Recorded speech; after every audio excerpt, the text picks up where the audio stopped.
Hello, y'all. These headphones were backwards. How you doing? It's Friday. I see a lot of people in chat. A lot of people quite a few people who have gotten their levels in. And maybe some who are just looking to watch. That's fine too, hey. It's all good. Hello, Steph. Hello, Steph, Shock Pichu. Pichu? Yeah, Pichu, yeah, that's right. Alter for Walter, Error, and Blockhead. I can name everyone who's chatted a little bit before we started. Tonight is gonna be a night, as you might have read on the starting soon screen, I've gotten a new device I've been really excited about. We'll talk about that later. I've had a nice regular work week, which has been fine, you know, nice enough as things go. And I am ready for the weekend. I'm ready for some viewer levels. And before we get into it, got a few things to say. A few things to say up front, as I am wont to do. First, new emotes for Twitch subs are coming on Twitch. I hear you, game. On Twitch, for subscribers, who are the ones who pay money, they get extra emotes, and well, Twitch recently added like 5 extra slots for emotes, for animated emotes especially, and I haven't filled them up yet, and I've been working in this last week to make some emotes so that they can be fleshed out. I'll maybe show some of them in a bit, but here's the existing lineup, which is, I think, pretty rad. And I think there's room for like 6 more, and I got most of them figured out, if not all of them now. And I think y'all will like the new ones. Y'all will like the new ones. I'll show some of them off in time later on. My plan is to premiere those. There is, did I edit the schedule, by the way? Let me see. Yeah, oh, I did. You know what? Let me go. I forgot to do something. My bad. I'm gonna go back to the thing and I'll continue talking. Go to...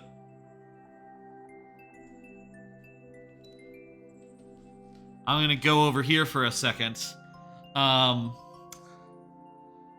Anyway, so I'm planning on premiering the new emojis and having them all ready up to go on Twitch by the Banjo-Kazooie stream in, I think, 2 weeks now. Just over 2 weeks. That is coincidentally my Twitch affiliate anniversary, but it's going to be a non-denominational stream for both YouTube and Twitch that happens to be on the Twitch anniversary date, and will be a long stream because I'm going to try to finish Banjo-Tooie in one session, which is large. The second thing I just realized today, or yesterday actually, that Monday is a holiday. It's President's Day.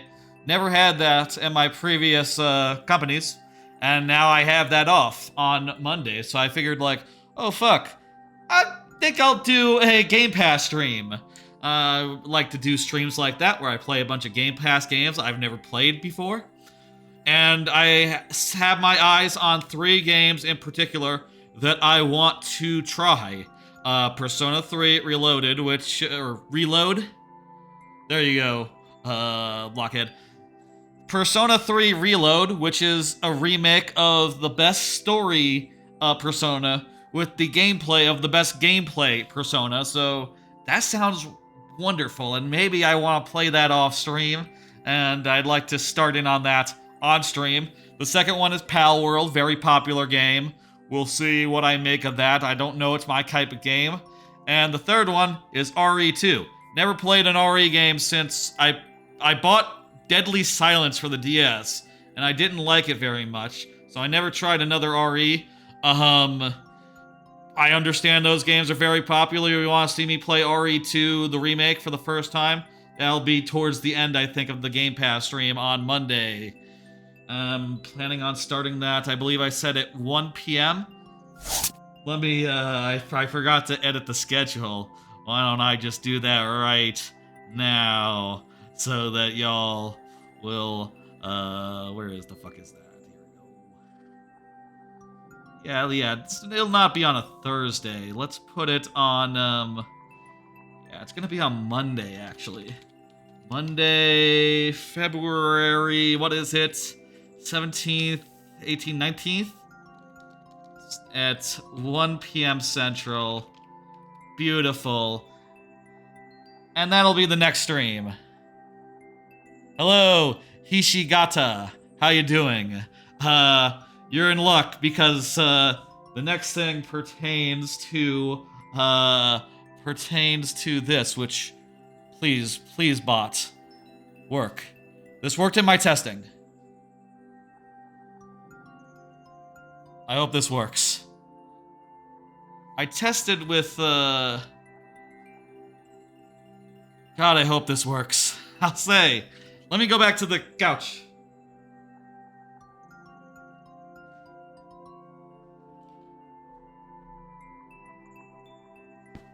Okay.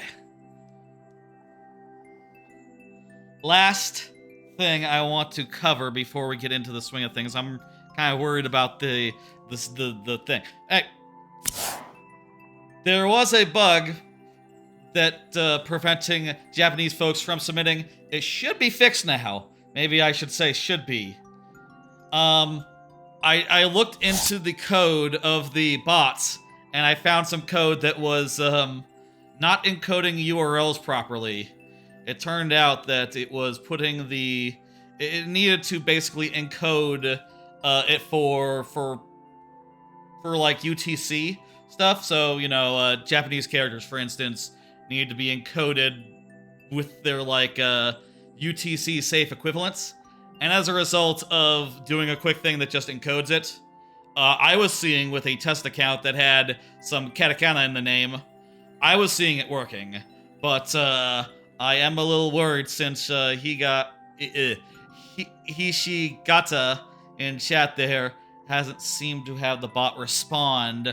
Let me just check if the bot is running at all. Let me just check to see that the Streamlabs is good. It should be good. Could you try again? I'd appreciate if you tried again. If anyone else wants to help try, you know, if they have an account with Japanese characters in name, that would help. I did update that the other day. It should be good. Let me just check and see real fast. Settings. Should be this file.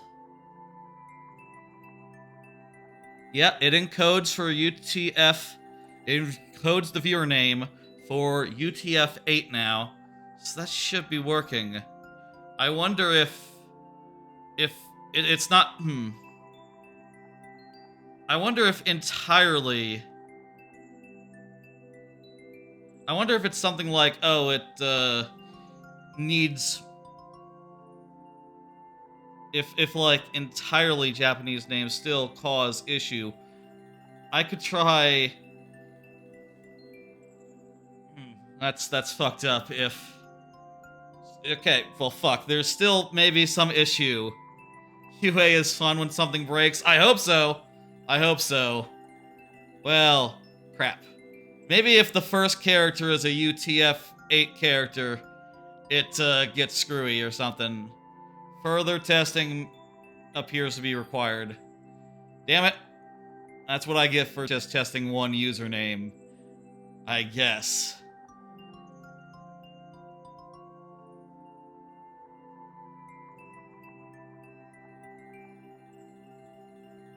Either that, or there's some limitation on the other end. Oh, I don't even know what you do there. That's not supposed to happen. Yeah, well, it's a thing where the YouTube bot is sort of a weird hack using a weird script that that accesses the Warp World's backend in an odd way. It's a little bit of a miracle that it works at all, and well, I guess I should just go ahead and edit the YouTube title real fast. Just clearly it's not all the way fixed. Damn it. Yeah, just gonna cut that out of the thing. And did I mention in the description?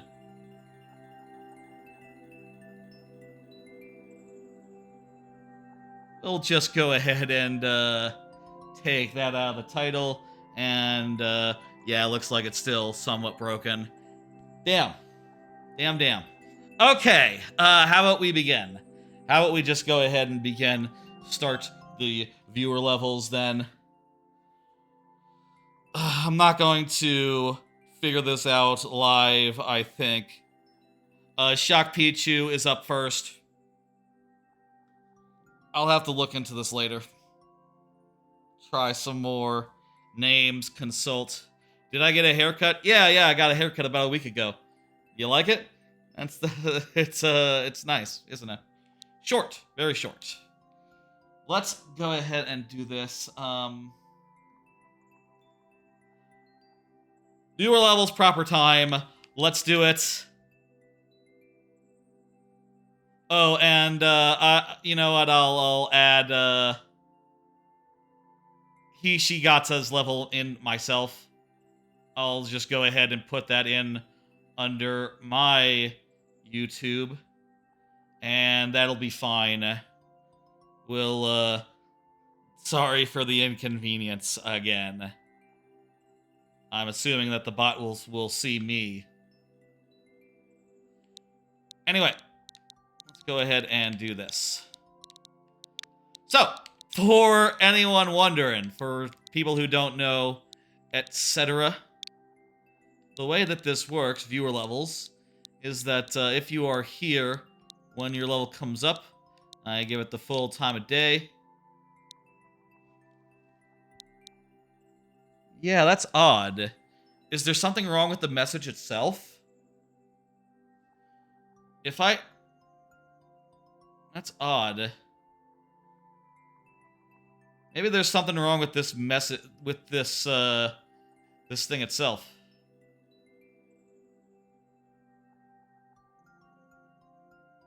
Can you read hiragana? A bit, yeah, I can read a bit of hiragana.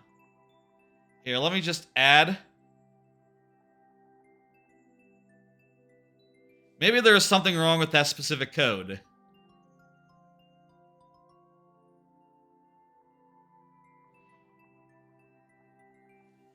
Anyway, whatever. Yeah, well, I think in that case, it saw the message, but it doesn't overwrite the previous. Again, with the tech, we just need to move on here. So, let me say the way that this works. If you're here when your level comes up, there, it worked that time. Sometimes the bot just misses messages. Maybe it was just a coincidence and Japanese names are working, and that would be a very unhappy coincidence. No problem, Hishigata. I understand. The bot, if you can try again, I'm curious if the bot might see you. There was an error that I thought I fixed with that bot, with the hacked together viewer level bots. I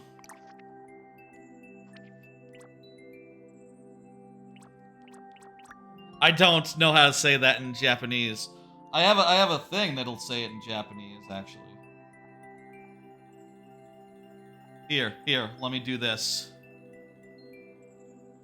I have a translated Japanese statement saying, hey, there's a bug. I'm gonna try to accommodate you. I think the bug should be fixed, but it doesn't appear to be. Maybe we'll get another try at that. Wendy's Castle says Shock Pichu. Yeah. By the way, let me finish the thing I was saying about how this works.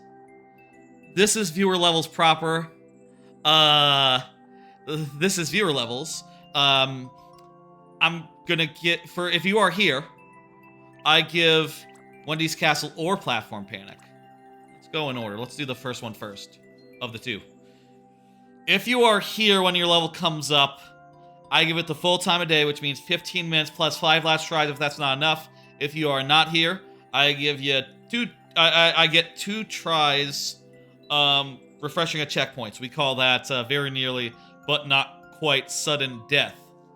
It's a bit of a compromise between playing more levels and prioritizing the people who are present. Hishigata, since you can't understand, I'll give you a break, I suppose. I understand that it's gonna be difficult to know when you're being called upon, especially because I'm working around the bugs with the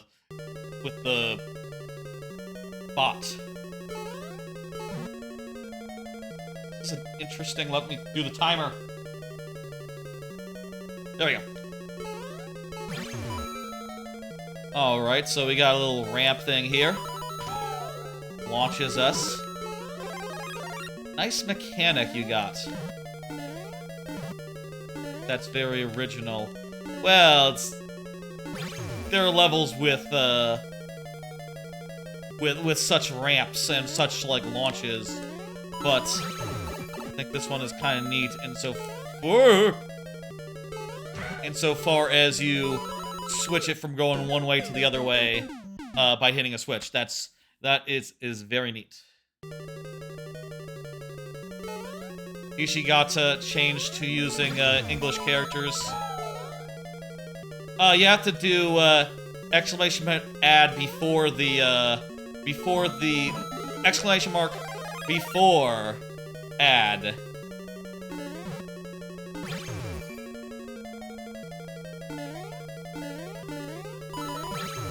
And that should do it.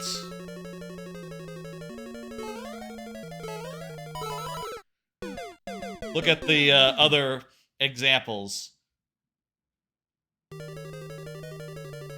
How would you say that in Japanese? I know a little bit of Japanese. Well, I've done Duolingo for a while, but I feel like I forget most of it. How would you say that? Something like start. I know that, like, there's like a word for starting with something, like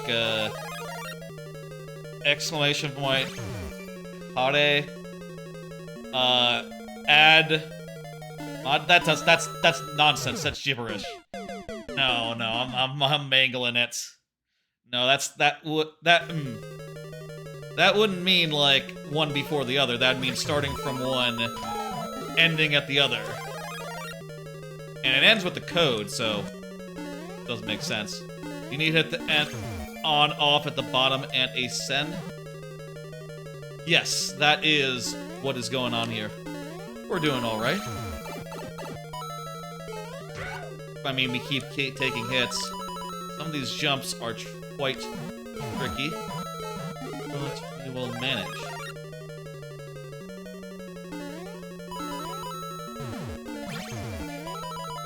Jesus.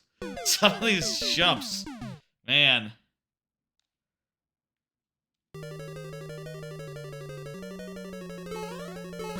Hard for the bot to know the difference between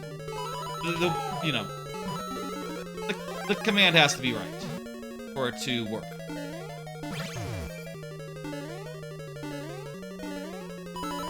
But also sometimes, yeah, it does look good. Sometimes the YouTube bot is just finicky in general, so who knows? Oh, I wish I had maybe spent more time testing out the new bot functionality. I'll tell you how it ended up coming together.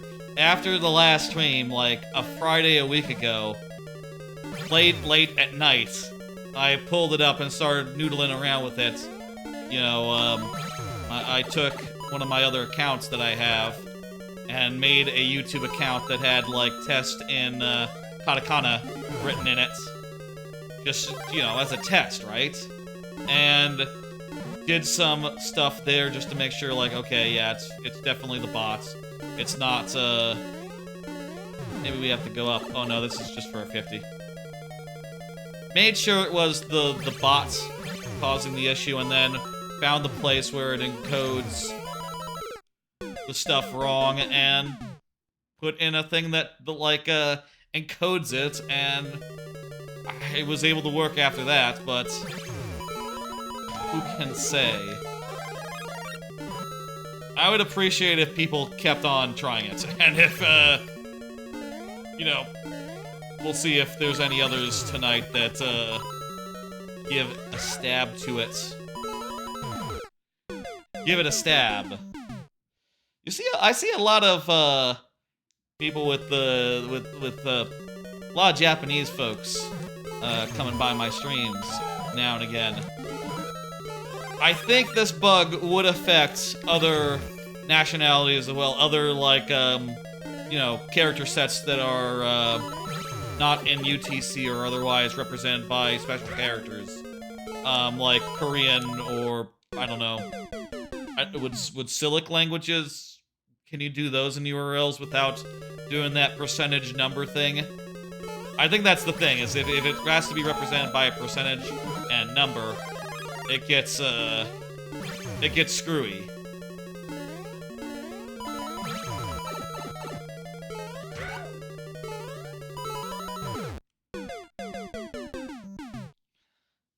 It could also be the bot just missing commands. But because, like, for me, it has to be a case where it missed a command, right? Because there's no characters that are... There's no non-UTC characters in my name.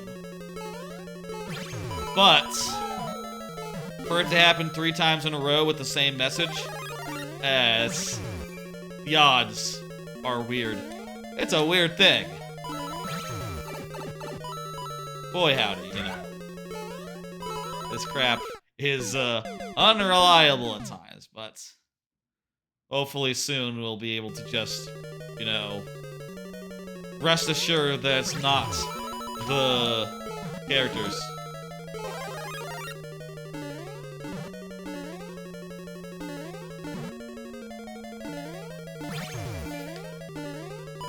And I'll say also, one of the reasons why I do want to do this fix is that I do want to travel to Japan sometime this year, and it'd be very, I think, unfortunate if while I was in Japan, you know, if I wanted to try to do, like, a stream, right, from Japan, like, from the hotel, you know what I mean?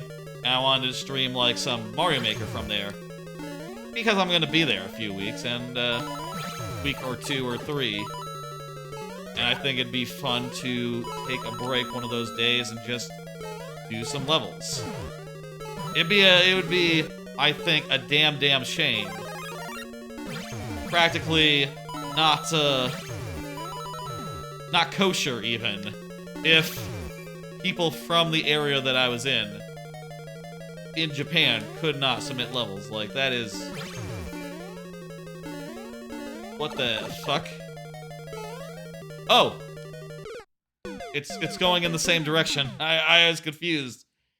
Because I think mostly otherwise... Red goes right, blue goes left? Is that true? Or is that just... Is that not consistent at all? Red goes right. Blues go left. No, this blue goes right. It varies. It varies.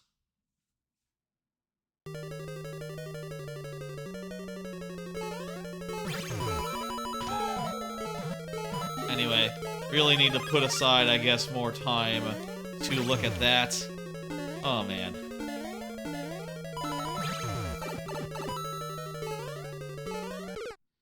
One of the things that just makes it, you gotta pay attention, yeah, totally.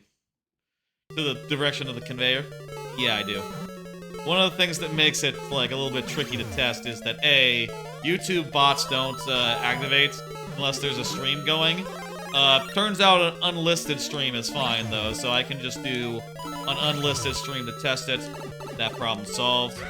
The other problem is that I need an account with characters in the name, and honestly, like, I don't want to change the name of this channel to add Japanese characters in it randomly when no one is looking. Like, that's gonna be weird if anyone notices. So I need to use, like, a dummy account. And, you know, it just involves a lot of switching accounts, trying out ad commands, and eventually it worked. It worked. It worked for me. And I said yes, and I ended. Hello, GG Verace. How you doing? I'm playing this level. We have 5 minutes left. That's right, emotes. Error. I see you. Thanks for getting the level in.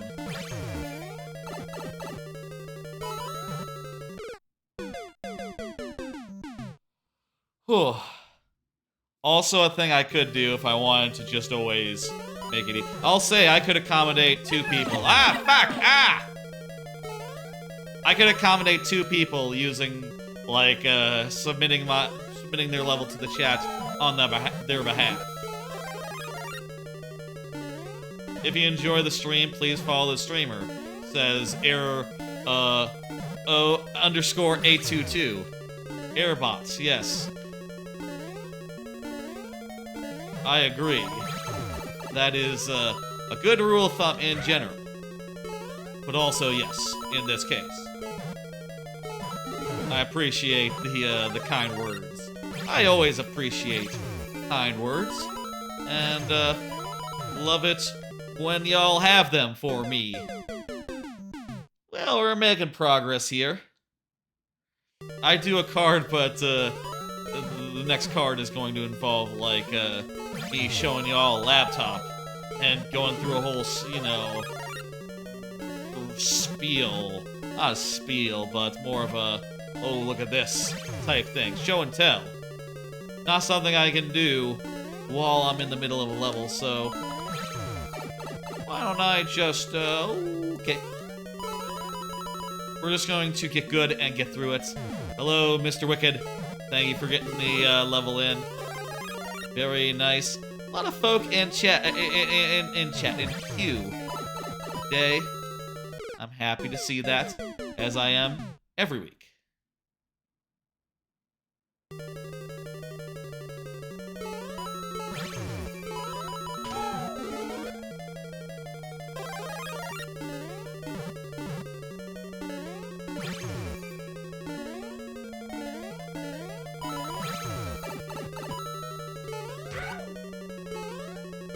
That feel when there's only 8, there's 8, only 1 viewer. On the Twitch side, Mr. Wicked, I'm also streaming on YouTube.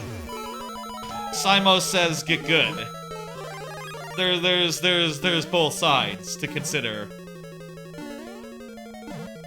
Also, you know, sometimes the numbers are, you know, sometimes they get all screwed up. I know that Error is also there on the Twitch side watching, and I'm pretty sure, you know, Alter probably is going to be good for it as well. Sometimes Twitch can lose track of who's watching. I don't mean that. Oh, we got to a new thing. Fuck!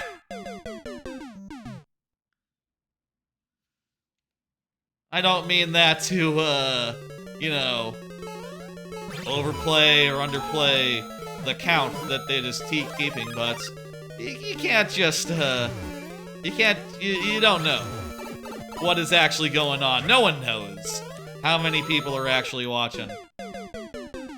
And on a certain way, it doesn't matter so long as people are chatting, and people are chatting. Well, I'll say it doesn't matter maybe in any case. Maybe in some ways. Self-esteem and all that, but, don't worry about it. It's good. And also we have rules for people who are not here, so It'll all be cool. And, you know, people present will be prioritized. I am saying it is not right or wrong. The thing is very wonky. I think it is list. Is it Q? Try list. I don't know if I have Q enabled. Also, I think on the YouTube side, the list is done by another bot, so that can't be laid at the feet of the main one in this case. I am not sure. Maybe it is Q.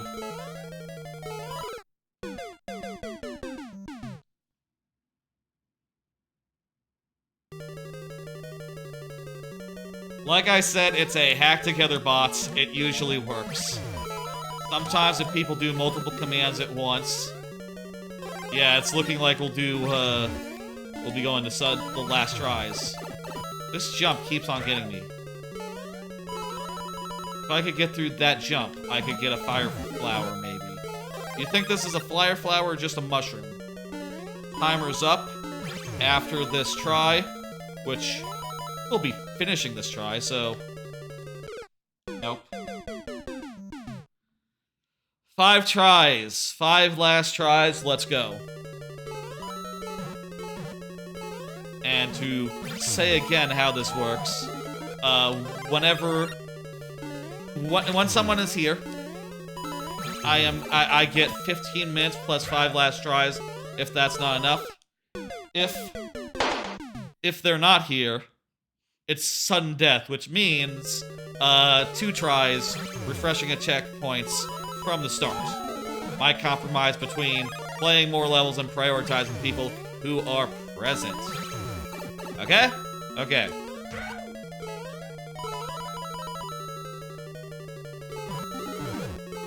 Okay.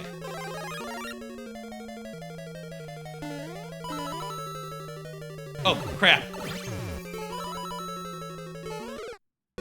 Damn it. We're doing pretty well. Each of these tries is getting pretty deep into the thing. Maybe we should have tried the other one. What was the other suggestion? Or other... I am not sure if the other one would be quite this hard. Maybe.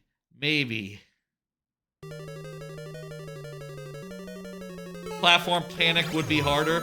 Hey, see, look. Shock Pichu is there. Shock Pichu is another person. The submitter of this level, in fact. Twitch, you know, who knows how Twitch keeps count. Views and viewers are a odd thing. Maybe there are reasons why they are hard to keep track of.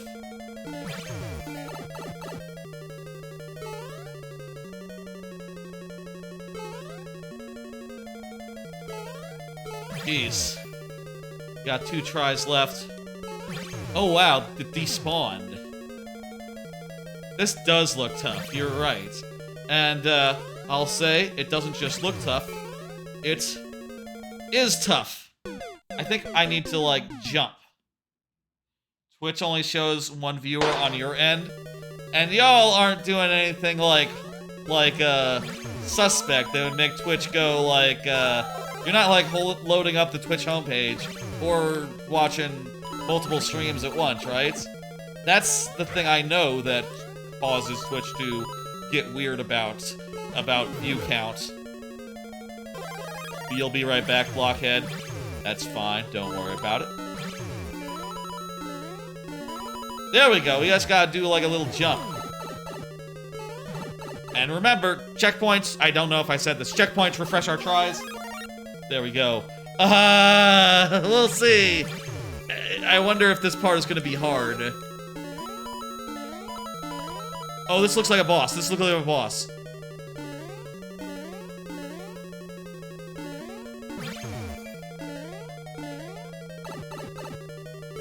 is a boss.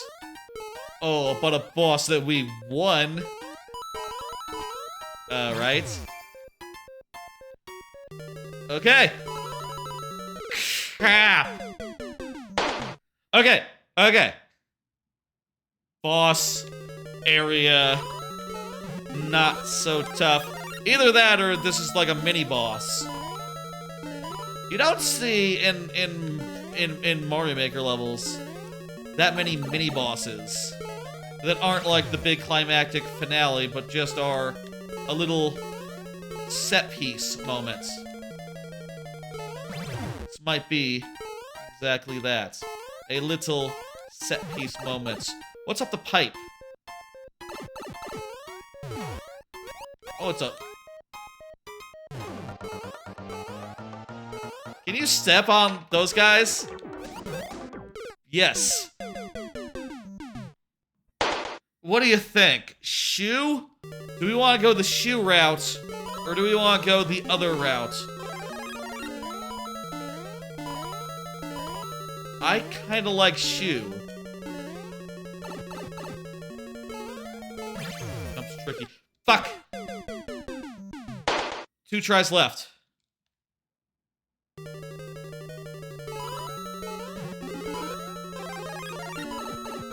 Shit. Shit! You're back? Well, we're almost done with this level, or, you know, well, we'll see what happens, but, we're on our last life.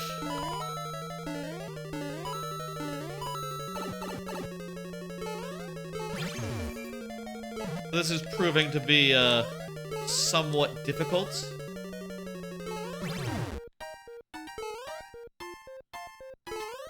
I think let's go for the shoe. Go shoe.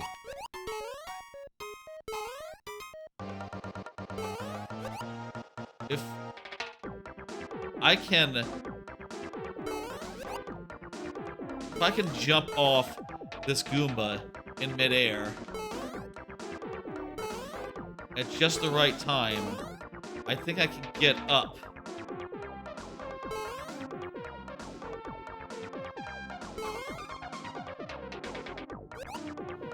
Whew.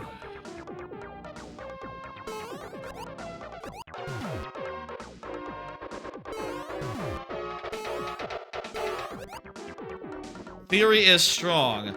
Let's see. Oh, hang on. Damn it! That would be have been very well timed.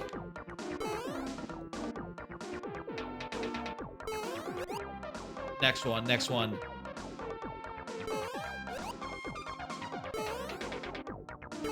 This isn't gonna be well timed enough. Don't waste time trying to do this. Okay, people just want... Okay.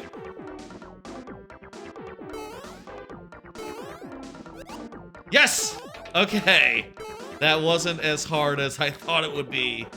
Okay, okay. What? Oh! We gotta do like one... I thought that fireball was about to hit me. Hey, pitch shifter, what's up? Just playing some Mario Maker at the moment. Okay, so that guy's gonna fire out of the cannon.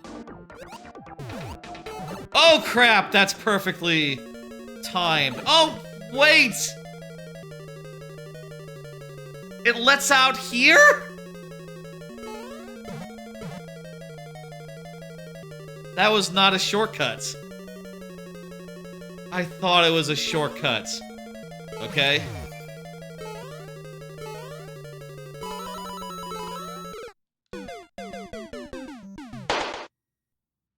Damn it! It was for a bonus coin. Yeah, it was. Thank you for the level shock, Pichu. That was quite good. Hard level. And let's see, platform panic. Oh yeah, that's a 0%. Yeah, I think you're right. I think that would have been harder for us to do right now. You got a few lives out of the way.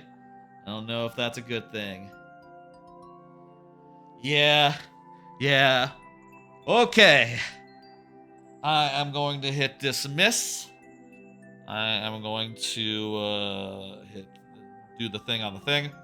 Steph is the level up next. Let me say, Steph, you are up. Go ahead and confirm in the old YouTube side. The code got all screwed up. Didn't have dashes in it. That's why. Again, the bot has issues. Don't mind the bot. J4G.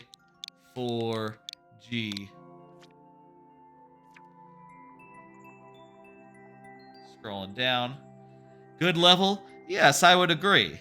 Here's a card. Steph, please confirm. Here's the first card of the night after the starting soon. You know, the preamble stuff.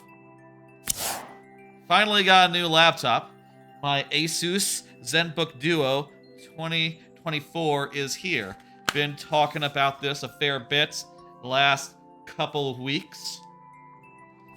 I've been pretty excited for it. I haven't been quite this enamored with a piece of laptop hardware in a bit. And it finally arrived. It came out on Wednesday. I got it through Amazon. It was shipped. It was shipped. I gotta look at the camera. Yes. And I gotta mute the volume in case it decides to make noise. It's a beautiful piece of hardware. Very normal, right? Very normal, except it has some weird features on it. Like, look at this. It's a kickstand.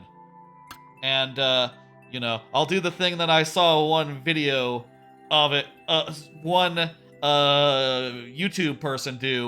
They went with like this, because it's a very metal kickstand. Why does it have a kickstand, you ask? Well, because of this. The keyboard comes off, and below the keyboard is a second screen. Pretty nifty. And it's a Bluetooth keyboard. You know, set it up. You just got like a a 2-screen setup out on the go. These are 2K screens, I think they are. They're like 150 times the normal 1080p display. It has Ultra 9 processor in it, which is like an i9, but they don't call it that anymore. And like I said, the keyboard magnetically locks in, and it just becomes a regular laptop when you need it to be, and it travels normally as well, so you don't have to charge the keyboard separately. You can carry it around normal style, though I do personally carry around a mouse as well, and the charging cable, so it's not like I just can bring just this, but it's pretty damn nifty. A pretty goddamn good piece of hardware. I just got it the other day, started setting it up. Seems really cool. People in the chat like it. Pitch Shifter says ASUS is the best. And, oh my gosh, all hail. What a flip, that's awesome, says Blockhead. Yeah, I'm pretty pleased with it. I'm looking forward to bringing this into the office every day and, like, finding, like, a nice couch or, like, a nice public area where there's, out of the way of the bullpen and setting up on occasion and just doing my work from a common area, let's say. And I think it'll attract a lot of attention to, like, set this thing up on, like, a... set this thing up on like a little table in like set this thing up on a little like coffee table, put the laptop put the keyboard right in front of it, mouse there, and you got a pretty fucking capable setup. The dual screen is revolutional. Yeah, I've seen a lot of videos talking about there were some people they gave early pre-production copies of it to, or runs. I don't know how do you describe that. They were given early laptops, and they said it was phenomenal, and it was They really answered a lot of the practical questions of like, okay, how this is gonna work? And the answer is like, oh, the keyboard comes on and off.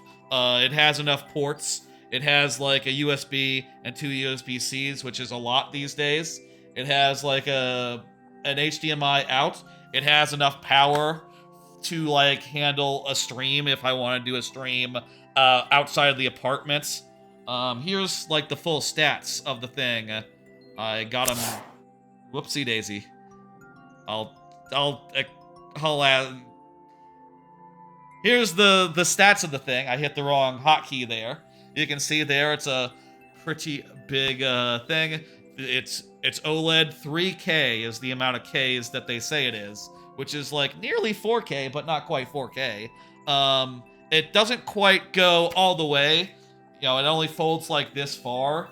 So that's one thing I think that they will improve in like a generation or two. They'll figure out a way to do it, but you know, convertible style. I got a pen for the first time. I tried drawing with it. Seems like a pen. You know, maybe not the best way to interact with a laptop, but sure. If ever I drew stuff, I could draw stuff. Also, came with a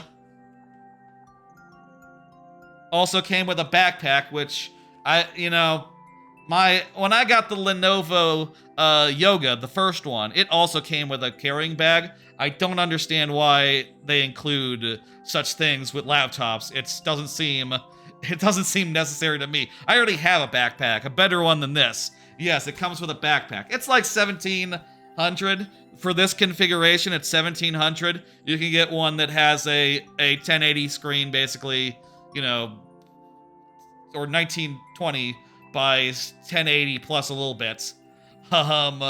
You can get it's like slightly lower spec, but you can get one for, it starts at $1,500, goes up to $1,700. That's the one I got, the $1,700, and also my work paid for like most of it because you know, my job has a stipend for hardware. It turns out, which I'm really happy about, and yeah, this is gonna be great, both for work and also if I travel and want to do a stream remotely. I'm trying to set it up so that I can do that. I don't see Step, so let's go ahead and give this a go. Also, I'm going to answer the second card, which I accidentally revealed early. Why is syncing between files between machines so damn hard? Yeah, so last time I switched machines. Let's play the level sudden death style. Thank you for the level, Adrian. How you doing? You started sounding like a PR agent of ASUS. Oh, I just am really excited to put this thing through its paces. And yeah, I do believe that they got something good here. Let me say,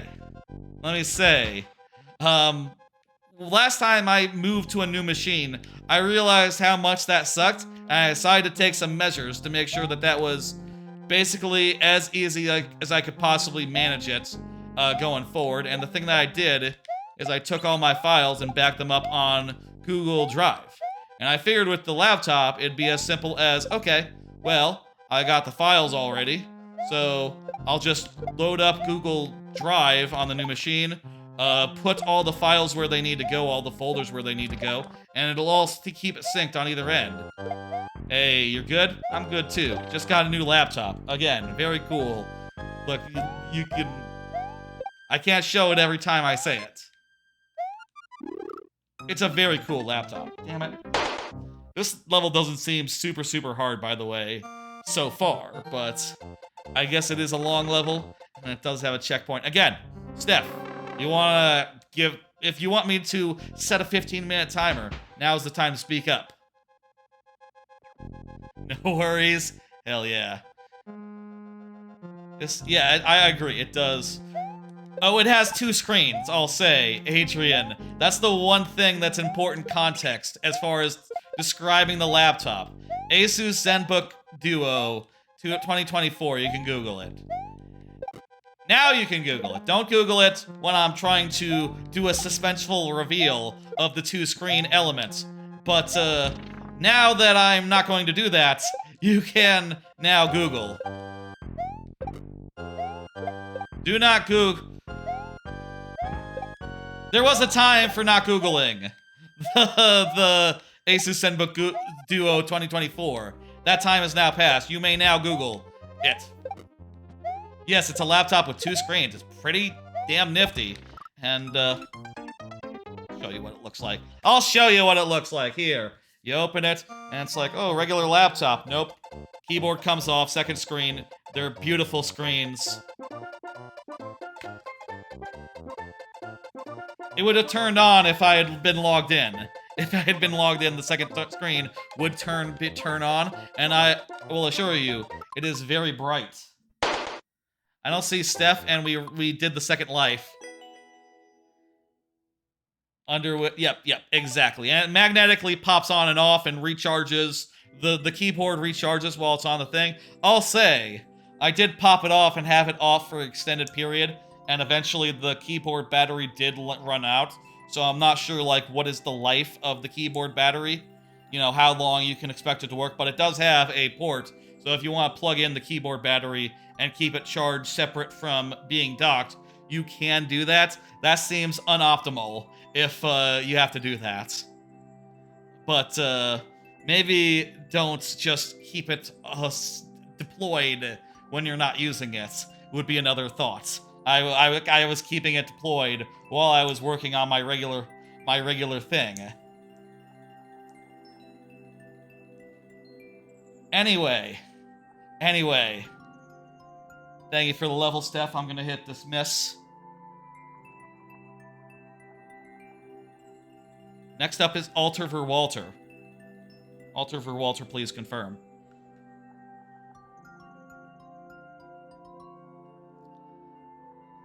Anyway, let's on the Twitch side. Let me just finish my thought here. So, I thought that's how it was gonna work. Pull up Google Drive, tell, like, okay, this folder should go here, this folder should go there. And then I realized that's not how it works. All the Google Drive folders go into one big folder. And it's like, wait, these ones should go onto the desktop. These are like my 4 main folders. They go on the desktop. That's app data. These are all like iTunes, you know. I backed up all my iTunes stuff so I could have iTunes on every machine that I have. And it's like, wait, this is really inconvenient if they're all not where they go. You know, and I have to do some stuff. So I Googled for a while, wasn't able to find a way to do it. And then I looked into OneNote, or OneDrive, found out that it also seems tricky to make it work that way. I thought about trying some of these smaller alternatives, and then I happened upon a way to do symlinks, or symbolic links, on Windows, and apparently that basically makes it so that you can make a link that looks to the system like it's just a file. And that would work for, like, say, replacing app data folders with remote ones. And I was able to set that up after a lot of stress and a lot of looking at it and going like, why is this not out of the box? And I'll say, even having figured it out, I do wonder, why is it not out of the box? Why does it not just let you say, like, okay, this folder should go here? So that you could keep two machines, like, synchronized, without one of them becoming the new one. And then it could just be, you know, you could restore to a new machine, similar to how you restore to just, you restore the backup of an iPhone.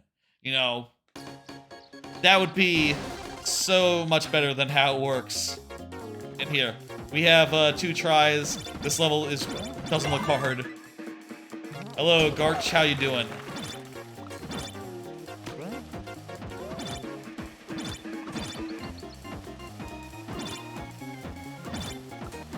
So eventually I found a way using symlinks, and I think it's gonna work. I'll say, I put all the folders where I want them to go, and got them all linked up. I haven't tested like most of them. You know, like one of the things I backed up is the OBS setup, and I would love to find out that OBS just works. But I haven't tested it. The only thing I have tested is iTunes. I was able to get that working. So which is nice. And I'm hoping that everything else will just work as well. Hello, Birch. So anyway, that's a whole process. I'm still getting the new machine. How does this work? Huh. No one has beaten this level yet? The one that you were giving? Can't wait to see it. I'll say I'm still getting set up. I haven't really had that much time to put this ASUS Zenbook Duo through its paces, but I'm excited for what's to come, and getting everything out of it and seeing like how it can handle games and stuff, and maybe even a stream. No plans yet, like when I will give it like a OBS test, but sometime I'll load something up in OBS and try it on the laptop. And we'll see how it can handle a stream. And also see how it handles games. I've decided to install everything that I have on my main machine onto my laptop. And as I was doing it, I realized... Very good. Thank you, Alter for Walter. As I was doing it, I realized that would include stuff that I literally haven't touched. Like, I installed the Riots launcher, which I installed a while ago because I was thinking about, Excellency, you're up. I installed a while ago because I was thinking of, doing like a stream where I tried Valorant for the first time because it's free. I was thinking about doing a stream where I tried a bunch of free-to-play games that I've not played, like Valorant or Fortnite. Popular games, you know. I figured that might be an interesting stream. And then I forgot about that, and Valorant has been installed, and the Riot client has been installed for a while now, since the start of the year, without any intent to actually use it. And I installed it on the laptop as well. Whatever. Sure, why not? I like having a good amount of games installed on my machines, even if I never actually decide to play any of them, other than randomizers. What's wrong with this code? Oh, that's an S, not a 5. Excellency says a thing, you know, says a word. So Excellency is here. Fantastic. GG's is what Excellency says. Good luck, have fun. Another thing that Excellency says. Let's go.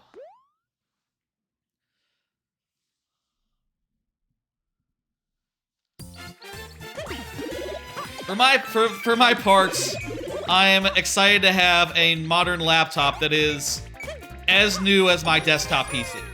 I haven't had that in, I guess, basically forever. Ever since I switched over to a PC as like the main machine, I haven't updated my laptop. The last new laptop I gotten was the original Lenovo Yoga back when Lenovo Yogas were brand new. And it doesn't really work as well as it once did, so... Oh no! I think we made a wrong turn there. So, it's exciting to have a laptop where I actually feel like I want to take it places, you know? The last couple big trips I've taken, part of me has literally been like, do I really need to bring my laptop here?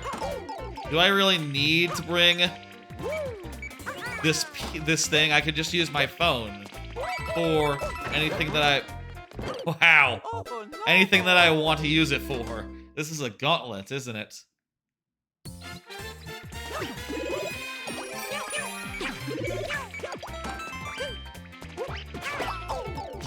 But with this, I just think it's powerful. I can use it for streaming. I didn't know you could kill the fish that come out of a block like that. Have y'all ever seen that? I had invincibility frames. That's why it was possible, I bet. Otherwise, would not have been. I'm sure.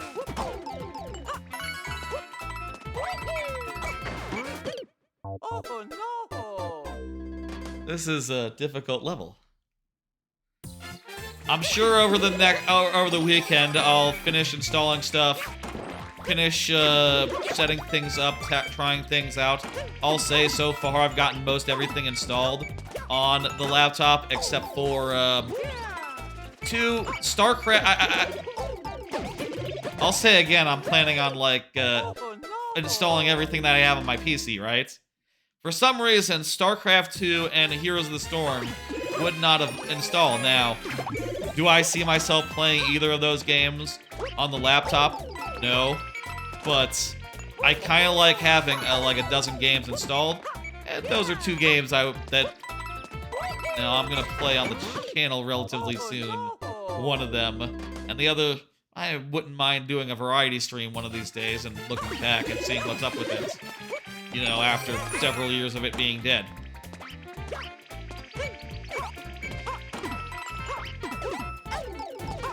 I wonder if that's unusual for people to install things that they end up or... Oh, I see what how we do this. Also, can you get up there without being small? Medium difficulty, I suppose. Here we go. Go up through here.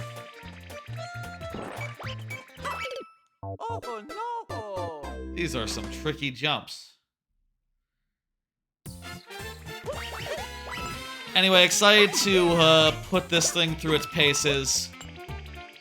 Next few days, next weekend, I am sure to do so. And then next week, when I go to work, I'm going to take it with me. I am going to set it up, and I bet some heads are going to turn. Wouldn't be surprised if, like, 2 screens are just, you know, are just the standard when it comes to, like, engineering work. You know, so... Whoa! I didn't think about what would happen if I just did that. That's a cool setup with the springs. Making it so that they're just firing off like that. You don't get that many objects that allow you to do scripting in this game. You know, there's no rails or anything. So setting up something that elaborate is pretty cool. There's a mushroom in that tree. That's good to know. Thank you. I was wondering that as I died previously. I did look at that tree and go in my head without saying it aloud.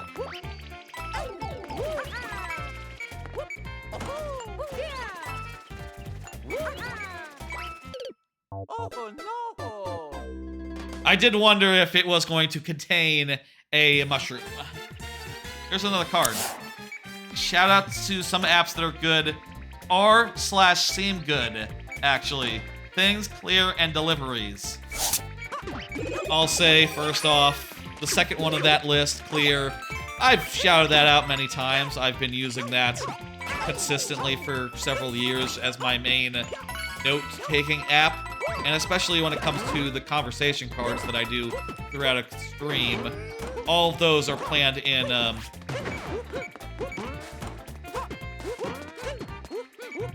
all those are planned in Clear, which is a great note-taking slash, jump. Which is a great note-taking app for, making lists, to-do lists, or otherwise. Mostly I use it for, otherwise, for just lists that I'm trying to write, things I'm trying to think about. It's very easy to rearrange the entries that you put down, which makes it very convenient to arrange. You're making a snow level for a super world. Should I work ice in the first level as a mechanic? I think that would be very traditional to do so. I'll say, I would suggest doing ice and something. I don't know that ice is enough on its own these days. But also, that's just my personal preference. If you think ice is enough for the way that you're building it, then, you know, trust your own, trust yourself, you know? Maybe ice coin blocks? That's not, fuck! Not bad.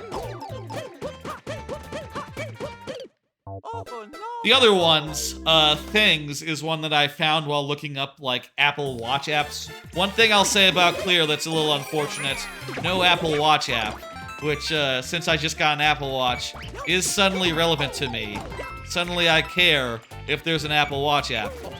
Things seems like a very good app for like arranging more complicated tasks and managing and remembering. You can like put in little to-do lists, write descriptions for them, put deadlines on some parts of it, you know, like some subtasks or whatever. And it all seems pretty powerful and a good way to set up like, oh, here's a list of everything I need to pack for this thing in general, or hey, here's a good way to keep track of the work involved in making a bunch of emotes as I've been doing, which I think is neat. I'll say, though, I am streaming on YouTube as well, that's correct. I'm streaming on YouTube, Adrian, that's yes. Keeping track of the work involved, say, making those new emotes that I've been working on, stuff like that, seems pretty powerful, and, I think I'll use it for those purposes. I will say the one thing about it that's not so great is what the hell? Is that the Watch app just shows you what tasks are quote unquote due today, which that's not really going to be the way that I use it. I'm thinking that things is for like bigger, longer projects and initiatives and things I want to do over time. Whereas I think I'll just use reminders for, say, oh, I need to pick up a package today. Like, if I just want to remember to do that, reminders works fine.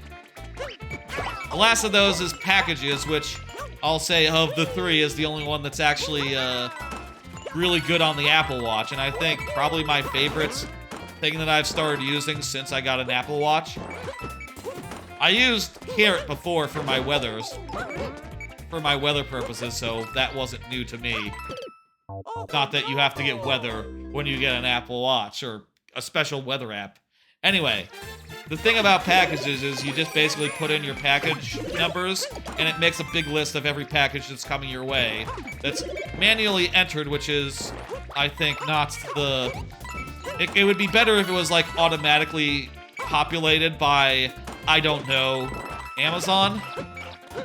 But it is really convenient to see, like, oh, I'm getting a package on, this package is arriving tomorrow. This package is arriving in 3 days. The tracking information just comes in onto the app. It's all pretty cool. And when you look at it on the phone, or on the watch, there's like a widget you can make that, that literally will tell you, like, all your packages, or like your next 3 packages when they're arriving, which is pretty damn good, I think.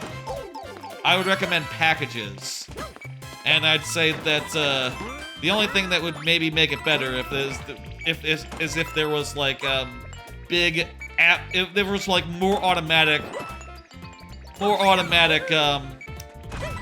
integration or otherwise like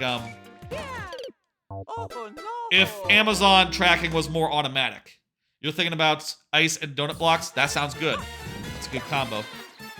If the tracking was more automatic, that would be better. I feel like what packages really needs is to be acquired by, like, Amazon or something. And then they could just build it into Amazon. I bet Amazon would really like it if you could have a convenient way to tell when your packages are arriving. Like, that would really encourage people to buy more off Amazon.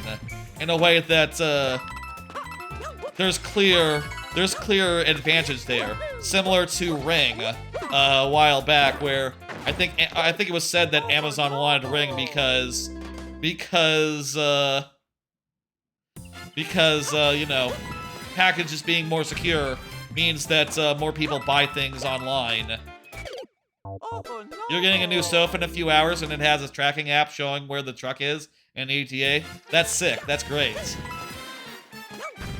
I'm sure there's other things. The one thing that's nice about packages so far, which I'm not sure if there's a less specific name you can find it on, by the way.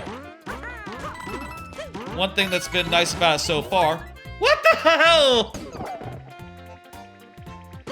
Oh no! That was the end. Did you see? We got it this time, folks. Oh.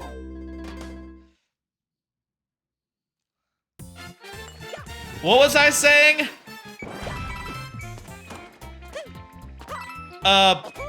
The one thing that's nice about packages is it's all in one place, and you can import non-Amazon deliveries or like UPS, FedEx shipments, that sort of thing, which is nice.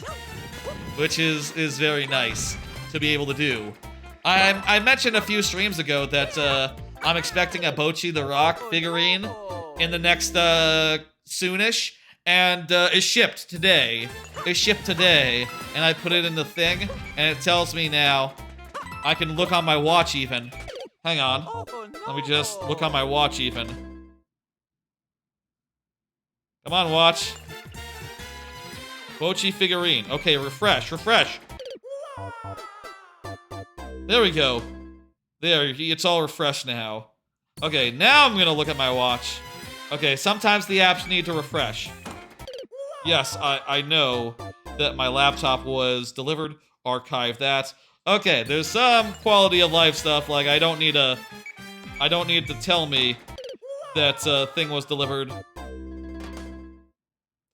Whatever, it says 3 days until my Bochi the Rock thing gets here. Next stream, I'll show you my Bochi the Rock figurine that I've been waiting like a year for. You have to pre-order those things really damn early. It's silly. There we go. Hey, Squink. How you doing? We got 12 levels in queue. Wow. That's a lot. Thank you for the level excellency. I am hitting complete. And, yeah, let's do the thing. Blockhead Games has been chatting. Was last talking about ice and donut blocks. Blockhead Games is here. Fantastic. So that's a little bit of positivity about some apps I've been using. Their applications are cool. It's fun to get new things, but apps especially. Here's another card. Follow up on watch bands. Yeah, so last time I showed off a bunch of, I say last time, on the Tuesday stream, Skyward Sword HD. I showed off some watch bands that arrived, including a one that was like a magnetic one, and I said at the time that I was going to return a bunch of them and get like different sizes and different colors. This is one such one. It is a magnetic thing, but it's navy blue, which I think is better. Darker colors, I think, work better for me, with the exception of a metallic one, which is good in silver. But yeah, now I have 1, 2, 3, 4, 5, 6, and then 7 watch bands, including the one that came with it. I have, let me zoom in on myself. I have this one, which is just an elastic band, which I'm going to use for when I'm sleeping. So, you know, it's a not complicated band. It's very comfortable. It's tight and will be good for just when I'm asleep. I got this nice one, which is leather. Has like a soft underside. I'm quite enjoying this one as a everyday watch band. I got this fancy link one, which is metallic links and sort of has a classy vibe to it. Even though it's $20, it's good for a funeral or a I'm going to wear these to funerals and weddings. Those are the two things I can think of. Maybe there are other occasions. I think it's just a little too ostentatious for everyday use, despite only being $20. And I also got a pair of these ones. They had like a 2-pack. I said last time that I liked this design, which is basically a waterproof one, but I decided I didn't really love the color orange. It was a little too bright on my wrist, so I decided to get a 2-pack of a green and a black, because you can't go wrong with black, and green is probably a good subdued color, and I think it is. I think that will look perfectly good on my wrist. The cool thing about this is that it has like a magnetic clasp, and it sort of like unclasps like this, and then like magnetically reclasps, and it's very adjustable. Pretty cool band, I think. I will say with some of these, I am a little concerned about whether they have like really good like if they tight, if they come loose, for instance. Like I have with this one, the magnetic one, occasionally brushed it against like the couch and ended up with it like hanging loose, or like my sweatshirt, my sweatshirt sleeve. And if that's a thing that happens often, maybe this is not the design for me. Or maybe you get what you pay for, and buying a $20 version of this is not going to be the best. Not going to be the best one. Maybe the Apple version doesn't come off if you just go like this. I don't know, though. I don't know, though. Who can say? I'm not going to pay 50 to 100 bucks to find out if the Apple version is better. Nope. Not going to do that. That's a bit too much for watch bands. Says me, the guy who now has 7 of them. Well, they're all different, and they are for different niches. Fancy stuff, amusement parks / water parks, everyday, and sleeping. Maybe like casual purposes for this one. I'm not sure. We'll see. I'm enjoying having them, and I did also get. I ordered a like a little thing that's supposed to store your watch bands, because it's occurring to me that I don't have a good place to put watch bands when I'm not wearing them. Problem to have. I know. Let's do this one. Blockhead is here. Let me start the timer. This is like a Bramble Scramble style puzzle. We need to follow the paths around and get to where we need to go. I'll ask, is Bramble Scramble an influence here? This is a short level. Cool. Well, don't worry about the timer. Timer is perfectly good whether it's short or long. It's just the way we do it here. You know, keep track of how long we're spending on each level. Jump, jump, jump. Jump. Okay. No, not really. Just kind of thought of it in one day. Well, I'll say Bramble Scramble is it Bramble Scramble or Bramble Battle? Either way, beloved levels that people adore. And it's a good compliment. Though, of course, with this one, you do have to execute just right, and it's a slightly different challenge than Bramble Scramble or Bramble Battle. But does remind me of it nonetheless. I'll say, having been having had the Apple Watch for 2 weeks now, it's beginning to become more of a just, you know, nice quality of life thing rather than a novelty. You know, I'm just getting used to the fact that it's not going to like change my life, but it's just gonna be nice on the wrist. I've never had one before last week, you see. If, you know, y'all don't remember me saying that last time.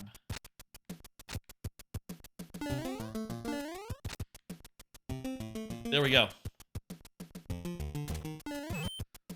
One last one here.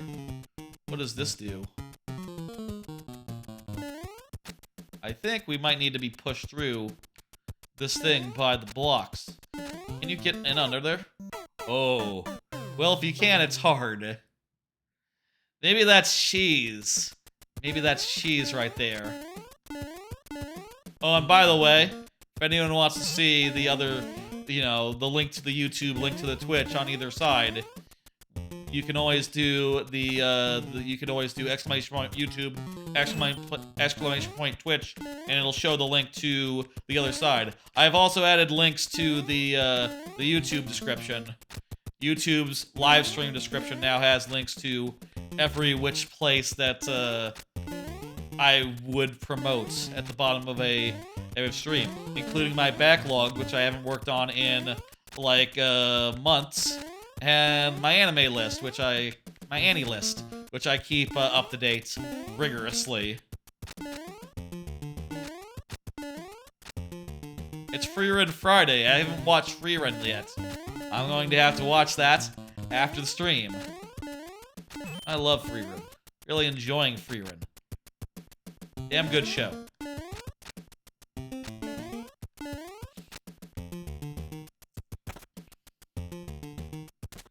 There's the link. There's the link, Adrian. Yes, perfect. Oh, you know what? I am now looking. There's no way past this other than to do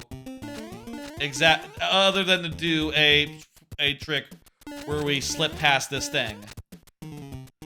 So we just have to time it right. You need to jump over at a spot where you can jump. Wait, there's a way? Is there a way? You gotta follow it.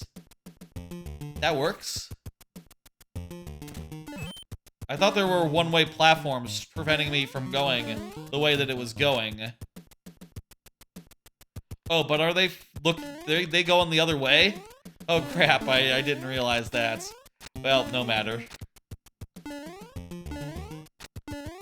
We got it this time, folks. What's the previous card? We've been talking, I forget, you know.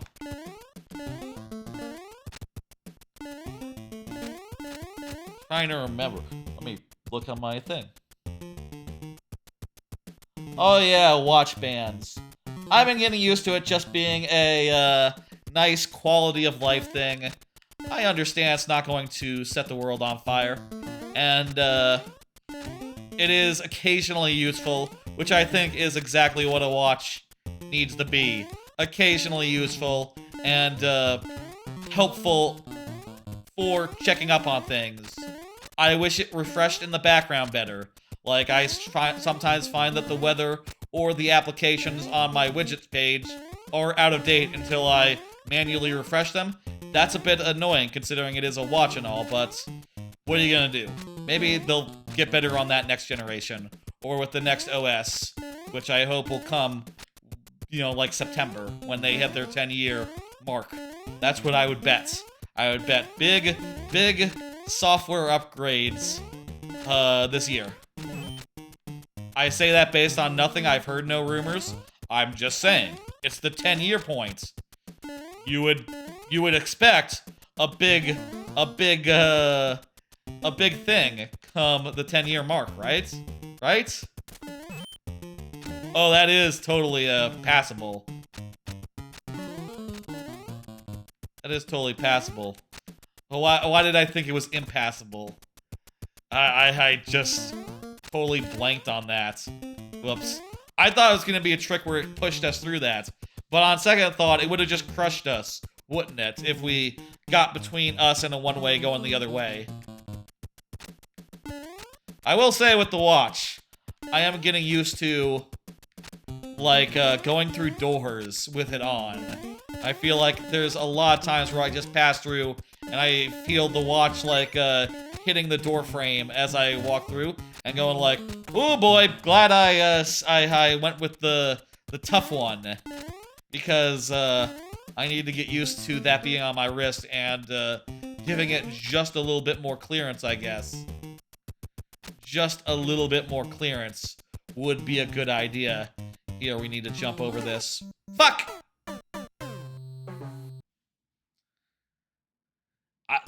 We definitely need to do that, but we need to do it without dying. To another card. Got other shit, too. I've been getting some other shit recently. as well as a laptop, as well as a watch. I like to get shit. I like to buy things, and, well, it's been a big time for buying things, I guess. I showed this on... Fuck. Showed this one on the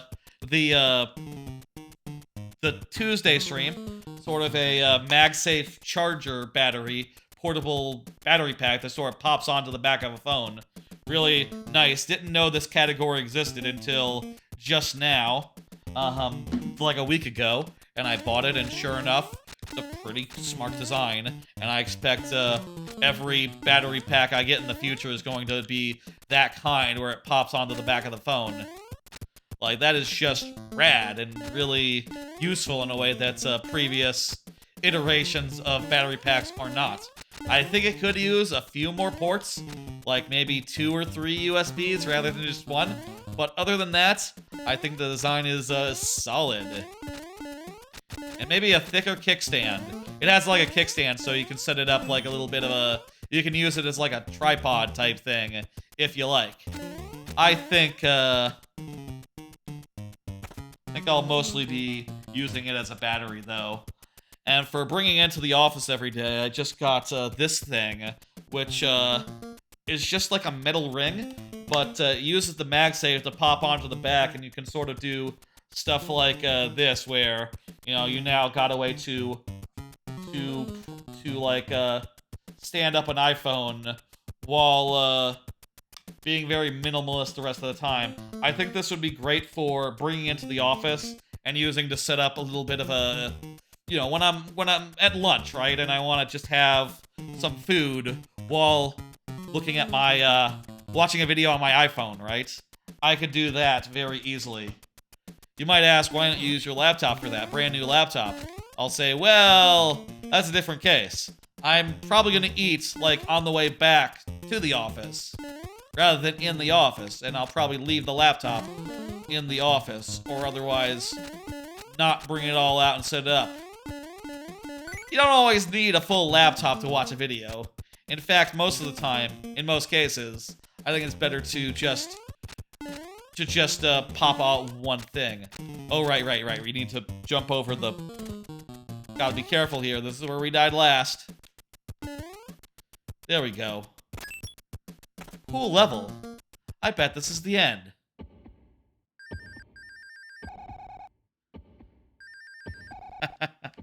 Right, there's a clear condition.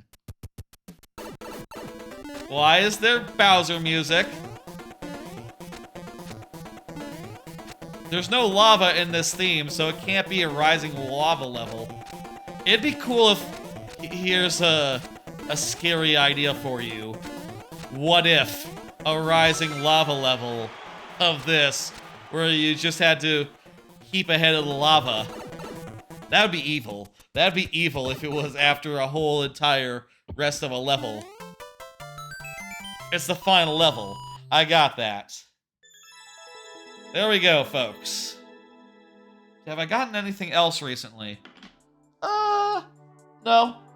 I will say, I got a white mouse for my laptop, and then I thought better of it. I'm looking at it now and going like, white is far too bright. I know it contrasts well with the red mouse that I have and the black mouse that I have, but I'd really like one that matches more. Apparently, they used to make a gray one of these, which would match the laptop quite well. You can kind of see it's kind of a gray.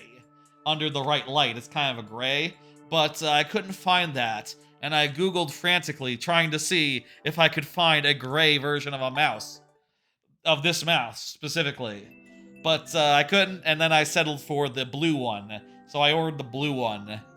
That's different from red. This laptop is sort of a blue-gray, maybe. You can definitely see it. It's kind of a blue-gray. Little bit. Not really, but it's close enough. It's fine. It's definitely a gray. Definitely a gray. But I couldn't get a gray, so... in the mouse that I wanted, so... what are you gonna do? Thank you for the level. Let me hit complete. Very good. Next up is Samos, who just said GG. Hey, King Bob. Thank you for the level.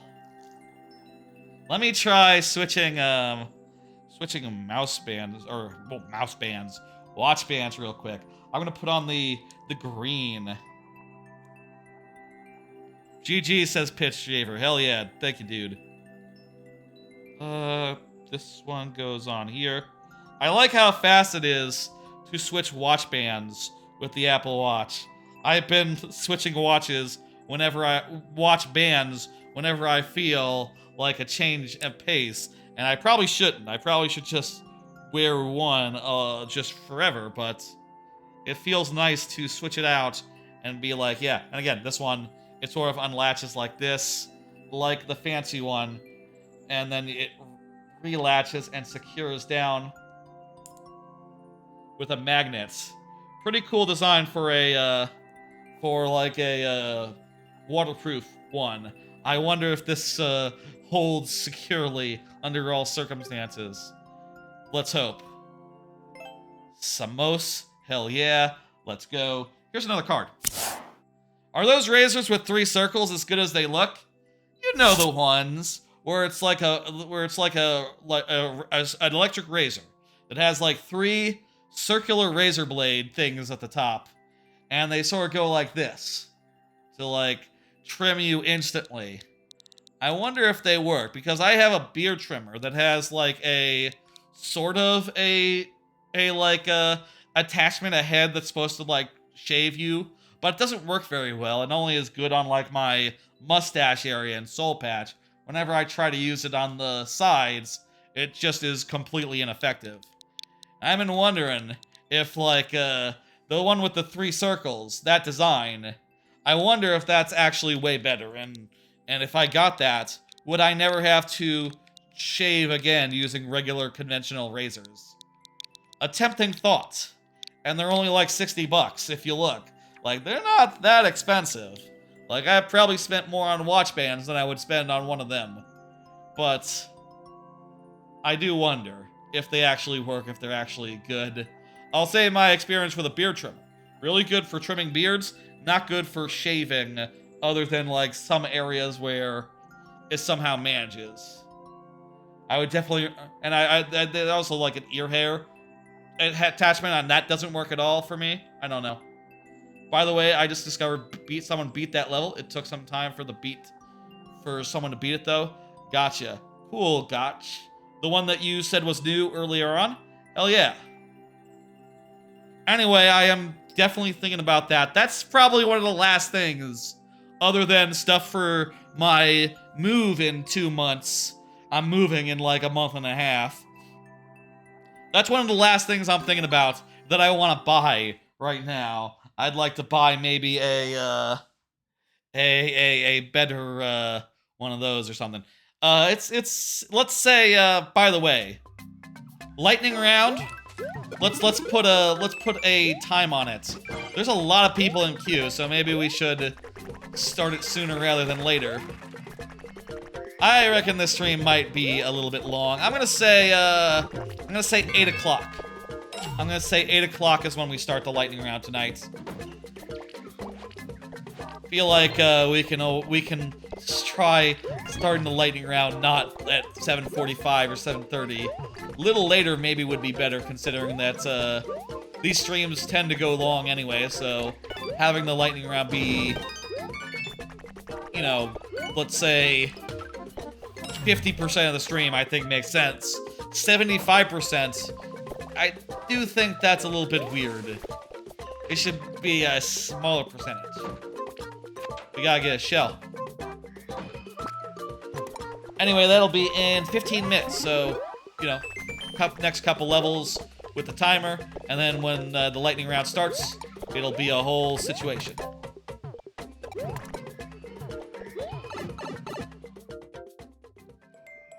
I'm gonna look into that. I probably should, but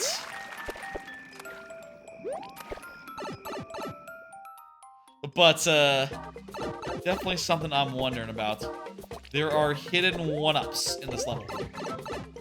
Gotcha.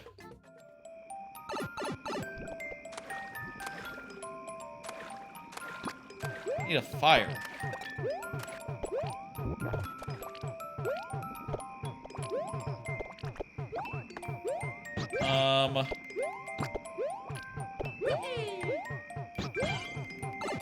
Okay, how do we get fire? Where do we get fire from?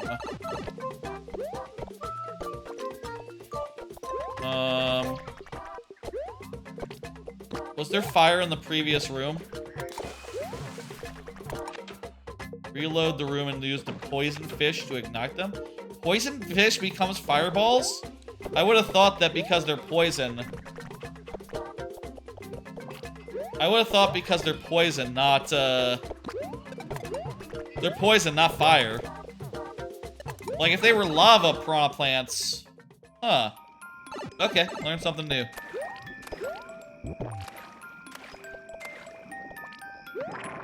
Oh, what? Poison balls? You can spit poison balls? Oh, wow. I don't think I've ever seen poison balls as a Yoshi projectile. Wow. That's... How many hours have I played this game? 1,800 hours, and yeah, never seen that before. Poison balls are really rare. Yeah, 100%. I don't think I've ever seen them before. Quite unusual. Quite unusual.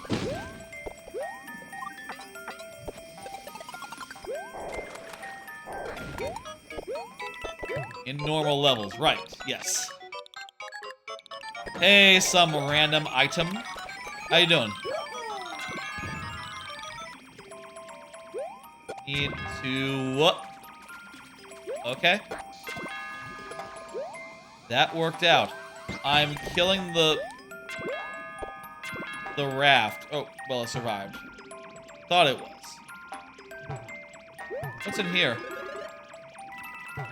Because there needs to be forest theme in one of the classic levels that includes the fish in the night forest area.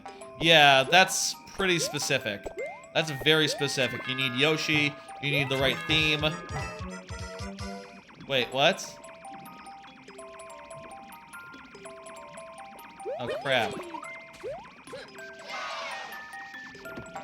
Yoshi, you might be boned.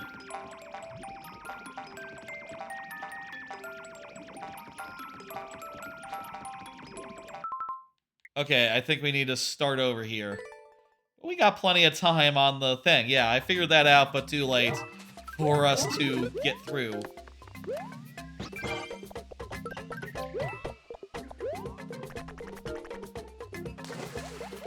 I need to remember to fix that Japanese thing. Do further investigation.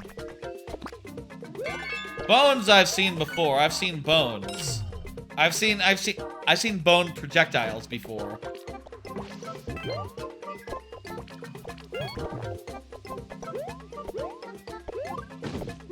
Just not poison Yoshi spit. No Yoshi needed.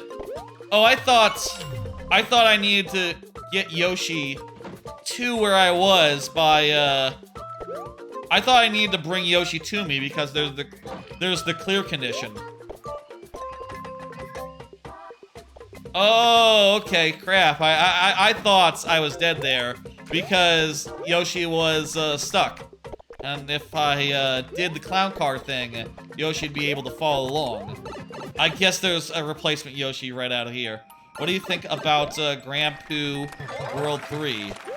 I've not played that,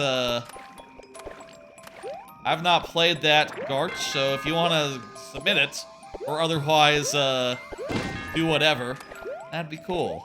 I'd like to see it. I mean, I'd like to see anything what y'all want to give me. It's all good in my books. Goodbye, Blockhead Games. Thanks for stopping by and furnishing us with levels. And quite a few of them tonight. Good enough. Good enough. Yeah, maybe I should set it up so that Q shows the queue You have to do list to do the queue. Or to show the... Try list. I think list is what you're looking for. Exclamation point list. I should probably set it up so that it's an alias. Or something. I'm not sure if you can do that, though.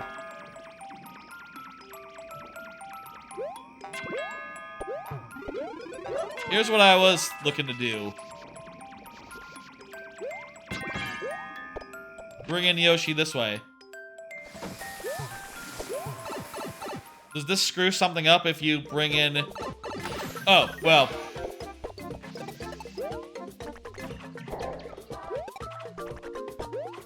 Well, it doesn't screw anything up, but let's take this Yoshi because this Yoshi can grab... Oh, wait a minute. These guys are our friends. We need to use these to, we need to use these hammers to kill this guy. Definitely don't want to kill all of our buddies giving us hammers. Hammers are cool. It's cool to do hammers. They should add Hammer Mario to the other sort of Hammer Mario, the original Hammer Mario in Mario Maker 3.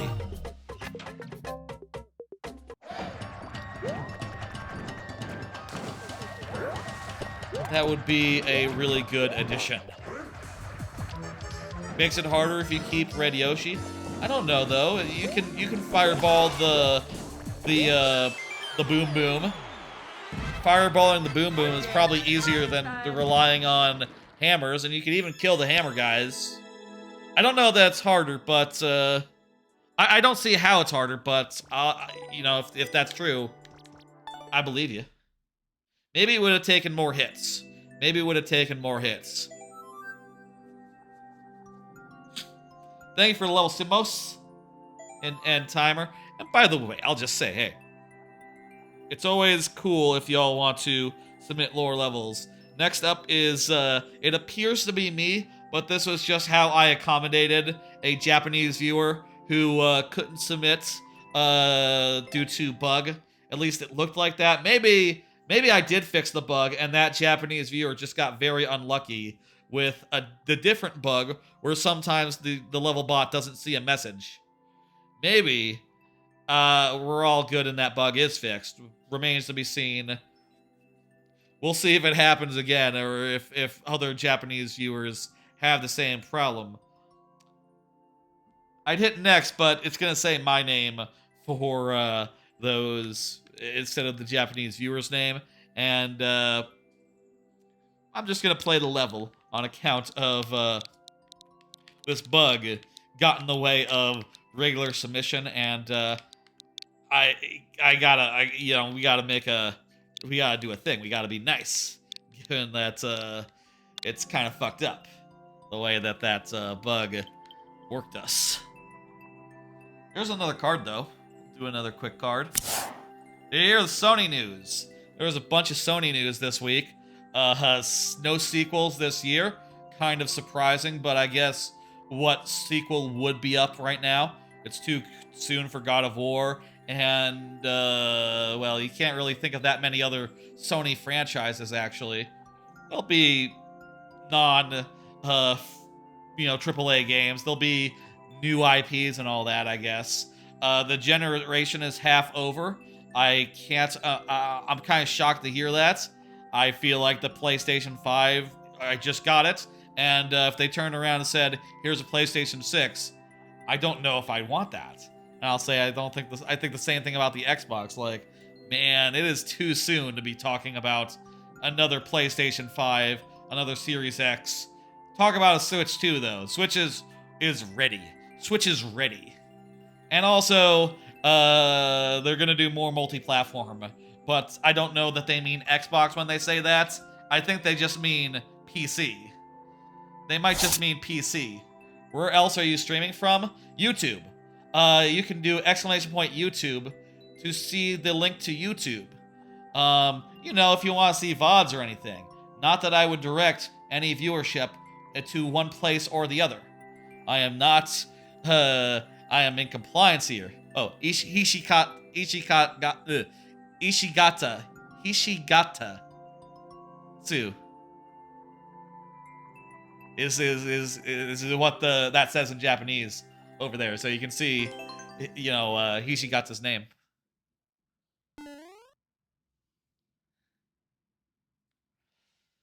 What was I saying? Let me refresh my memory by looking. Oh yeah, Sony. What is this again? Are large mushrooms important? I'm gonna say no. Maybe.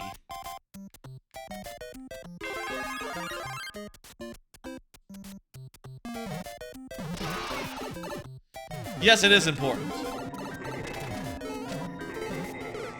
No, it's not important. There must be a way to do this without a thing. Hishigata usually means diamond shape. Huh. Interesting to know.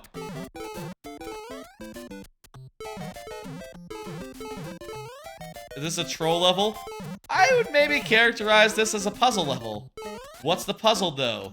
I got an idea. I think we gotta jump and hit that, these two.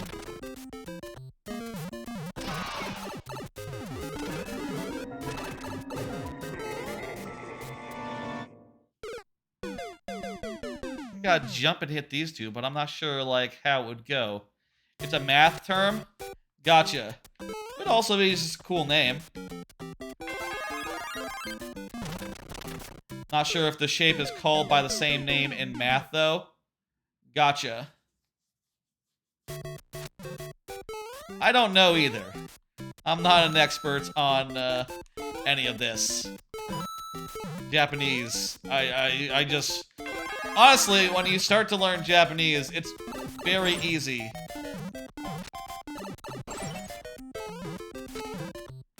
It's very easy to learn hiragana and katakana. Those two, you'll get, like, within a couple days. Mostly. There's some characters that probably still throw me for a loop. But, for the most part, you can get those down, like, really quick. Kanji, though, is like an impossible trial, though. That part is just so much to get down. Yeah, kanji is impossible. You know, obviously people do manage it, but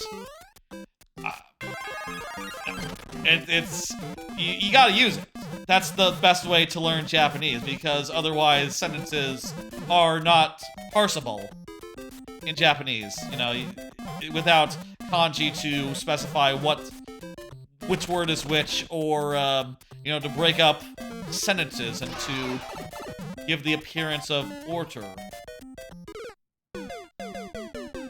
But yeah.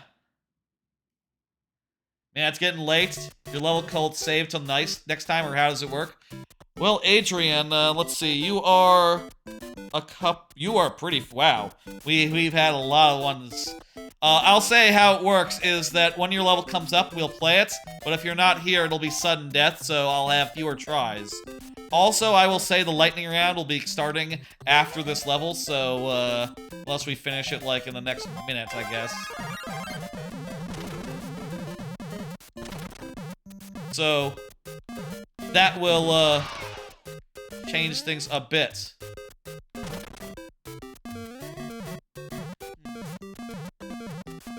How exactly I can become small here? What? There's a secret in that in the pit.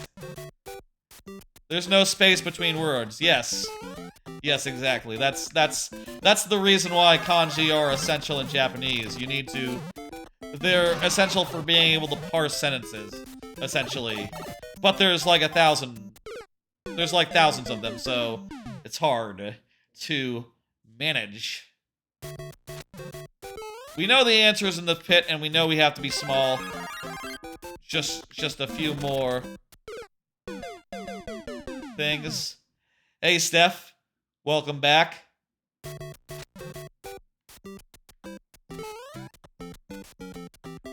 already been submitted to the queue. I think you're good, Steph. We did play your level earlier on. You weren't present, so it was sudden death style.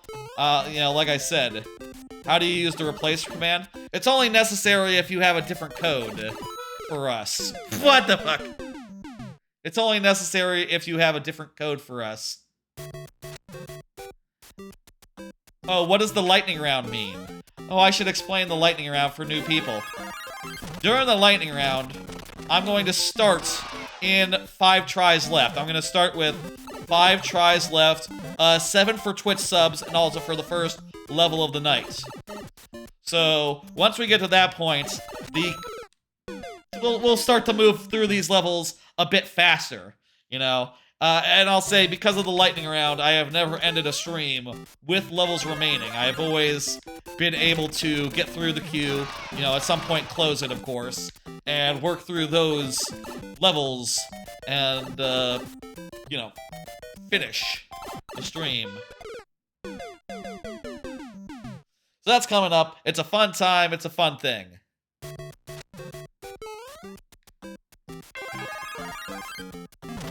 How about another card? Another bit of news. I'll say, last thought about Sony. This is the one you mean to. I believe you are in the queue.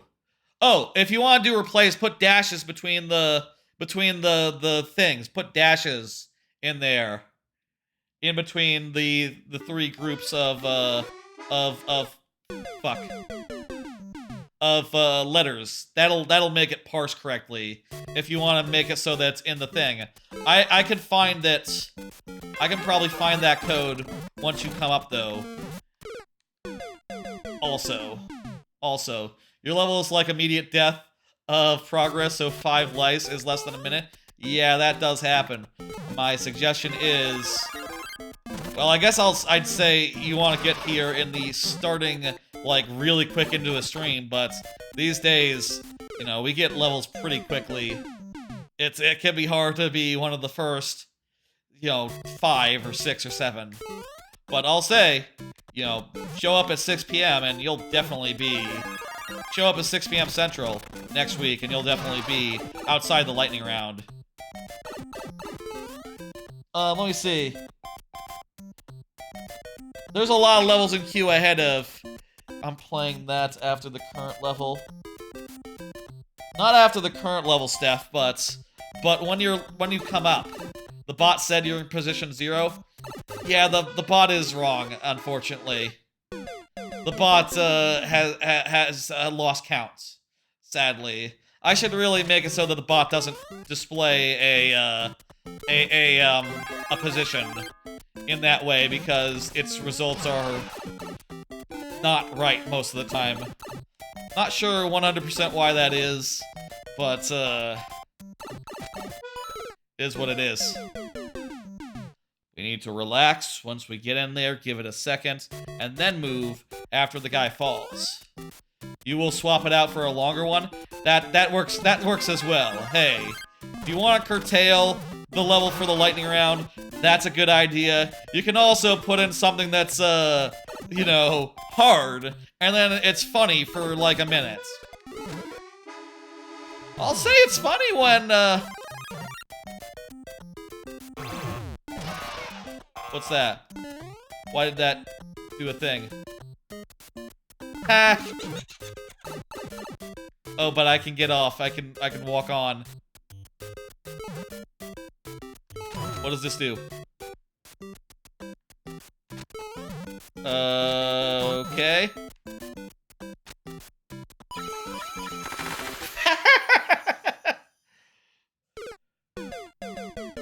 That sounds good in that case, but wanted you to play a couple levels of your world. It's a standard world, and wanted your opinion on it. Sure, yeah, that's great. I love standard. I love traditional. Levels. Mario Maker. That's all it could be. I don't know why I specified there. Okay, so you can't go down and there's no point in trying here. You need to depower up on this. I wonder if you can kill the...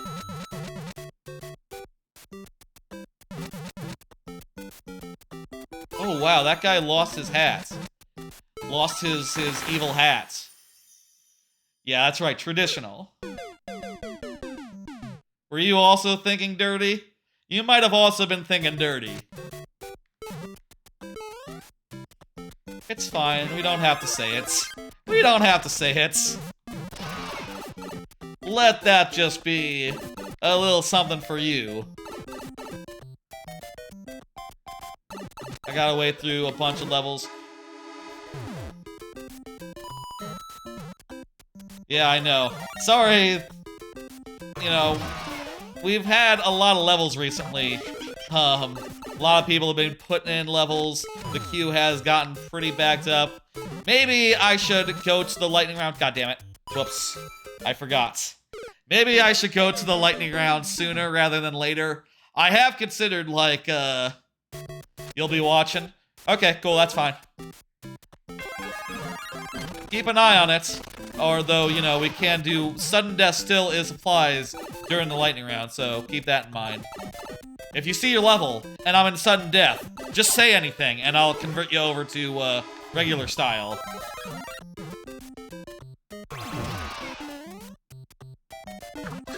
Maybe there should be an amount of levels where the lightning round is just instantly triggered.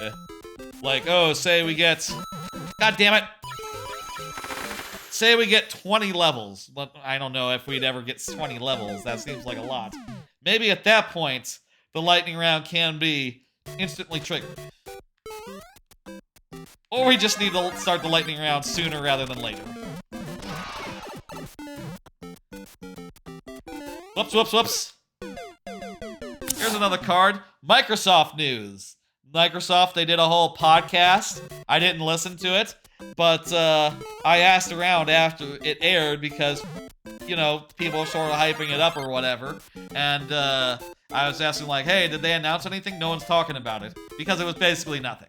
They said 4 old games are coming out, multi-console. Not Starfield, specifically, but older ones.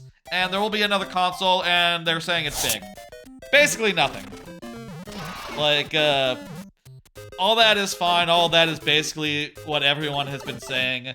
Leakers and also people who understand what Microsoft's strategy is these days. It's all about Game Pass. Game Pass is what's important.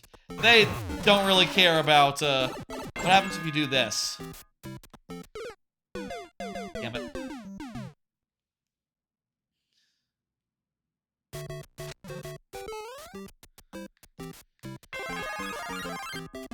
Not just leakers knew that, but also anyone who's been keeping an eye on what Microsoft has been doing the last 10 years. You should just skip the people who aren't here. I like playing more levels. The people who aren't here get 2 tries, though, so that's not very many. That's not very many.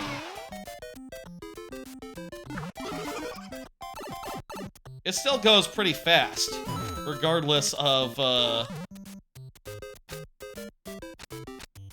Here we go.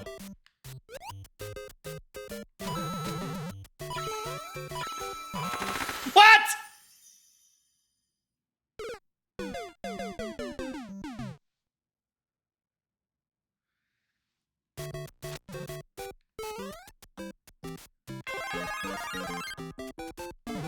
Sudden death does go pretty fast, though.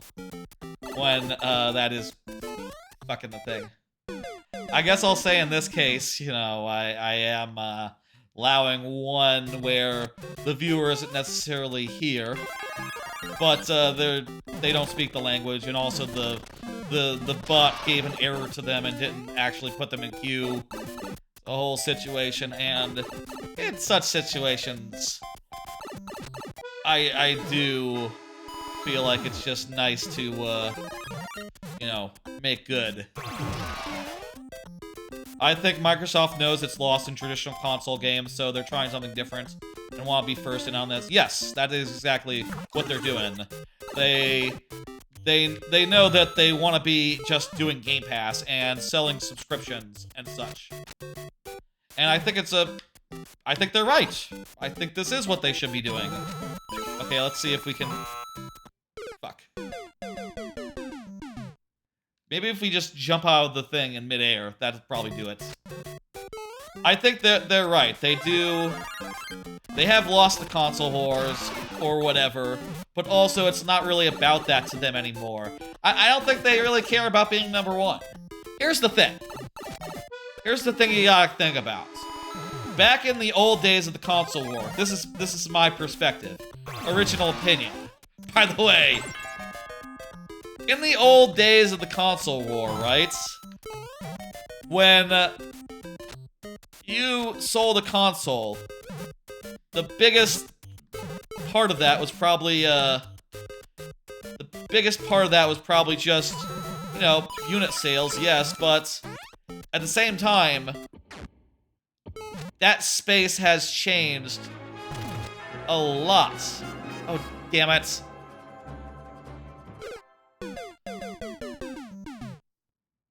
End timer. 5 last tries.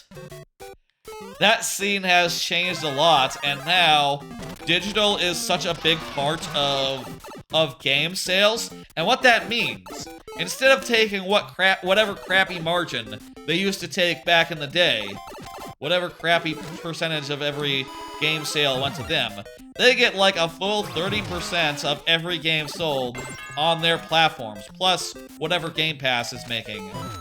And you gotta think, like, by not backing out of the console war, let's say they have 10% market share, let's say 10%. 30% of 10% of all games out there isn't half bad. That's not half bad. You can definitely make a tidy little business off that. And I think that is part of their thought process as far as, like, not backing off of the console wars. Checkpoint would refresh our tries, but we actually didn't have any tries lost when we got to that checkpoint. CP1, jeez. There's multiple CPs? We're probably not gonna get through this, are we? Cute thing. Maybe we'll figure it out.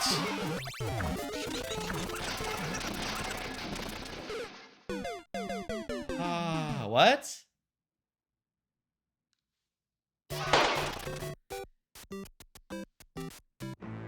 Yes, I got that, but what if you put people who aren't here last in queue? I like going through in order. I feel like that is, that's the way I like to do it. Usually it's not a weird thing. Hello, Adam. You are not in queue, yes. I appreciate the feedback.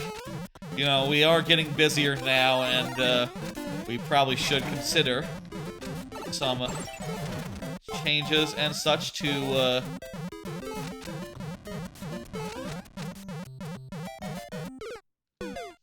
got our last try left. Hey, you do you. That's correct. That's right. Now, I am completely sure this is a troll level, not really a puzzly one. I mean, I kind of think all troll levels are, on some level, puzzle levels. They're funny to me.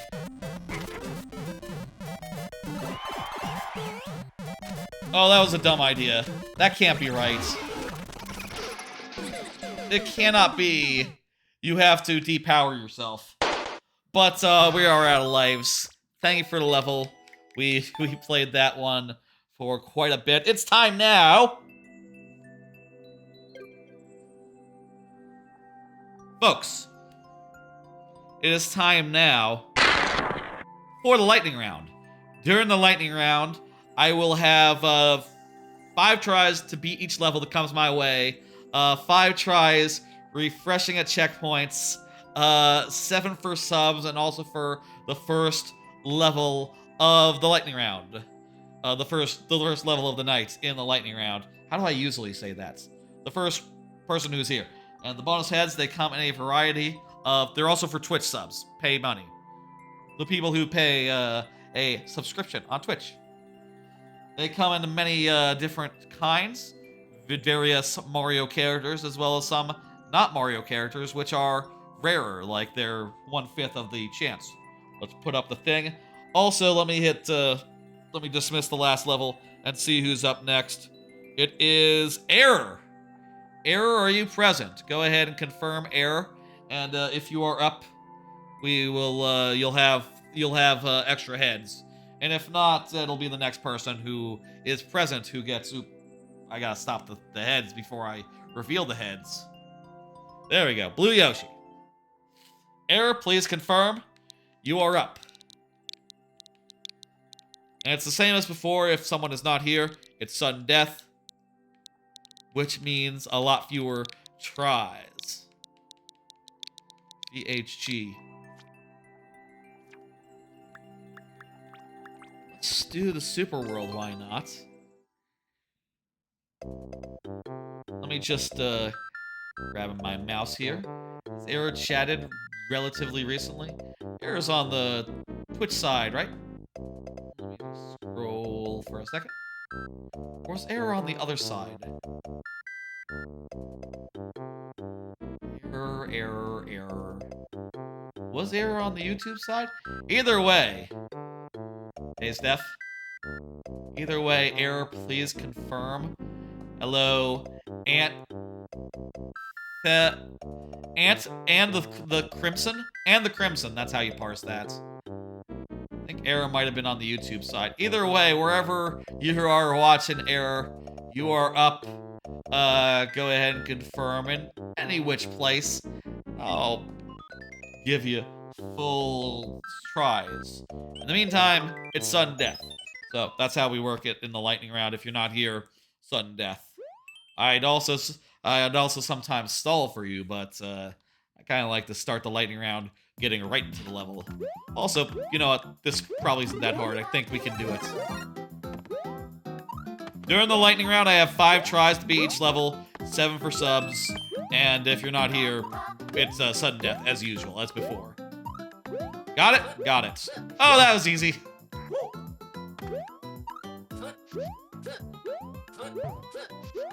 That was a nice, easy one. Thank you, Error. I appreciate you submitting. I'm going to go ahead and hit complete. And we're on to Mr. Wicked. Mr. Wicked. I think Mr. Wicked was chatting like a minute ago. Was Mr. Wicked chatting or... No, that was Adrian. No. Either way, Mr. Wicked, you're up. Go ahead and confirm. Mr. Wicked, I'm going to... Did I hit complete already? I think I did. Either that... Yeah, I did. Okay, cool. Have a look, Mr. Wicked. Go ahead and confirm, and you'll get the full time of day and all that. Something just occurred to me. Look at the Twitch. We've gotten a few more follows tonight. How many followers do we have right now? 598. 2 followers away from 600. That's coming up. That's nice. Whenever that gets hit, I will be I'll be happy. That's a good number. Nice round number. Not as good as 500 as far as milestones go, but pretty damn decent. I'll be thinking about that next couple follows what come in. YouTube is also approaching a milestone. I think it's at like 90 on YouTube. So if you subscribe on YouTube, you'll be getting me closer to 100. First real milestone, I guess. Unless you count 50 as a milestone or 10. You can. I won't stop you. All right, let's punch in Mr. Wicked, and I'll do a card as I'm doing so. Did you hear about the Nintendo news? And that there wasn't any. There wasn't any. That's the first thing I wrote on the card. There wasn't any. Leakers insist there will be next week. They say there will be a partners only, so whatever. It doesn't really matter. It's a partners direct, if there is one. And who cares, who cares, who cares? Feel like those leakers have been talking nonstop this week, saying like, oh, it's time, it's time. And yeah, we can all look at a calendar and see that it's been like 6 months, 4 months since the last one. We all know that it's, you know, it's time for a Nintendo Direct. But yeah, it's if it happens, it happens. If it doesn't happen, it doesn't happen. And I'm looking forward to when it happens. Looks like it's not happening this week. How do leakers get that information? I think the idea is that they know people. They know people who would know. And sometimes their information is correct, so to be fair, they sometimes do know things as far as we can tell. But they could also be guessing. Like, it doesn't take a genius to say, I think Nintendo will do a Direct. How long has it been since the next one? Like 4 months? Yeah, they'll do a Direct sometime in the next month or two. Yeah. And if you guess next week, eventually you'll be right. Someone's uncle works at Nintendo. Someone's uncle definitely works at Nintendo.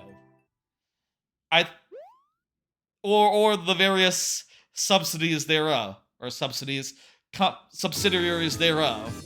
I used to know someone whose brother worked at Retro. And, you know, I would hear a thing or two occasionally. They no longer work at Retro, so now it's all, probably fine. They don't know anything about anything anymore.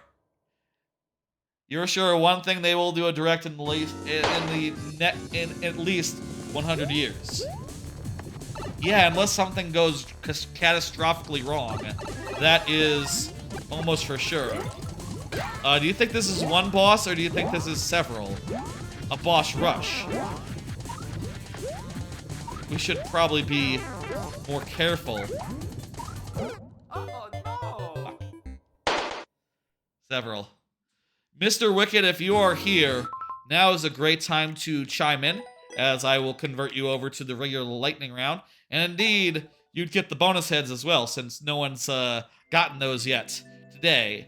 But if you're not, that's fine too. I'll do another card, give you a little bit of time.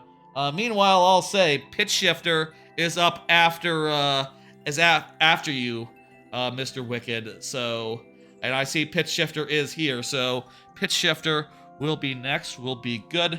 Let me do another card, and then if Mr. Wicked doesn't chime in, we'll move to the next one. Did you see that Sora shit? Bit of generative AI stuff going around. There's a very uncanny video that was generated entirely by an AI, apparently. 3D models, and it looks crap, but eventually it'll look better. Worrisome. The future of a generative AI and what that means for the future. Is the Tokyo-like footage? Yeah, I guess it's Tokyo. Was it supposed to be Tokyo? I guess like a very old game set in Tokyo. But maybe it was supposed to be Tokyo. Could have fooled me. Anyway, saw that. That's a whole thing. Kind of don't want to talk about it that much, honestly, thinking about it. It's Pitch Shifter saw it. People have seen it. If you want to streamline the queue process, what do you got, CMOS? Hit us up with the idea.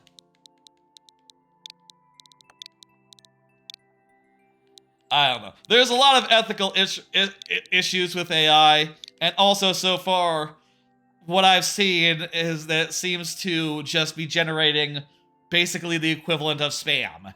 You know, like, oh, it's not that it's misinformation. It's just that it's low quality, and it gets in the way of things you might actually want to consume, right? All the letters written on the signs are gibberish, I can assure you, because you're Japanese. Damn. 10 minutes for a normal round? Over 15 minutes may work, or... Yeah, I have considered switching to, like, 10 minutes. Like, that is definitely an idea that's occurred. Like, maybe if the queue passes 10 entries, we could shift to 10 minutes. We could try that. It's just a little bit longer to explain in the part up top. 10 tries for someone present, 3 tries for people that are not present. Could do. I kind of like 2. I like the number of tries that we have. I have considered, like, maybe the bonus heads could be given out more freely. Mr. Wicked does not appear to be here. Gets over 20, it should be 5 minutes per level. Or just immediate. I feel like over 20 is just, that triggers the lightning round, and also a 5-minute timer as well.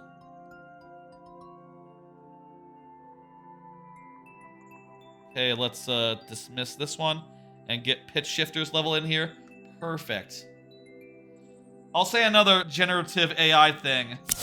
Doesn't AI-generated spam videos annoy y'all? This is something I've been seeing out there a lot, where I've been looking at a lot of laptop videos and a lot of tech videos, because I've been, like... Well, first off, I got an Apple Watch, and I was very curious to learn things about how you should use a watch. And also, I've been really excited for my new laptop, which, again, dual screens, very cool. Windows, hello. I'm here. 2 screens, very cool. And the keyboard is Bluetooth. It's very nice. Pops right back on. I've been looking at a lot of tech videos, and as a result, I get some videos that are just like, you know, top 10 laptops of the year. And some cases I'm kind of interested in going like, oh, do they think that the ASUS Zenbook Duo is going to be one of them? I think it is. That's why I bought it, because I think it's the best thing I could buy. Especially for the price, and especially for the things that it has. I say this without having spent that much time using it, so disclaimer, first impressions and all. AI couldn't generate kanji. But sometimes you click on the videos, and quite frankly, they're not real videos. Let me get the bonus heads up. Here you go. Blue Yoshi. They're not real videos. They're just stock footage that's been randomly edited together, and an AI voice reading an AI script, basically randomly talking about, you know, like, oh, oh, I see, this is one of those where it randomizes which way you go each time. That's cool. An AI voice basically meaning like, this media player has these stats, and people think these things about it. And this is true. And you watch and you go like, wait a minute, this is bullshit. This isn't a person at all. What the hell? And I just, you know, you'll just look down at the comments. Recently I've been going to those and just leaving a comment to the effect of, yeah, this is generated by machine. Bullshit. You know, like, AI generated.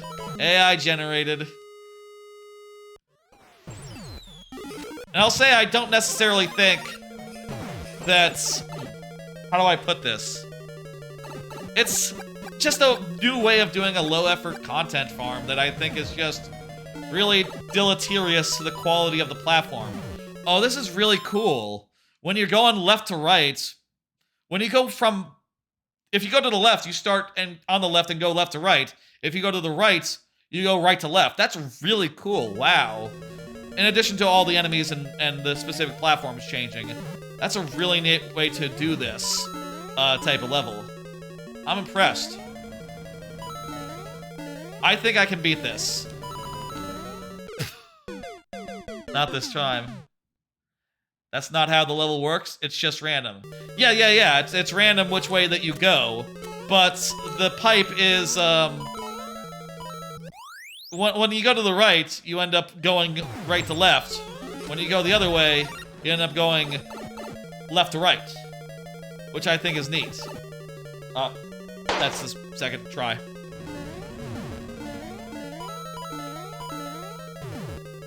Anyway, I am really disheartened every time those come up in my recommendations. Just, man, this is obviously such crap. Any human can watch it and go like, yeah, this is spam. This is spam right here. And also, I do appreciate that, like, yeah, that is a total thing that I think about as well. Like, is this spam? Samos in the chat saying that doesn't want to be seen as spam just because doesn't want to show face. I agree with that. That is a concerning thing, you know. But I also think it's just you gotta think about what style of video you want to make, right? Like as I'm watching these videos that are borderline, I'm like, is this AI generated? Is it not? I just can't help but think on some level, like, even if it's not AI generated, it's kind of sad, isn't it? Someone put in, if it's not AI generated, right? Someone put in a lot of work just to make a video that an AI would be able to do, that is indistinguishable from an AI just randomly putting a script together and video. I'll say I do think that if you are making a video, I don't know, film something, like actual... I feel like that style of video just can't work if AI is just doing it all over the place, right? Much like the style of emails change. If like, you know, no one is emailing someone with legitimate offers to, you know, get a dowry from Zambonia or whatever the fuck it is. The prince, what is the prince? The classic scam example? No one actually says emails like that because it would be obviously, it smacks of a scam. It's gonna screw the AI, the video platform over. Yeah, it is. 100%, and I really think that Google and YouTube, I say it as if those are two things. YouTube needs to get a handle on it and stop recommending those videos, because the more people see those low effort content farms, I think legitimately the less they want to use YouTube, and it just makes the platform worse and more shitty when you're exposed to such things that you know aren't real. You were thinking about showing an avatar and maybe some gameplay, but how do you get an avatar? There's a whole process. Some people have 2D ones that are pretty, that aren't animated or anything. I don't think I've seen an AI that uses, like... Honestly, the one thing I haven't seen AI doing is just straight up gameplay. It's always stuff like tech reviews, or hey, here's stock video from Amazon mixed with oh, this is interesting, a new area. Did we get a checkpoint? If we go back to a checkpoint, I'll refresh the tries. I don't think we did though. I hope that door wasn't the door. It's a pretty cool level.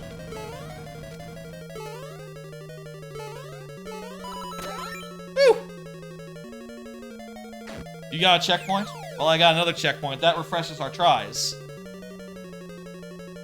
Don't worry, I'm usually pretty good if I respawn at a checkpoint.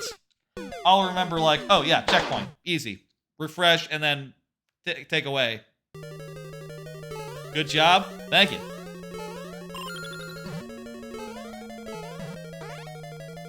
It's all very concerning, but I think the thing for me is that it's more annoying than anything. It's more just, I see it and I go, God damn, could this be... How about if it was less crap? And less of a waste of time. An obvious waste of time at that. Eventually they'll make it so that those cheap scripts are better, but I don't know. I don't really have that much faith that they can ever be, like, well-composed, or... I do believe that there is some creative flair that a human has that adds to a product, adds to a level, to a thing. I remember when BitBlock Heroes came out. Do y'all remember that? It was like a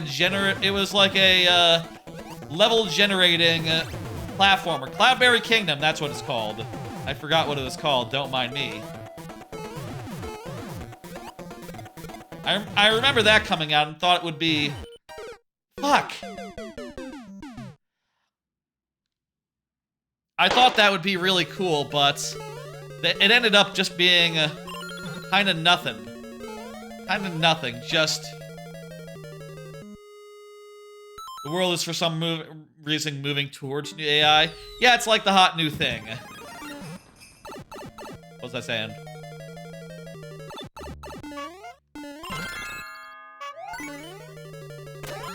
I've totally lost my train of thought there.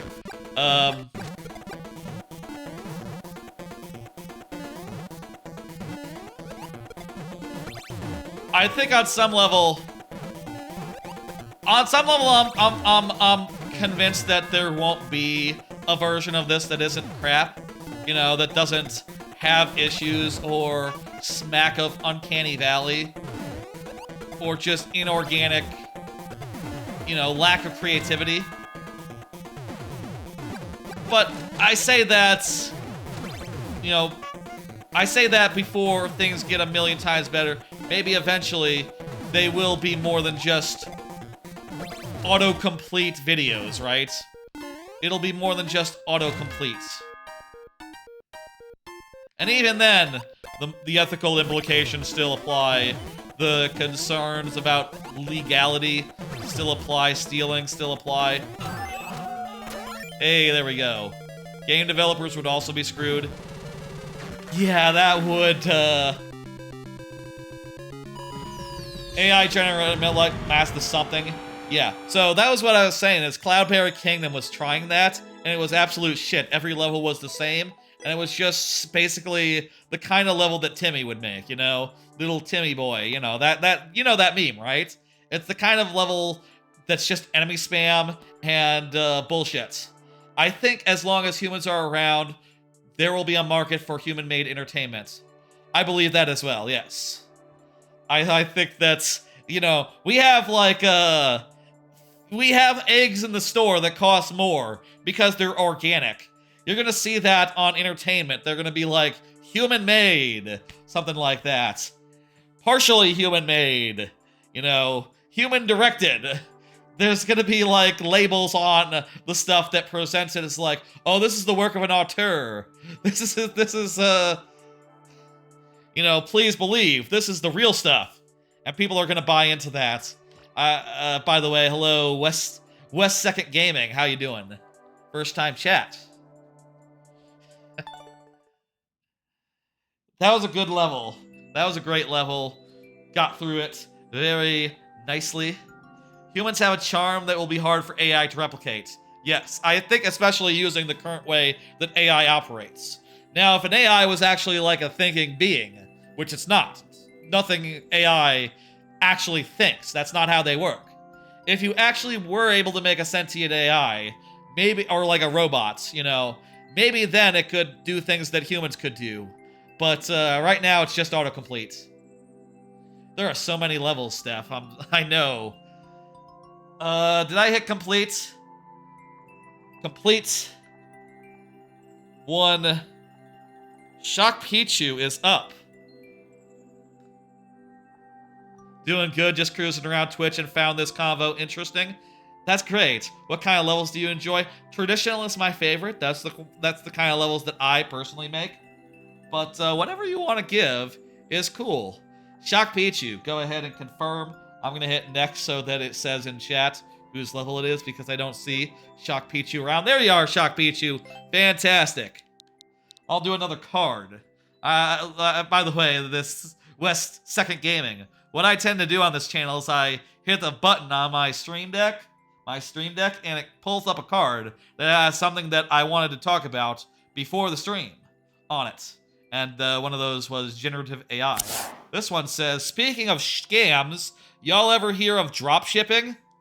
Heard about this recently. Apparently, what this is that people will set up like an Amazon store, right? That doesn't actually have inventory, doesn't actually sell, doesn't actually carry any of the things it sells. Instead, you know, basically it's like an Amazon page where it's like, okay, you want this watch band, $12. And what happens when someone orders that for $12 is they turn around and they order it for $7 from another store, and they send it to the person.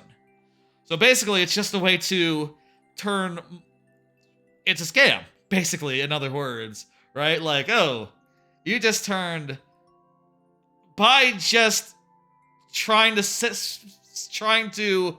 you know, get someone to pay more money than something is worth, you have made $5 just basically for free. Maybe based on some sort of SEO gaming or something of the short, right? You are just skimming money off the top, and it's a whole fucking gray area. I mean, one can argue it's not illegal. It's probably not illegal to do like that, and there are probably stores set up that, you know, resell stuff, buy things at bulk or whatever price is available. In this case, with dropshipping, they're not buying in bulk. They're just buying things that are cheap and selling it for more. I think there is some argument to reselling not necessarily being a bad thing. You know, like, I will say, I have a lot of family who have done things like that in the past, and I know that it is a good practice in general to just, and a fun hobby for people to have, to go around looking for deals, right?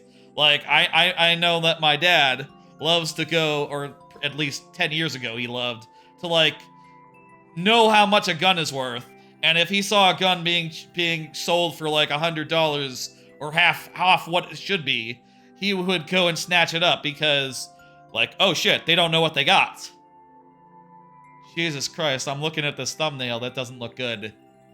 My grandma, before she was, 90 years old, like 10 years ago or so, she used to go around to garage sales and then sell things on eBay, back when she was in her 70s or 80s, early 80s, which was, I think, it's a very proactive, cool thing for a person to have.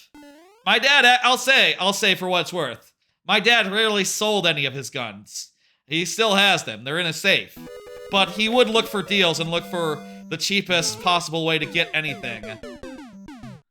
I have no idea how much a gun costs. $500? Maybe that's a banana thing. Arrested Development. It's a single gun. What could it cost? $500? Oh my god. I'm just realizing we have to be precise and fast here. I have no idea. I don't own a gun. I'm not... It's not been a problem. I don't think there's that much to worry about, personally. But, some people love it, especially here in Texas where I live. Oh boy howdy, that was fast. Let's just... I just want to look. Is this just literally make these precise jumps, all of them in a row? What's at the end of the line here? I just want to see really fast. Fucking hell. Wow. Yeah, that's a thing you got there. You live in Brazil, so guns are not allowed anyway, even though a lot of people have them. Really? So it's not like Japan where guns are not allowed and no one has them. At least the final jump is easy? You say that. Looks hard to me. They probably stole it from somewhere, though. I guess if your government is like... I guess that's cool, hey. I know in Japan there are options to have guns if you have a legitimate use, like hunting or something. Brazil is like that. More power to you. That's cool. It sounds cool to be like, just living in disregard to the law. That sounds like a cool way to do. I know that in, like, South America, other poor countries, emulation and piracy is a lot more common as well, and which is also cool. Buy line skip? No such thing, Steph. Let's, dismiss and move to the next one. Anyway, I think it is, Mario Maker Pro 924. I don't remember seeing Mario Maker Pro add the level, but must have missed it. Mario Maker Pro, if you're here, go ahead. I have not killed anyone or bought any guns, but piracy, maybe. Oh, who hasn't? Who hasn't? Hello, tech person. I am well. A lot of people in queue tonight. I apologize for the long wait. What are you gonna do? I guess we could lower the timer. I know there are other the other thing is I'll say is that I understand. I've watched viewer levels before, and I understand that it's frustrating when it's a long while until your level comes up. But it's also frustrating if you wait a while and there isn't like you don't get that much time. So I do believe it's best to do justice to levels once they come up, or at the very least within the rule set established. There's no way to please everyone with viewer levels. Probably true. The lightning round's pretty good though, I think. It's my favorite compromise. And if you have a harder level, get in early. That's all I can say. Be one of the first couple, and you'll likely be able to be early on. Looks like a fun level. Oh, I just hit without thing. Mario Maker Pro. I'm gonna put you into sudden death as I don't see you, but we'll see what we can do. And also, if we run out of lives, I'll give you a chance. Your patience is big, Steph. Is not big. It's fying or dying. I understand.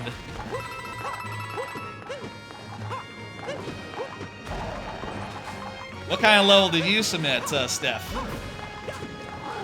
I'll say, Steph, you did have a level earlier on that we did play, though you weren't here at the time, so we... That's a checkpoint, but we didn't lose anything. You're grabbing your Switch? Fantastic. Can I just run past him? Yes, I can. You're busy on stuff? Oh, I 100% understand. I'm often doing stuff while watching the stream. I'm not always chatting. I'm playing games. I'm, when watching other people's streams, you understand. I'm playing games, sometimes doing laundry, cooking. A lot of things you cannot just run over and do a chat even if you're paying attention.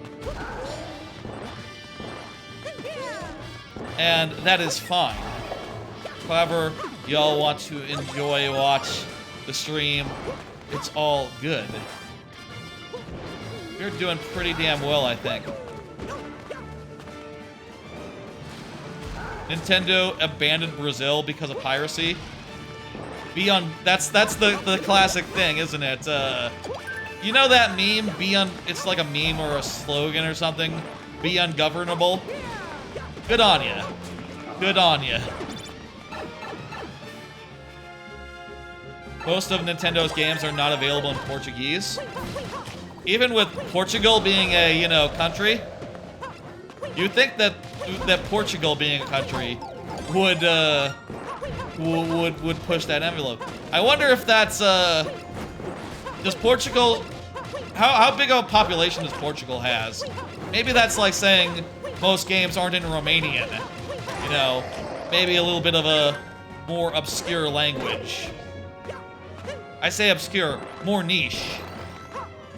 Portugal is tiny. Gotcha, that makes sense. By the way, a level as suggested has a new contraption made, so you might want to check it out. Oh, we will, absolutely. We will. I think it is, Jesus, there's still a lot ahead of you.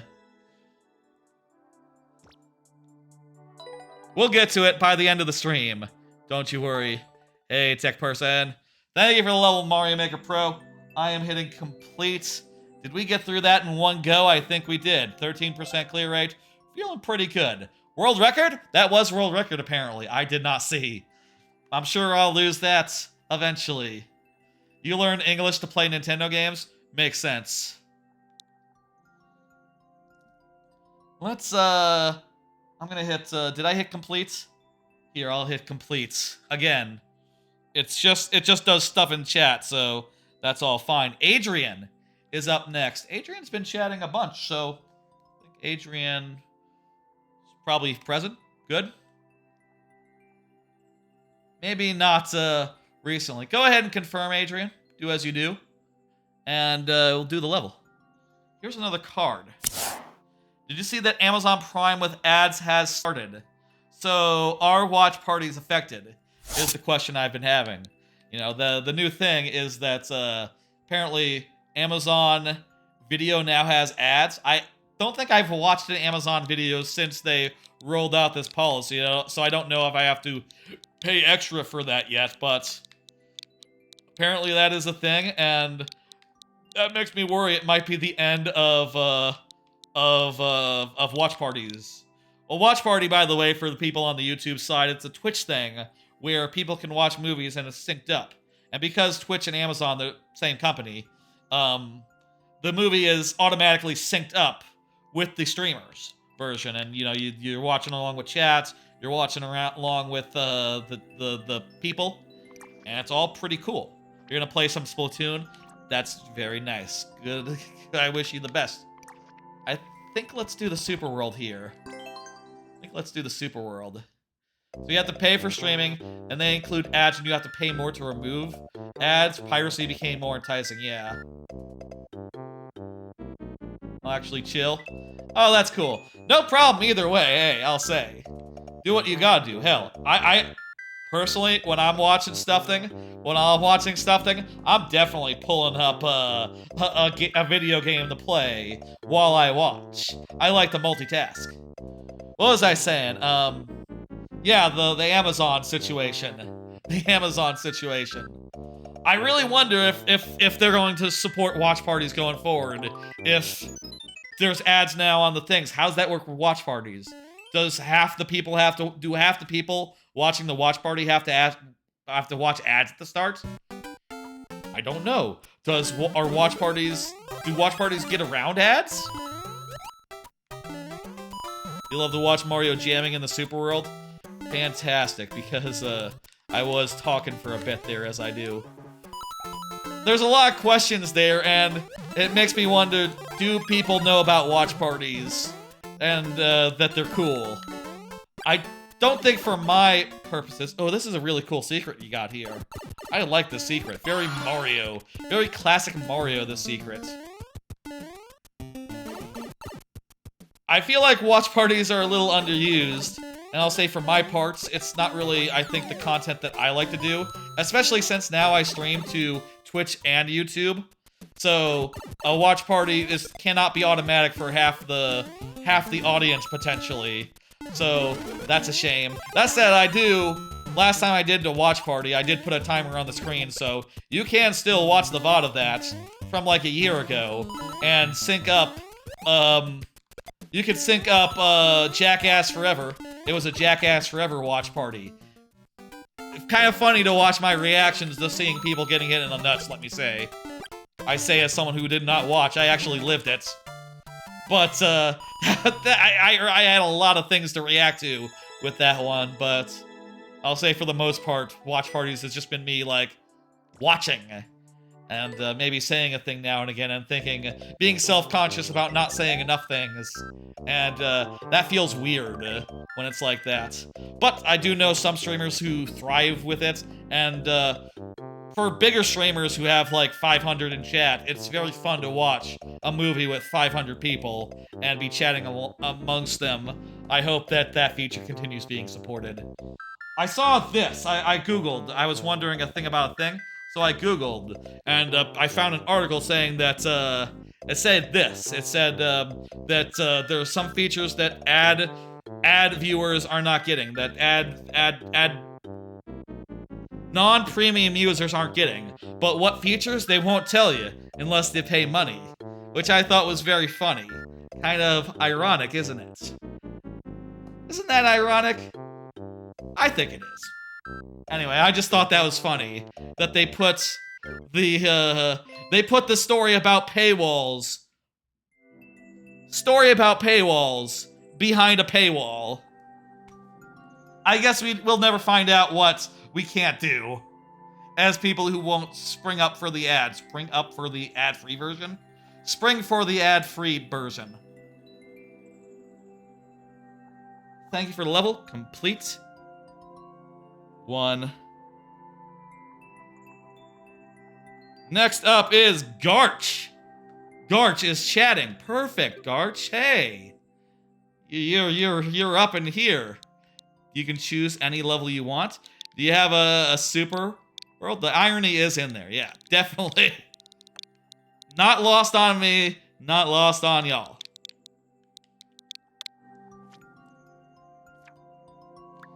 Okay, let's go. Garch. Super World? Super World. Let's go Super World.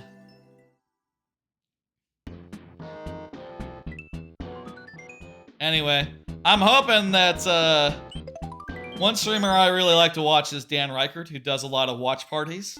And I'm hoping that he will do many watch parties in the future. It's very fun to watch movies with him and his community, which I am a part of, you know. Kind of how I, you know, was inspired to do streaming in the first place, is seeing other people from his community get into that and, you know, post and hang out and do things. It's very encouraging to see them all, you know, do the same and stuff. Oh, lives. There's your lives. Anyway. This is just a traditional level. I kind of like this flying sequence. This is fun. Wow. I made a flying level myself relatively, did I put in the wrong code? No, this is Garch's level. This is Garch's level. Oh, you said this ain't you hope this ain't a hard level. You didn't say that isn't someone else's level. Just a big compound words. Are your codes being sent? Yeah, you wait. I'm not seeing your tech your messages, tech person. Try it again. Keep trying. I don't want this to be long. I'll say the fireballs are random and kind of sucky, but this kind of seems like a fair way to, other than the fireballs, a fair way. Stay on the right corner and be patient. Good advice.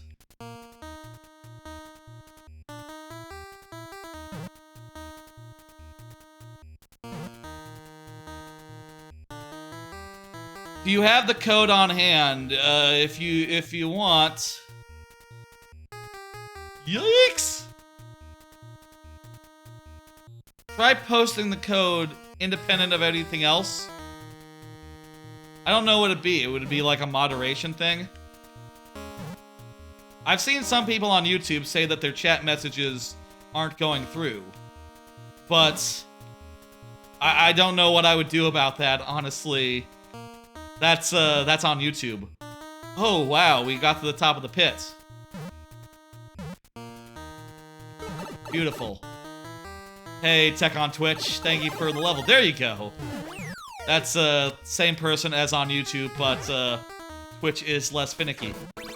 I don't see any sort of, like, slur in that, so really not sure why it gave you trouble. Whoa!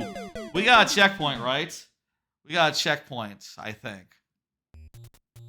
Yeah, so one try down. You'll twill on Twitch to— oh, god damn it! That's cool. That's cool.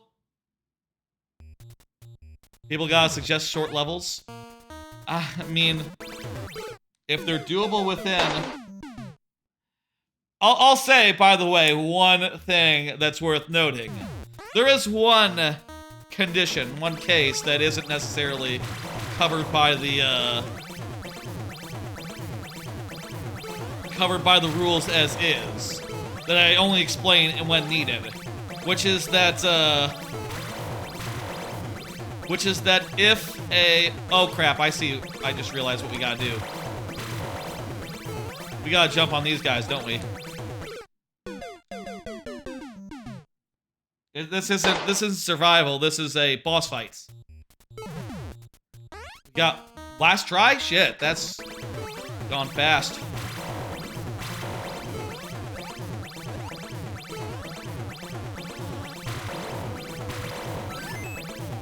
Cool, that was a boss fight. Okay, we figured it out. in time to clear the level. I'll say the thing I love about the lightning round is finishes like this. 1 try, 5 lives, just clinching it on the last try. I genuinely think that's just good content right there. It's a good system when it's at the very fringes of like too easy, too hard, at the very tight margins of that. Margins, the gray area is just can be wonderfully good. Let's get complete and move on to the next one. And also, it's like, you know, fun to figure out. I say fun. I don't watch the stream. I only live the stream, but I imagine it's fun to wonder, am I going to do it? In a case like that, it is so down to the wire. Squink, you're up. Squink, I know, is good for it. Thank you for playing. Have a good rest of the stream. See you later, Garth. Here's another card. Follow up on shorts and stuff. I've said recently that I want to try putting together some shorts. I have a lot of clips on the Twitch.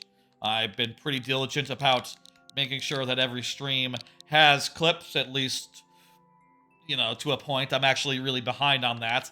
Months and months behind. But I do have a lot of really good clips on Twitch that I've been like making sure to go through each VOD and pick out the good things. And I want to turn those into YouTube shorts and probably TikToks as well. And haven't found the time for it. Instead, I decided to work on emotes and the viewer level bots this week, which you know, I'm not sure if that's like the best investment of time, but I'll do it at some point. I think I'm, you know, over that part of me that wants to say like, well, I hate TikTok, so I don't want to. I hate turning horizontal into vertical, so I'm not going to engage with that engine of discovery. That's pride right there, and I probably should just you know, bite the bullet and do a thing and try to make it as good as you can. That's what people seem to do, right? And by God, it seems like it works for people. YouTube wants shorts, so that's cool. Anyway, I'll do that. I have so many clips, and so many of them are very, very good. I bet they'll do well as shorts, and maybe then people will. Maybe then that'll be a way to get some traction on some stuff, and soon enough, you know, more on more busy streams, I guess. I'll say the viewer level streams are often the busiest of the week, to be fair. And they are quite busy, and I'm quite happy with the amount of people there, but I, you know, could use some more traction on the playthrough and the other variety stream type content. Hello, Groggy P. How you doing? That is something I'm definitely planning on getting to eventually. I don't know when, but probably will do it before that big stream in a couple weeks.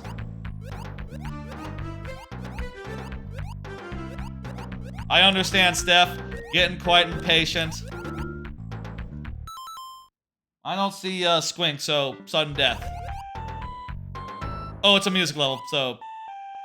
And it's that very good song from Mario Kart.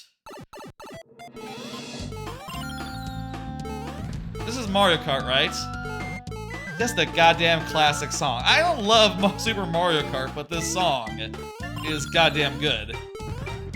And it's a beautiful rendition. Really well done. I'm trying to slide as if that's something in Super Mario Brothers. Good song, good song.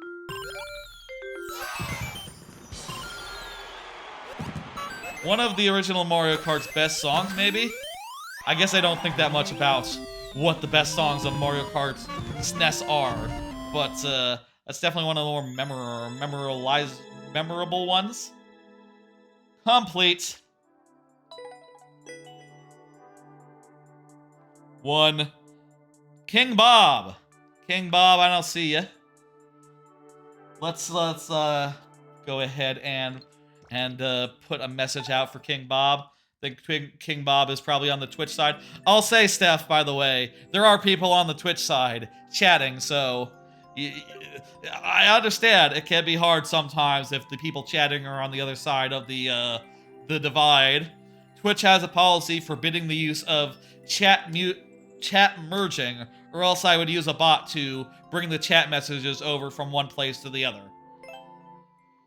Ask Twitch how serious they are about that policy. I keep using the wrong mouse because I have the one. Let me scroll up and find King Bob's level. In the meantime, let me do a card. Talk about his bounds. I spent hours making a trophy emote. I mentioned earlier that I have been making some animated emotes. Oh crap. There's only so many chat messages that Twitch saves. 1 second. Let me pull up a thing. I'll find this code. Believe me. Yeah, that's what happens. Oh wait, did I say? How did Steph get? Was it actually Steph that's next? Steph, what's the thing? Okay, you know what? Whatever.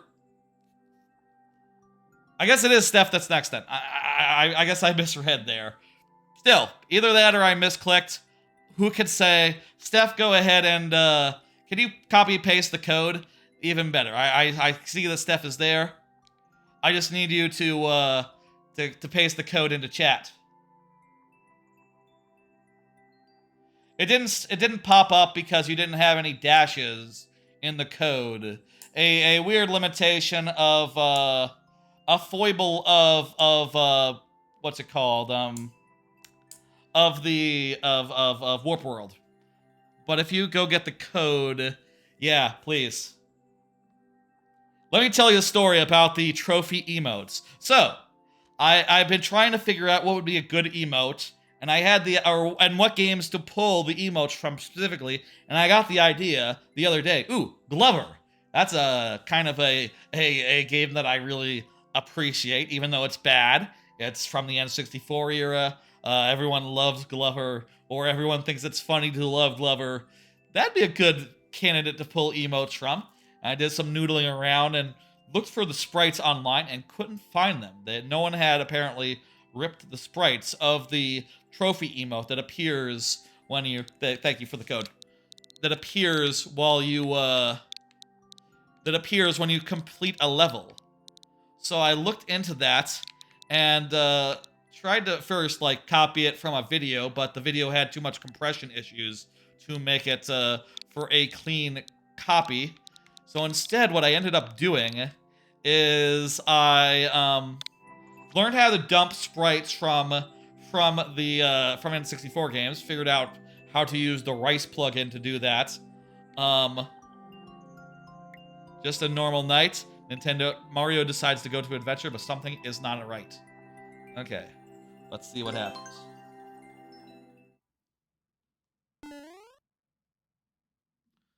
Full tries. Let's go.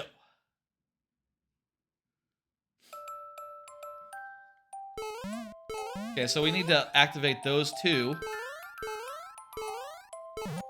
2, 3. There's some guys above there, and yeah, I can see that we do need to activate that. Thank you for the follow, Tech on Twitch. We are at 599 as far as Twitch follows go. Is that right? Or are we at 600 sharp? 599 right now.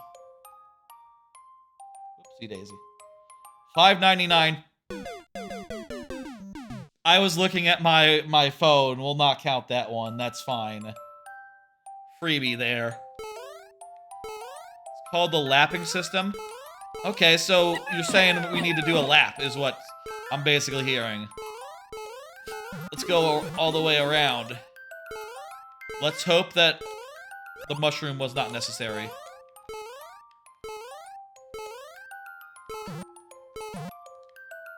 Ah. No problem, hell yeah. Anyway, So I dumped all the files, all the textures. It turns out that the tops and the bottoms of the trophy are two separate things, two separate like texture files. So I had to figure out which they're not in order in any way, shape, or form in the dump. So at first I had to find them all. Then I had to figure out like which tops goes with which bottoms. Then I had to put them in order. Then I realized that there was a whole masking layer that turns out cut out a whole area that was not in the sprites, wasn't supposed to be in the sprite.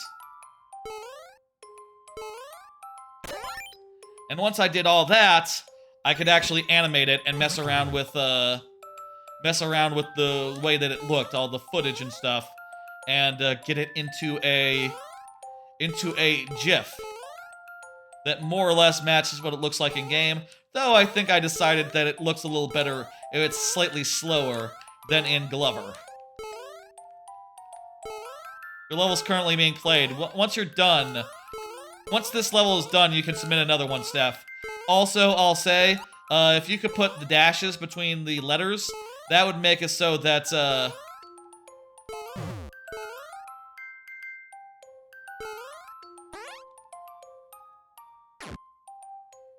oh, wait, I see. Fuck. I fucked that up. If you could put dashes between the letters, that would make it so that, the bot would parse it correctly. So, get that ready while we're, playing this one.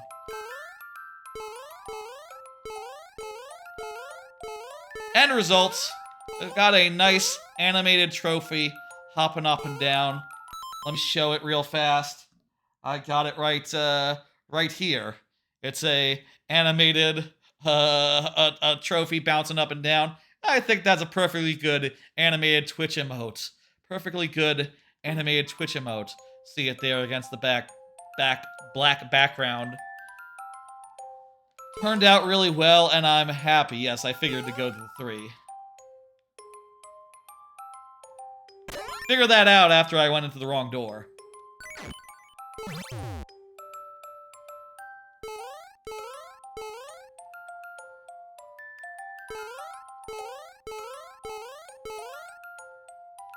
Whoop, fuck. Damn it. One more emote-based piece of business. I also had been hunting for shrugging emotes. That was another thing I decided to do instead of working on the shorts. Just really thinking all too much, way too much about where I could possibly find a solid emote of a video game character shrugging. And I tried editing, you know, I tried editing editing sprites to make them look like shrugs, but nothing quite got good enough to pass a sniff test. Hey, my Mario mate, yeah, how you doing? I found some examples of a shrugging character, like, for instance, Sans Undertale shrugs.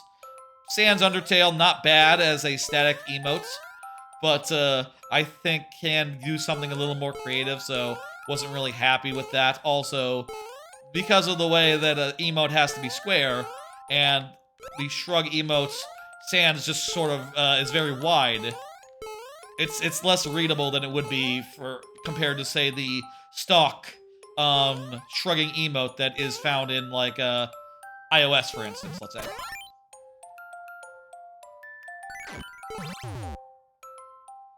So I spent a lot of time trying to think of what games have good shrugging characters in them, and also occasionally just trying to edit a sprite to make it look like a shrug.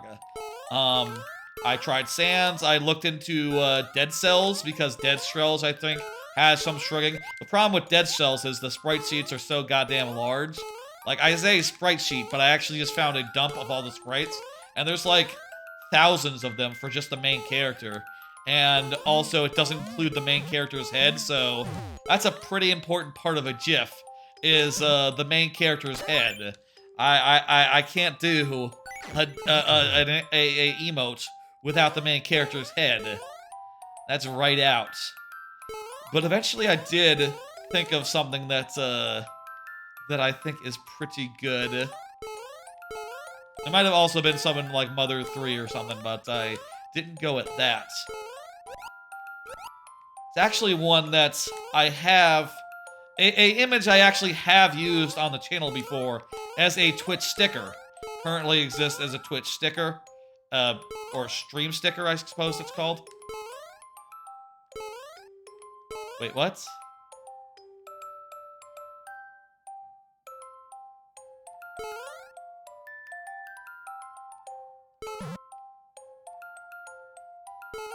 Can I verify a level I finished? And go to the far back? No, that's not how it works. How do you do this? Am I not getting this? What am I missing here?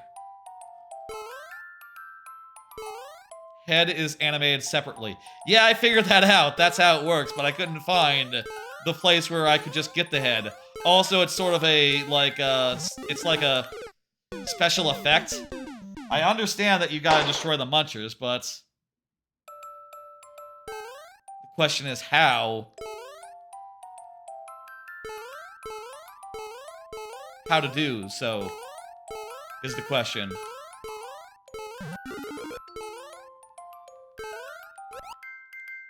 Fuck. I eventually did find one that I think will be the shrug emote on this channel, which is that I thought... I remembered this not from a game, from the manual from a game. It's Cranky Kong. Look at that. Sort of a shrug and also a head scratch situation. And it's great because it turns out, because he's not going like this, the image can be slightly bigger because, you know, I only have to go so far to the side. Because it's easier to, fit all that into a box. Versus if he was going like this, it would have to be, like, twice as large, and he would be very small. I think it reads pretty well. I've seen it as, in the Twitch size, and, I think that's gonna be one of the emotes coming. When, soon. Like I said up top, the situation is that Twitch added a bunch of animated emotes, as well as apparently one non-animated slot. We died. Crap. If you jump below them, destroy them. Yeah, but the difficult thing is, once we go around, the POWs despawn. Like for this one, it has to be red, and then we need to activate the on-off while the POW is on the blue. But if we go through a door, the POW resets. I'm not sure how I was supposed to do that. We're out of tries here. Thank you for waiting. Thank you for being patient. I think it's a really cool concept. Something... I feel like we probably missed a tick there. Missed a trick. Thank you for the level. As you said many times, we gotta keep moving. I'm gonna hit dismiss. King Bob. Another one that doesn't have the code. Let me pull up Nightbot on my phone. I think King Bob was on the Twitch side. Please go ahead and confirm if you are here. And if you have the code ready, that would help a lot. I'm trying to log into a bot so I can just search and find that code. Situation with the emotes is that Twitch just added a bunch of slots a few months ago, and I've been so busy. I haven't had time to make more emotes, and I'm just getting around to that. And they will be rolling up in 2 weeks for that Big Banjo Tooie stream. I will have all of them up by then, and people will be able to use them then. Let me go to the log and try to find this thing if I can. If you are here, King Bob, And by the way, it'll be sudden death. Accidentally hit the wrong button there. It'll be sudden death if you are. If you aren't. Where is logs? Okay, search King. I'll search for add. All the record of everyone saying add. Next page. Was Bob on the... Maybe King Bob was on the YouTube side. I can scroll up if that's the case. I believe...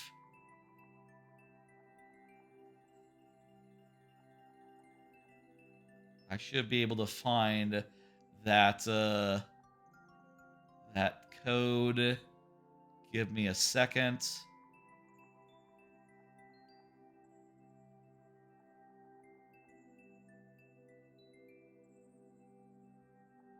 No, also the YouTube chat has a limit. That's how far you can scroll up. Okay, I'll log into Nightbot with YouTube. Choose the right account. All right. Yes, I trust Nightbot. You should use the lapping system for your levels, though. Oh, I think it is cool. I think it is cool. Haven't done that myself, though, anything like that. That is an interesting challenge, to build a level that you can go through multiple times. I think the way that I, the challenge that I think is more interesting is the other thing, to build a space where you can go through the same level one way or another way, and it's sort of like two entirely different levels, based on whether the on-off is on or off. Like, the one where it was random earlier, I think that's more interesting. Or like a case where it was like the last level of Mario World where you get to choose which way you go. I think that would be cool. Let me look for all the add commands here on the YouTube side. Okay, here's the code. I found it. Perfect. 2MV W5K. Wish there was a way. No, I could probably make it so that the script checks if the code is a valid code. Maybe I should make the YouTube fix that on the YouTube side. I couldn't do anything about levels submitted on the Twitch side, but that would solve some of my problems if the script just automatically fixed such cases as possible. I'll think about that as an enhancement. King Bob, I don't see you, so sudden death. Let's continue on with your super world. Looks like we've started it previously. Let me get up the warp world again on my phone. Let's go. Whew. You can now submit another level if you please, by the way, Steph. We probably getting to the point where we're starting to look at wrapping up, but there are still a lot of levels in queue, so it'll be a while until we're done here, I reckon.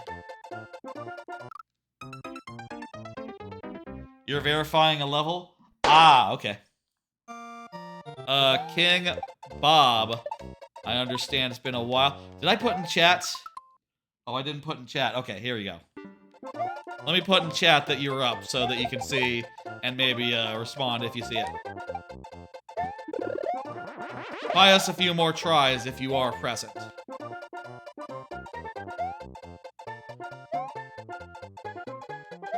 Hope the line doesn't turn big after this. Hey, there we go. 2 tries was enough.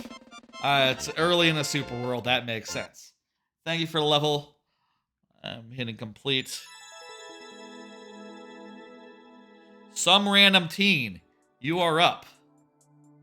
Some random teen. I'm hitting next.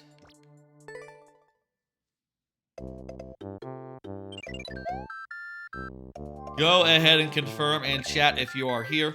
Meanwhile, I'm going to pull another card and talk about what's on it. Been listening to Revolution's podcast. Finished the French Revolution. On to the Haitian Revolution. Hey, random teen, perfect. Talking about this for the last week. I've been listening to this in a lot of my free time. You know, stuff like commutes, during work, lunch and stuff. Just marathoning that thing. And as a result, I've been able to get through the first 3 seasons, which includes the French Revolution, which is fantastic. Talked a bit about that last time. I'll say one thing I didn't say last time about the French Revolution. Jesus, I forget what my fucking anecdote was gonna be from the French Revolution. Crap. What was my anecdote gonna be? I forgot.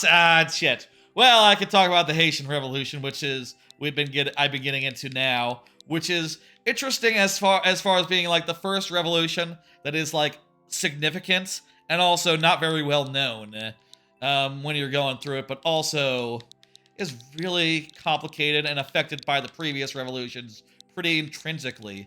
The thing that's fascinating, I think, about the Haitian Revolution is it's just so intertwined with the French Revolution to the point where, like, oh, in the French Revolution, there was a whole change of power. And as a result, they're going to send, like, 2 new commissioners to Haiti who are going to show up in 6 months and be like, hey, the king's dead, and also, you guys have to go home now. The tribunal wants a word. You know? What's hottest garbage? Your level, is it your level or the Haitian Revolution? Haitian Revolution is pretty neat. It's very neat how, like, delayed all the communication is and how running a country from, like, halfway around the world causes problems when they're both having revolutions at the same time. And, you know, by the time the people from Haiti get to France to talk about their problems, the king's dead. And it's like, oh, I guess we're not talking to the king. Okay, I would like to make the argument that, slavery is very Republican. We want to do it again. And then the Republicans think about it and they say, no, we're abolishing slavery. Oh, okay. And then, you know, a few years later, they turn around and they change their mind and go back and forth a little bit. And it becomes a whole fucking mess because they, communication and just delays and whole coups and counter coups and counter coups happen a lot in the French Revolution, and as a result, who controls the government just continuously changes during that whole span in a way that is, you just can't account for it. What is going on here? Is this your hot garbage? Wait a minute. We gotta get like a oh, hey, here's our shells. Cool. Oh. Wait, what, huh?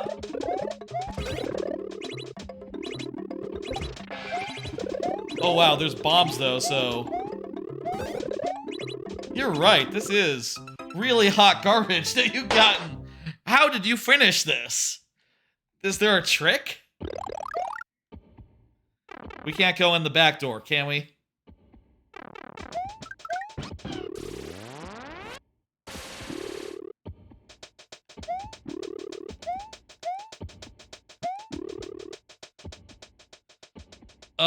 This doesn't look right.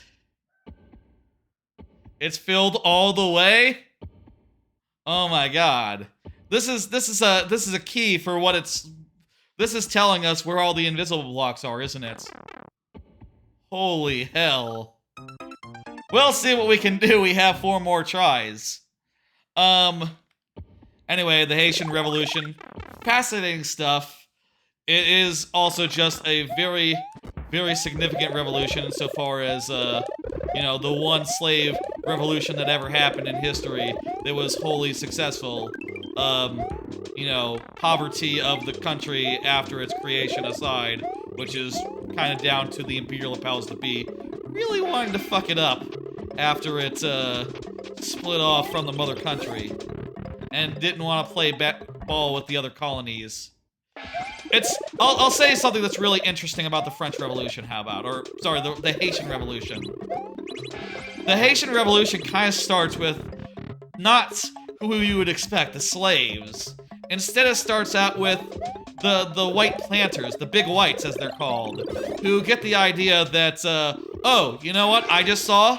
In America, right? In the USA, slave owners like you know, George Washington and all that just got revolution and got freed of their bonds to the mother country. We could have that here, you know.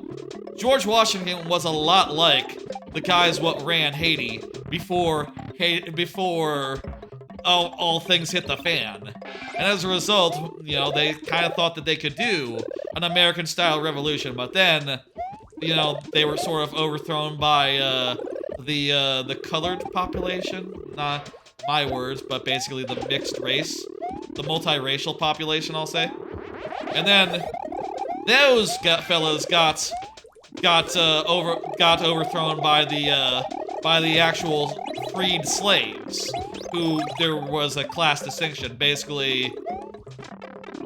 And it's kind of weird, honestly, from an American's perspective, just due to the fact that the mixed race population, right? They own slaves. They own they own slaves, even though they were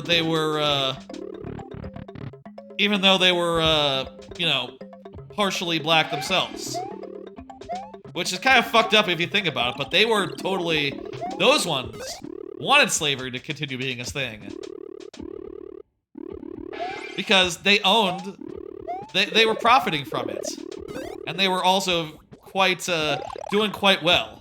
And the explanation for that, I think, is really interesting. And it sort of, let me explain what Mike Duncan does in his podcast Revolutions. He says, well, for most white, most of the whites, right? Their main goal in the colony that became Haiti was to make a lot of money and go back to France. Well, the colored population doesn't give a shit about that. What the fuck? They're not from France. They're not going back to France. They instead invested their money in Haiti, and as a result, kind of built up a lot of money, and that left them more wealthy than like poor white people. Which is an odd scenario. Odd that it worked out that way, but to us Americans, where, you know, nothing like that ever happened here during our horrible slavery situation. But it makes sense once you explain it, right? Really interesting stuff. I'm probably going to continue re-listening to that whole podcast, and I anticipate, I look forward to all the other revolutions as they come and go. This level took you 20 hours to clear? No wonder. I can't believe you did it. I wish you maximum amount of props. I have my doubts that we can do it in the last try. It makes sense? Yeah. I'll say again, Revolutions podcast, it's fantastic. Dude also did History of Rome. That was his first podcast, history podcast. If you like that sort of thing, those two are like some of the all-time classics, all-time greats. They're both completed. I don't know what dude is doing next, but I'm looking forward to whatever he does, whether it's a book or more podcasts or like podcast series. I think dude has probably done well enough where maybe he doesn't have to go right smack dab into another podcast. And, you know, the history, the revolutions ended a couple years ago, and he hasn't done anything new. Yeah, I do think you'd find it interesting. Yeah, and a thing that I think is especially interesting, especially as it goes forward, is the revolutions become more and more interconnected, right? Like, and more and more do the revolutionaries get a better idea about how to do one, right? Like the first revolution covered was sort of an accident. Oops, we accidentally killed the king. He was sort of leading an army against us, so we had to do it. So what happens now? And by the time you get to the end, it's like, okay, well, I have this theory of how revolution should work, and I've read so many books and done so much work, and as a result, when the Russian Revolution takes off, it's going to be really complicated and involve a lot of characters who are all, okay, I say characters, a lot of people who are thinking very deeply about the last 8 seasons of the podcast, you know, and have very nuanced opinions about what was good about the French Revolution, what's bad about the French Revolution, which part of the French Revolution should be the one that is honored. Thank you for the level. Is good. Samos. Samos is up next. Go ahead and confirm, Samos, if you are still around. I understand if you're not. It's been a minute.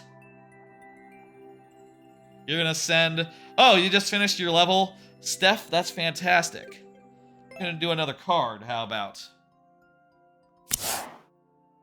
I've been playing Marvel Snap. Lovely little card game.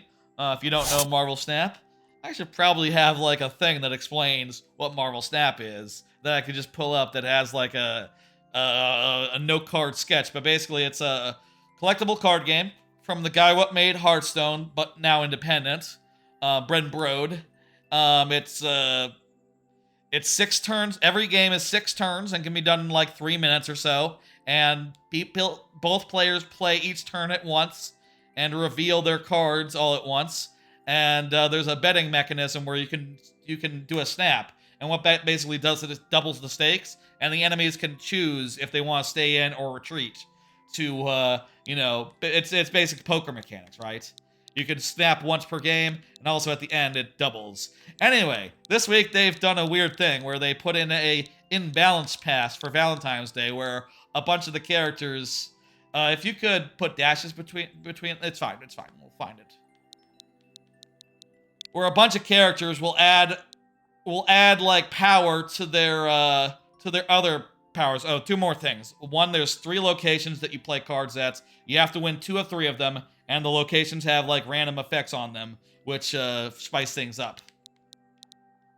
But anyway, when you play one of the couple, the other couple gets a power boost of like 1 or 2 points, which is pretty significant. And as a result, despite putting together this quite nice deck here, which is basically a super giant deck that I put together last weekend to use super giant to skip a turn, and then do something like Dr. Doom into Absorbing Man, with Absorbing Man played on 5, or Alioth into Absorbing Man to destroy the contents of 2 lanes, kind of, depending on the circumstances. You're just starting with D&D. It's not a role-playing game. It's a card game. And it's short. It's fast. Well, I understand though if you're busy, of course. Anyway, I put together a deck that is just all the lovers, and it wasn't very good, so I ended up net decking a little bit and finding this version, which is doing better. I'm in the 90s, so I'm not back up to Infinite, which is like the legendary, but I think I'll be able to get there soon enough. I'm not particularly stressed this season. I think I'll be able to do it. I think that'll be nice. Goal there is just to play cards and have the cards buff each other, and it'll be fine. I feel like one thing that deck could use is I'm thinking I might put armor in it, because I'm seeing just a ton of Destroy, and I could really use a way to ruin Destroy's day. Destroy is, an archetype. It's an archetype deck that wants to destroy their own cards, so if I put in a card that stopped them from being able to destroy their cards on a certain location, that would really help to stymie them a little bit and fuck them up. Oh, I play Marvel Snap all the time. It's like my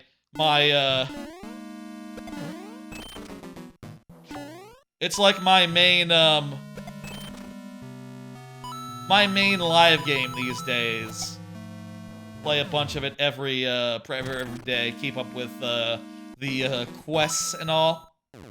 The whole effort.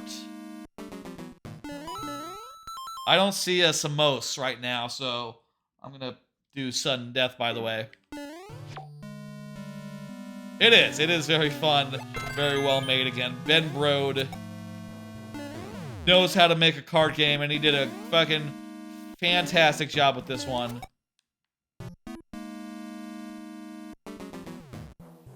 It's been out for a year, I'll say, also, so it's not like a new game or nothing. But, hey, we got through this part cleanly. Hey, Barnstormer, how's it going?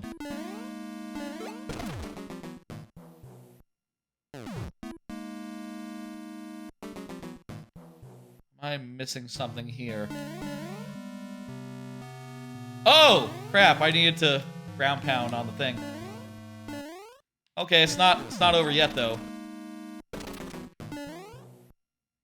Thank you for the level, Steph. Hell yeah. Alright, I think we might be able to do this one.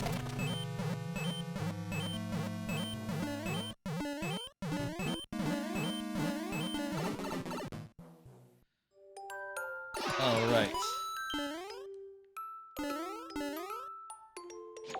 Some people's levels are coming up. Fantastic. This is a cool boss fight. Look at this. I like it. Okay, just gotta jump out of there, grab the thing, and there we go. I think we did it. I think we did it here. Unless there was a hidden block or something fucking me up. But there's not, so it's good. Thank you for the level, Samos. I think we saw this one last week and was unable to get through, so that helped a lot in, that helped me a lot, I think. Go ahead and hit complete. Oopsie daisy. And the Crimson. And the Crimson, you are up next. Go ahead and say a thing. You know what to do. And the Crimson. I'll do another card. Honestly, not been playing much recently. I replayed Celeste randomly over the weekend. I booted up Tori 3D randomly and played the bonus levels, which I don't know if they added those in a patch or if I didn't do them earlier for some other reason, but went through those and they're kind of alright. I did a Paper Mario randomizer randomly the other day, which was kind of fun, but other than that, not really playing much. I finished Prince of Persia like a week and a half ago, so I'm not really playing anything new, and I'm not sure what to do next. OG Paper Mario? Yeah, there's a really great Paper Mario randomizer that exists and is very configurable, and I like occasionally to just do a seed of it. Sometimes I do that on stream, but also I find that it makes a fantastic podcast game. So, you know, if I have a couple hours and I want to just want to play something while listening to, say, Revolutions, I can do Paper Mario randomizer, and that kind of fits the bill. You just finally got Celeste and just beat the hotel stage? Oh, that's fantastic. I love Celeste, I'll say. I've just played it so many times that it's very easy for me to just go through it. Though when I do, I don't tend to go for like strawberries or anything. I just play through it quickly. Maybe I should do a run or like a playthrough of it where I try to get 100% of all the strawberries. Maybe that would make it... That makes it a little more meaty in practice. Or the extra hard games. Love those games, especially the original and Thousand Year Door. Same, Groggy. Really can't wait for that to come out. Yeah. I'll say, again, on Monday, which is a holiday, I'm going to be doing a Game Pass stream where I'm going to start up 3, at least, Game Pass games. We'll see if there's time for more, if I feel like more. But I'm going to start up Persona 3 Reload. I'm going to try Pal World. And I'm going to try RE2, which I've never played RE2 or any RE other than the DS one, which was not very good. It had tank controls and touchscreen gimmickry. Gimmickry? That's not a word. It's like mimicry, but it's not a word. It had touchscreen gimmicks. You think it would be a world. Let's see, which one do we want? Tech on Twitch. Which one do you want us to do? Returning to Roots or Peaceful Plains platforming? And you're here, so tries 5 of them. Either one is fine. We'll go in order then. Fantastic. I think I might get into going through all of Persona 3, like, in my free time. Not to say that it would be all on stream. We did that last year with Royale, and that was fun, but that was also like 3 months of content. This time, I'm just gonna play it on my own time, except for the very start, which I want to do on stream. And maybe after I do that, I'll have something to play. I was thinking about Like a Dragon, Infinite Wealth, but I kind of didn't love the last one of those. With the last one of those, which was a RPG. The RPG mechanics just felt very mushy, and I have my doubts. Maybe I could try it, but, you know, it costs money, so I'm not exactly, hopping up to it, you know? That's, I always think it's a lot of money to try a game that I'm not sure about, you know? I would rather just specifically buy games that pull me in and make me excited to play them. And look like they'll click. The ending definitely needs to be nerfed. Gotcha. I'll say also, just because I cannot beat a level during the lightning round does not mean it's disqualified from being resubmitted or being replayed. Oh yeah, Mario time. Don't worry about it. It's just a little bit of stakes that makes things fun and keep things moving. Thank you for the level. We didn't need to do the disclaimer at all, turns out. Very nice. That last jump is a bit tougher than the rest of the level. I agree. I might get Infinite Wealth. I might. But also, Persona 3 Reload is probably 100 hours. I'll probably fix good for games once I get that. And maybe eventually I'll wind around to that. I'll say everything I've seen of that game looks hilarious, but the question is, can I do 100 hours of RPG to get through it?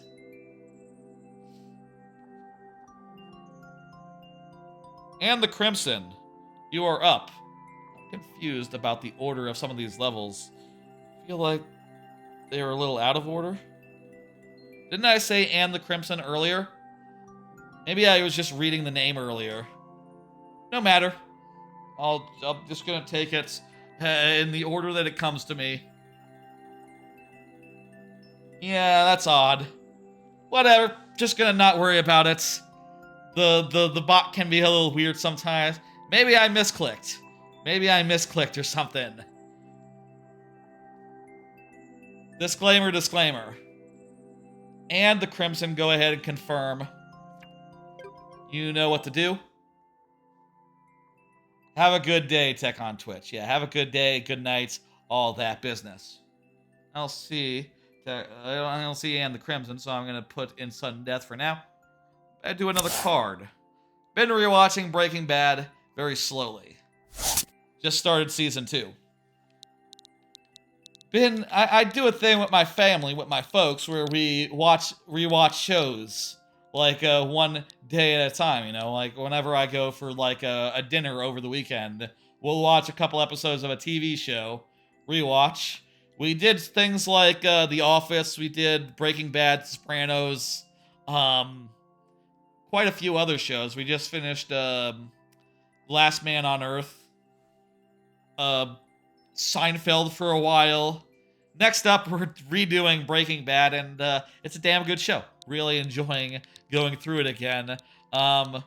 Season 2 has some of the best bits, and I'm excited to see those. Even if I think like the overarching plot with the overarching plot is a bit goofy with the stuff at the start of every episode. That all is really goofy, and I think doesn't really work. I think that the later seasons are much better at making for compelling stuff. That's an L, not a J. But let me just see right here, because it's Friday, it's the weekend, so I'll be watching, or you know, a couple episodes of that or a movie tomorrow. Let me see what the next episodes are. Breaking Bad. Please confirm, Crimson, if you are here. Season... What is it? Season 2. Season 2. So I'm at the... after the first episode.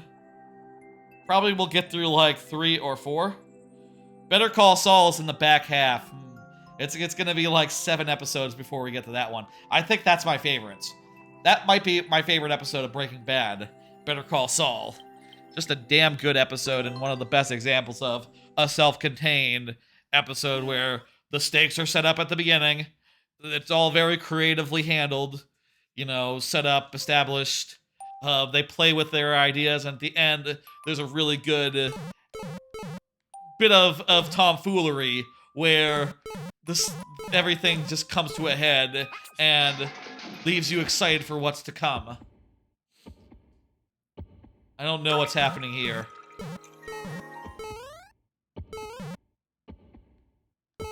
But there's only one thing I can do. Go in this door. I can get a key. I can go through this door. I hope this is as straightforward as it looks. This could be some bullshit. You love that one in 4 Days Out where they get stuck in the desert the whole episode? Ooh, yeah. That's the one where they think they have to burn all the all the stuff. Yeah. I especially love that one, how it sets up such a good crisis for the next episode, which is like, oh, we accidentally cooked all our meth, and now we have too much meth. Not to spoil it for anyone who hasn't seen, but that's basically what happens, you know. Too much meth. Very funny problem to have.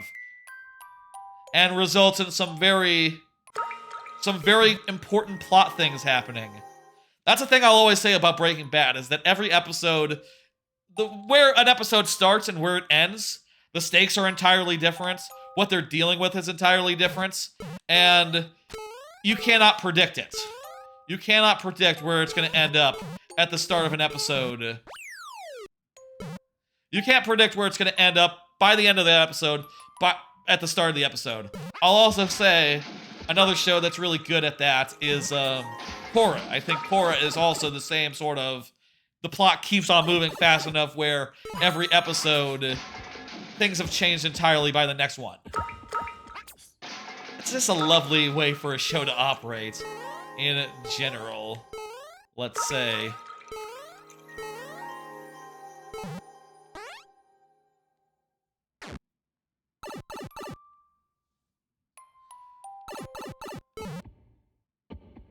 Thanks.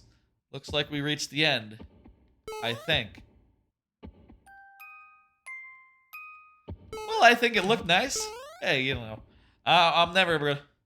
That level was a little, not a lot going on there, but, you know, I enjoyed talking about Breaking Bad, and, it looked okay. Good theming. Horror. Oh, maybe I was supposed to be scared. Was there comments? If there was comments and plot, I'm sorry I missed it. Ah, no comments, no plot. Okay, cool. Just walking. Thank you for the level, and the Crimson. Appreciate it. Complete. Gotta get the fucking thing up. 1. West, Second Gaming, you are up, and I see you, so perfect. Yeah, I feel like the height of Breaking Bad, Season 3 and 4. Probably Season 4 specifically. The whole Gus Fring arc is just the best stuff ever. I think Walter is best as a chemist under some big boy. Kingpin Walt is also really compelling. And I'm trying, you know, don't think too much about what I'm saying if you don't, if you haven't seen the show. Spoilers. But I'm trying to be vague somewhat. But I like him best when he's struggling with the people above him rather than lateral struggling. Best shows ever. Yeah, I'll say that Breaking Bad is definitely one of my top 2 favorites Western live-action TV shows, not including anime. I don't want to compare anime and And I'm not going to compare those two directly, I'll say.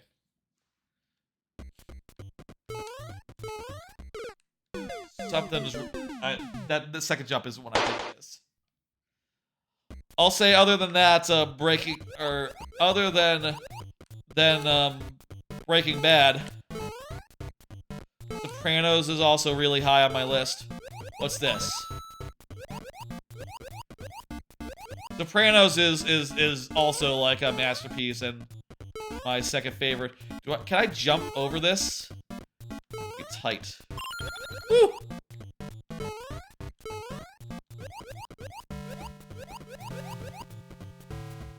Oh, fuck me. What the hell is this? I almost wish you didn't watch Better Call Saul because it was long in between seasons. Yeah, I'll say I fell off of Better Call Saul myself because it was long between seasons, and I sort of... it was long, especially if you were watching on Netflix, which I was at the time, and it took forever for those seasons to come to Netflix.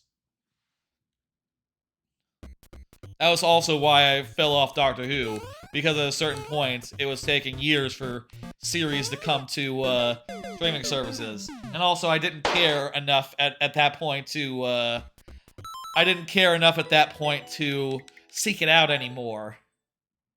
Thank you for the level.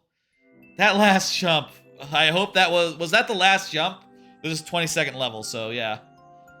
Yeah, I'll say my plan is, I think the plan is, after we do Breaking Bad, is to go right into Better Call Saul, which I've never seen all of. I think I've only seen up to season 3 or 4. My parents have seen all of them, and I'm interested to see if we'll feel differently about it, and if we'll be like hooked. I hear people saying that some people think it's better than Breaking Bad. From what I've seen, I don't think that's true. I think Breaking Bad is perfect. But I think that Better Call Saul is maybe a touch too slow by comparison. You know? With Better Call Saul in the first couple seasons, I really feel that sense of like, come on, say your name is Saul. Say your name is Saul. I want to see you go by Saul. And I never got to that point, and that just made me very frustrated, you know? They cater to different audiences, in my opinion. That's probably true. I mean, I'll say I think it was good. It's just that I fell off. And hearing about, like, oh, what do you think happens in the next season? Well, Gus Fring appears and a bunch of other characters from Breaking Bad. And it's basically everything that you could predict. They're gonna set up everything that's in Breaking Bad. And it's just like, yo, that sounds like some, like, Death Star, building the Death Star type shit. Like, oh yeah, of course. There's the Death Star. Am I supposed to feel anything about this? Like in episode 3, for instance, let's say. Like, yeah, I know the Death Star gets built. Is that interesting? My parents said it wasn't interesting, and I believe them. So, but maybe as we get back to that point, and we watch it together, maybe we'll dig it as something we can go through at a faster pace rather than one a week. And also maybe it'll introduce characters faster. Let me dismiss.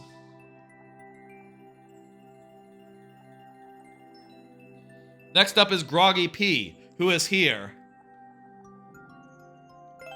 One thing that really frustrated me about Better Call Saul is that there's a lot of stuff in there that's like, feels awkwardly fit in, right? Like, the fact is, if you watch Better Call Saul first, you would really wonder, like, okay, you got all this stuff with Saul, who has a name that I'm forgetting off the top of my head.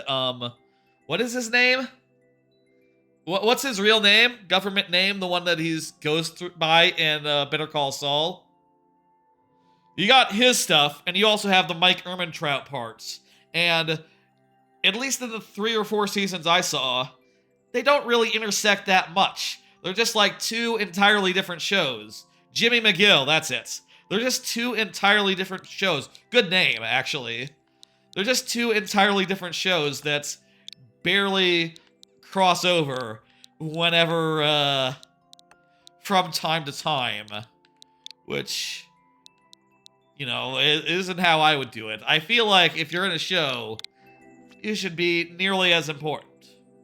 I guess there have been cases like The Office, when The Office splits off into the two different sides of the Scranton and what's the other branch in The Office? It's like the third season. Scranton and it's been too long since I watched The Office. It's not on any streaming service that I have access to. I forget, but actually, come to think of it, my sister has it, and we logged that into my parents' TV, but it didn't work. But I bet it'll work if I log into my own PC. So I probably can watch The Office now, actually, if I'm thinking about it. I'll have to log in at some point and start doing that. I forget where the other branch was, but there's that whole season where it's on two fronts. But then everything merges back together after there, and it's normal again. So...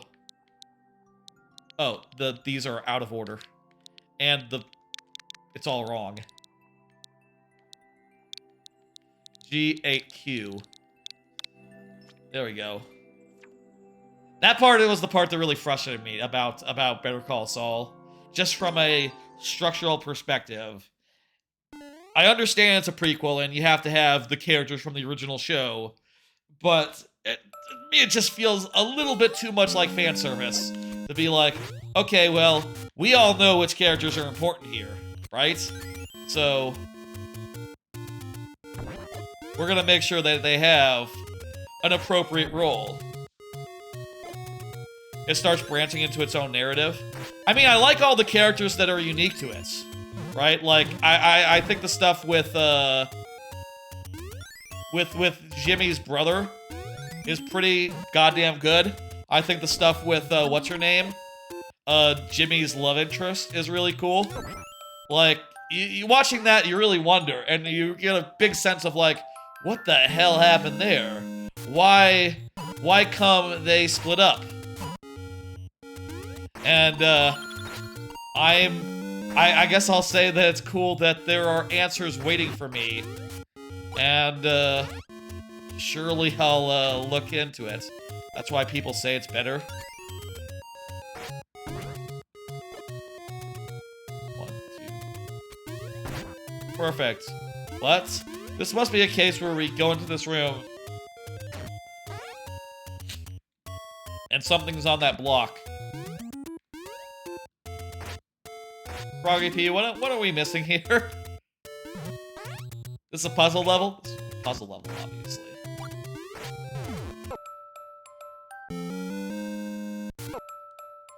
So, what can I do here? I can bounce off the thing. I can't bounce that onto him. Even if I could, I don't think it'd make a lick of difference. Oh, this flies, so it homes after me, so I can bounce off it repeatedly. Oh!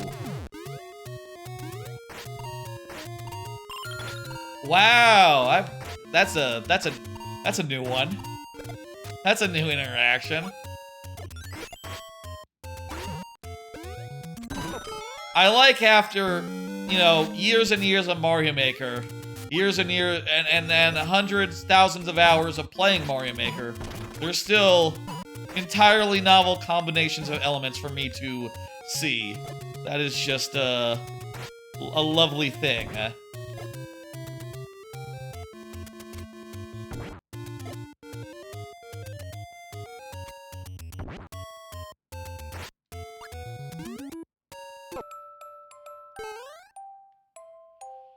That's not right. Night Ground has so much cool stuff. Yeah, I need to make a Night Ground level at some point. I don't think any level in my Super World ended up being Night Ground. Despite it having cool original stuff, it just didn't end up being in the cards, I think. Trying to think. Do I have a Night Ground level in my Super World? I don't think that I do. If I did, it would have been in the cave world, and it's definitely not in that world.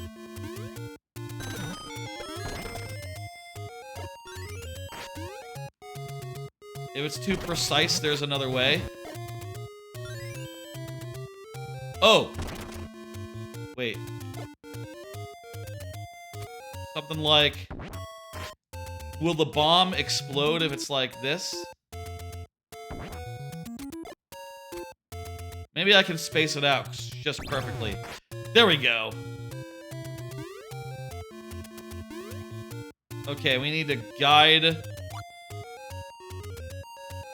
Pull this thing down to the ground, and then ride it. Really neat level.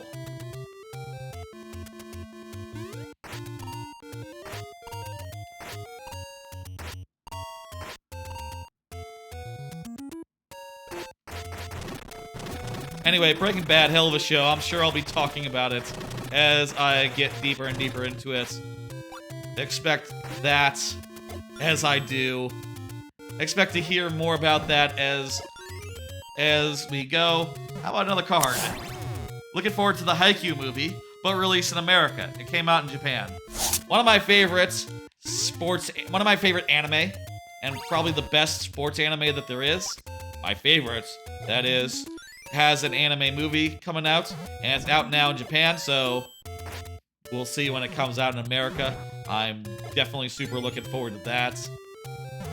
I kind of wish that anime movies weren't a thing, though, because it is a bummer to know, like, oh, it's out, it's done, but it's gonna be like a year until it's out here. Or never. Or it's out for one day, and then you don't hear about it, and you miss it. Those are the options when it comes to anime movies, and it's just, I think, very unfortunate. But I'll definitely be keeping my eyes on it. I'm sure people will say when it comes out, and I will go to a theater. I can't remember the last anime movie I watched in a theater. Oh, it was that basketball one. Slam Dunk or whatever. It's something like that. You saw Spirited Away in the theaters? Nice.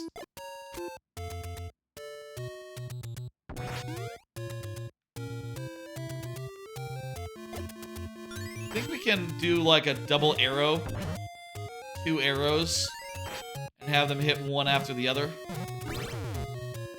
Either that or... Okay, so it's...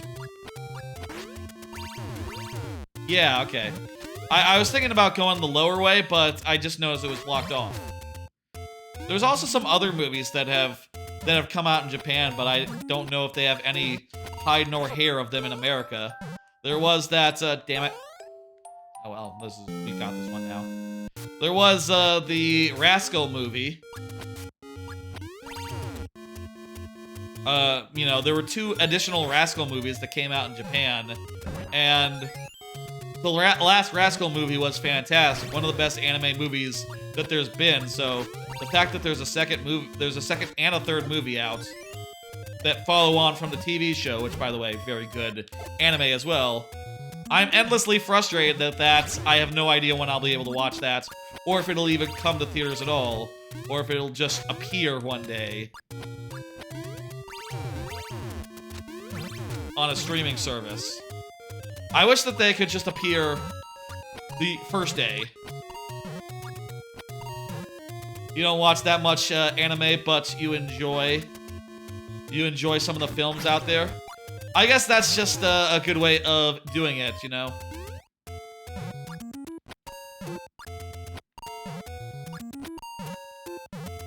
It's a big commitment to watch a lot of simulcast anime, but you can always... Watching a 2-hour movie is pretty easy. I'll say this, for like an actual movie that is a theatrical movie, disconnected from any show, I think that is great. But when it's like, okay, instead of a season 3, we made a movie. I think that is that's just rough, because it just means that everyone is watching it like a year later than they should.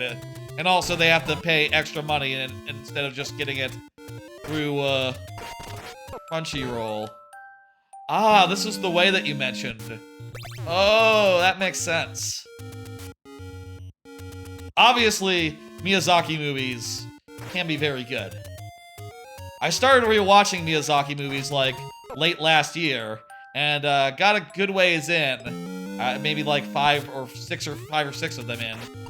4 to 6 of them in. But haven't watched one in like 2 months, and yeah, man, time is it's hard.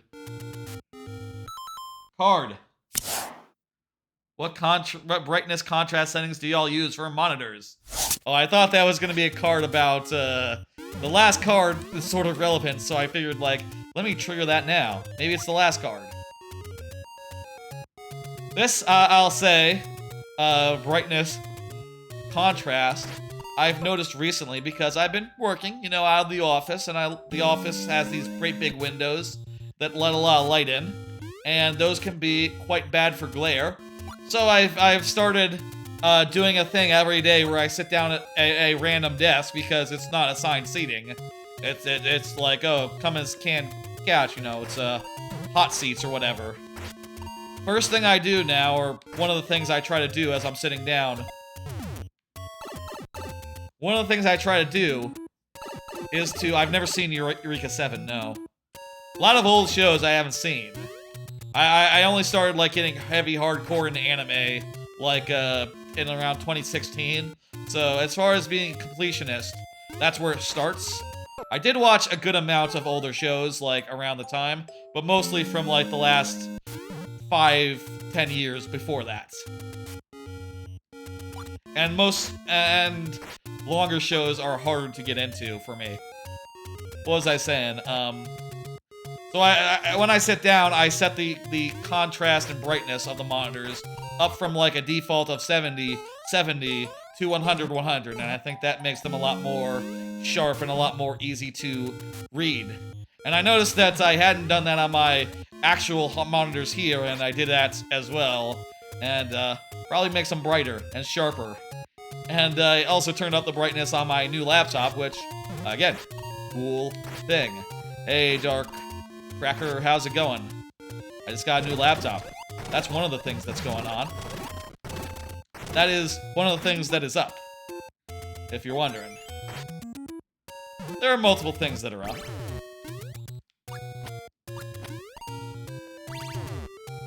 Damn it.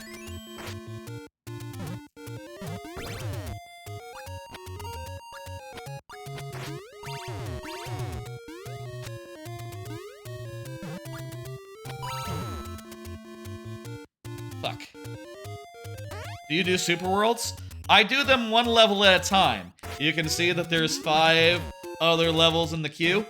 But you submit a code, I will absolutely play a level before going on to the next person.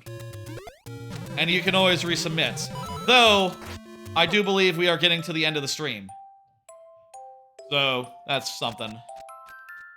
Anyway, all that to say, been setting my monitors to bright now, and I think it really helps. It's probably good to think about whenever you sit down at a desk, whether like, oh, can this monitor be brighter? Probably would help me read it if it was brighter, actually, and you know, help a lot with things such as eye strain, I suppose, if that all matters to y'all. Checkpoint refreshes. Long level you got here.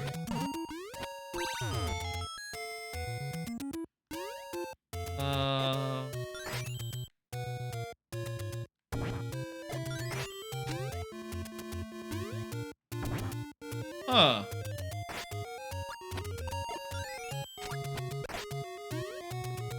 Oh, yeah, that's good. Good little puzzly dealy. We gotta climb.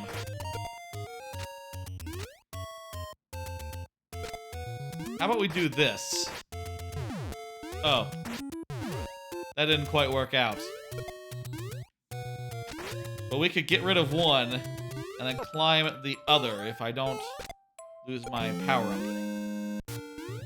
That's right, CP! That's exactly what we just got.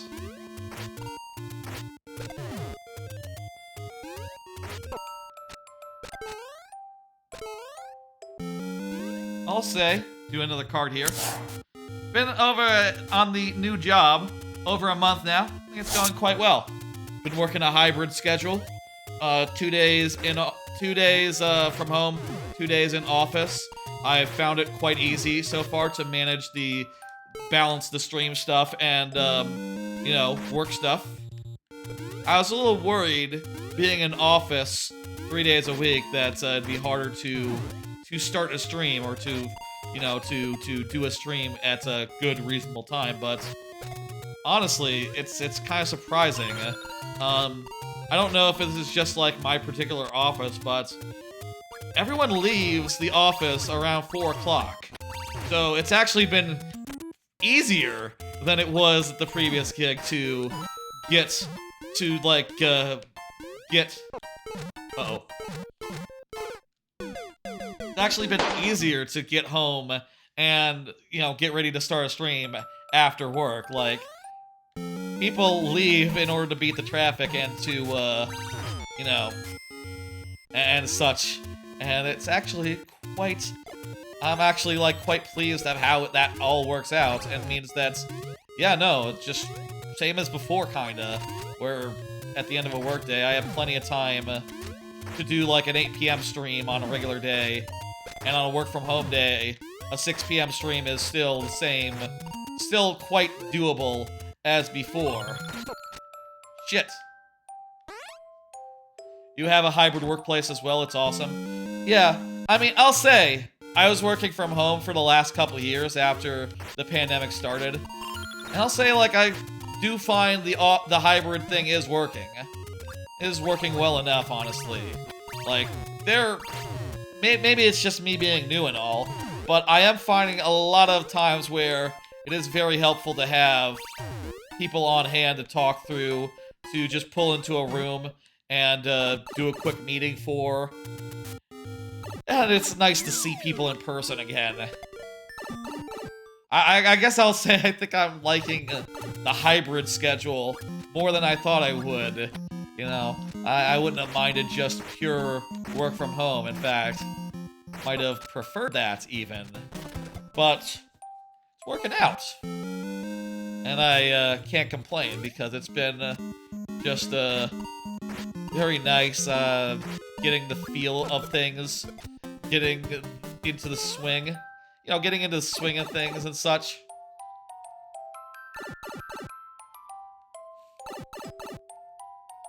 Is that... it doesn't refresh.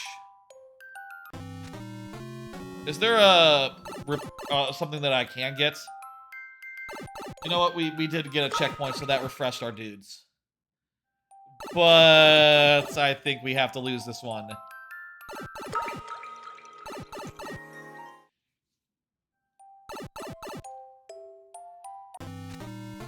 I guess this is a boss fight. It is fitting that it should have things.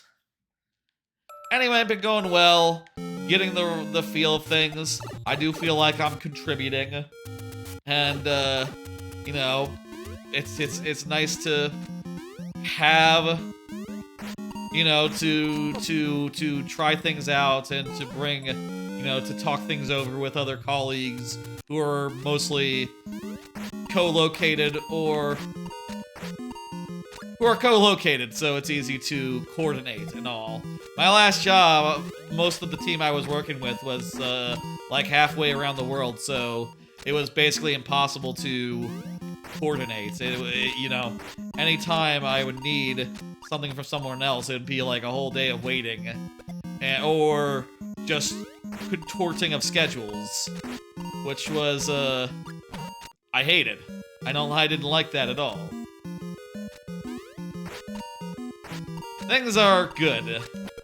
I am happy, feeling pretty good about where things are going. And, you know, now I have a new laptop. Now I'm gonna move into a new apartment in like a month. Let's finish this level. And, I'm gonna say... okay. I think I got one card left. So, what I'm gonna do is after this level, I'm gonna do that last card, and we're gonna do one more level.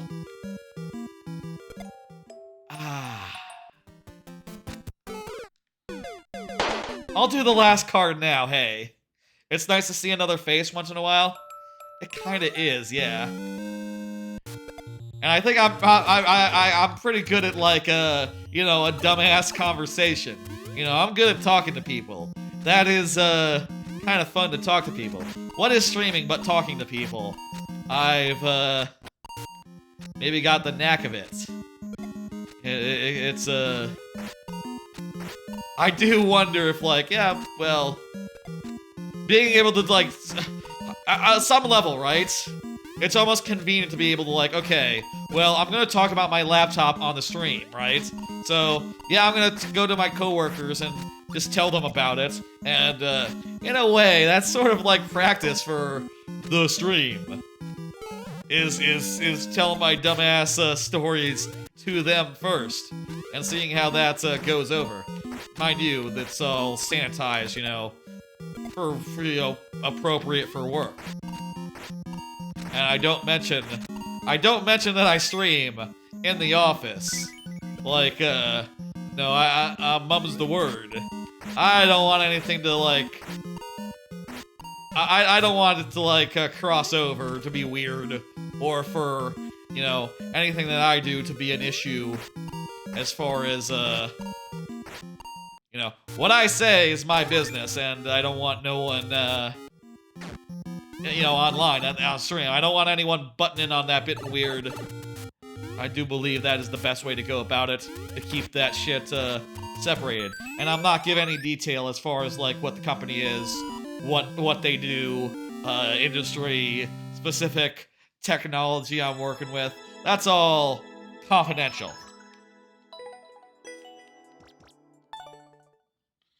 Hey, I didn't need to pull that last card. Let's go. End up, talking through it. Thank you. Groggy. Groggy is a name of a Banjo-Tooie character, isn't it? Thank you for the follow, Groggy. Hey. Am I not mistaken? Or is that, that's 600. 600 followers. Hell yeah. Thank you, Groggy, for the follow. You just, contributed to a number getting bigger. Well, everyone contributes to a number getting bigger, but, you know, milestone. Let's go. The next one's pretty far away. You know, 700. Or 750. Is 700 the milestone or 750 the milestone? Could go either way. My Mario may eat you. Go ahead and confirm. Here's a card. Still thinking about how much I still want to get done. I feel like I'm behind on a lot of things in my free time. Things I want to work on, things I want to do. Like I said earlier, I'm like several months behind on clipping up streams.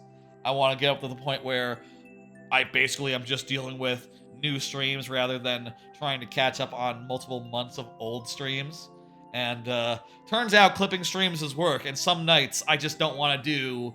I just don't want to. I don't have the energy to clip up a stream, right? There's other things like backlogged. I haven't worked on backlogged in months and months. Exercise, there's that. There's just loads of stuff. And, it's hard to find time for it all. But, you know, all you can do is work at things one day at a time and do whatever you feel best and manage, I suppose. Such is life. Such is life. But I have a handle on a lot of things. Work's going well. The stream is going well. There's some stuff that I need to get to. Shorts as well, yeah. But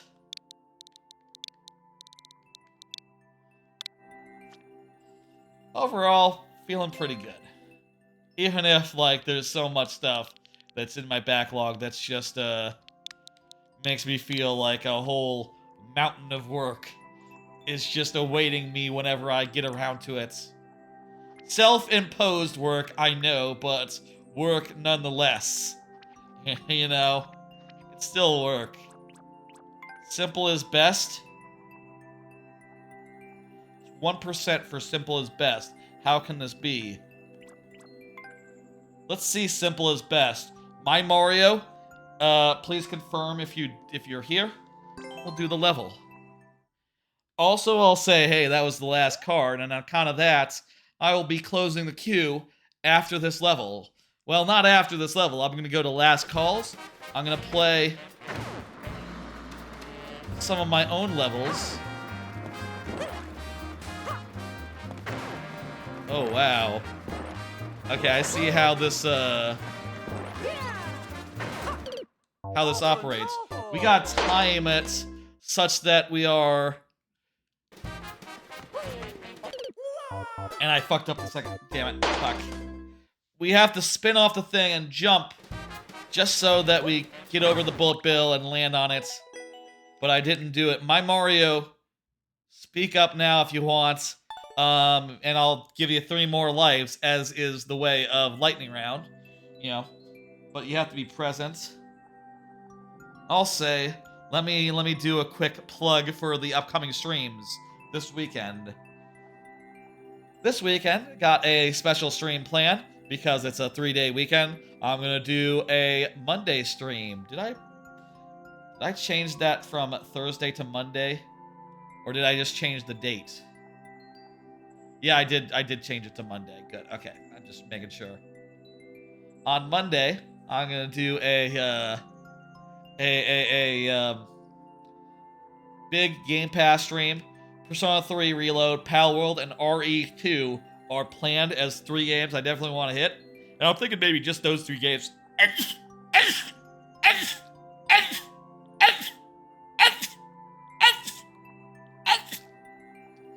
Like, oh, sniffly. Those 3 games are bangers. They're exciting. They're interesting and topical. And they're giant. Persona 3 is like one of my favorite games. It's one of my favorite games. It has the best plot of any Persona game. And now it's been married to the best gameplay of Persona 5, which is best in class, is best in franchise gameplay. So that is just a wonderful prospect, and I definitely want to check that out and probably continue it off stream after trying it out for the first time on stream, and hopefully starting to see like what's different about it, how polished it is, all that. Pal World is a very topical game, meme-worthy, and we'll see it. And RE2, game people really love, people highly recommend. It's free on Game Pass, and I've never played it. So, yeah, that's gonna be the last order of business, and I'm thinking that'll be pretty cool to get into, and hopefully I like it, and maybe people will enjoy watching that. I know that RE Resident Evil streaming is pretty popular. I know a bunch of streamers who have done it, who have done streams of it, and people seem to like watching them struggle through, get scared, all that. We'll see how that goes, and if it suits me. I'm not like the biggest horror person, or the biggest person to really get scared during a video game, gameplay consequences aside. But, we'll see how it goes. I don't see My Mario May Eat You. We're gonna... So that'll be it for that. I'm going to hit dismiss. And we're going to do... Thank you for the level. Steph, you want to confirm... Steph is like the last one. If you want to confirm, now's a great time. Have the level ready. But before we go into that, we're going to go into last call. Last call for levels. This is the last chance to get any levels in. I'm going to play a few of my own levels, show y'all what I can do, the creative endeavors of me. And we're going to think of some theme.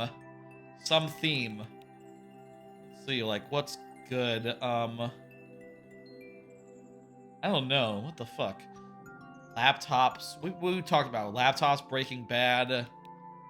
I think I've done blue platforms before. We did a flying recently. What's a good theme? Boot? How many shoe levels do I have? Let me just count real fast. Do I have enough shoe levels where that would be good? Yoshi levels. That's what we'll do. We'll do Yoshi levels. That's a perfectly good theme. All right, I'm gonna play every level that I've done that has Yoshi. It'll be a bit, but I'm going to give you. This will give you all time to get in the levels, and I'll say lightning round rules will apply.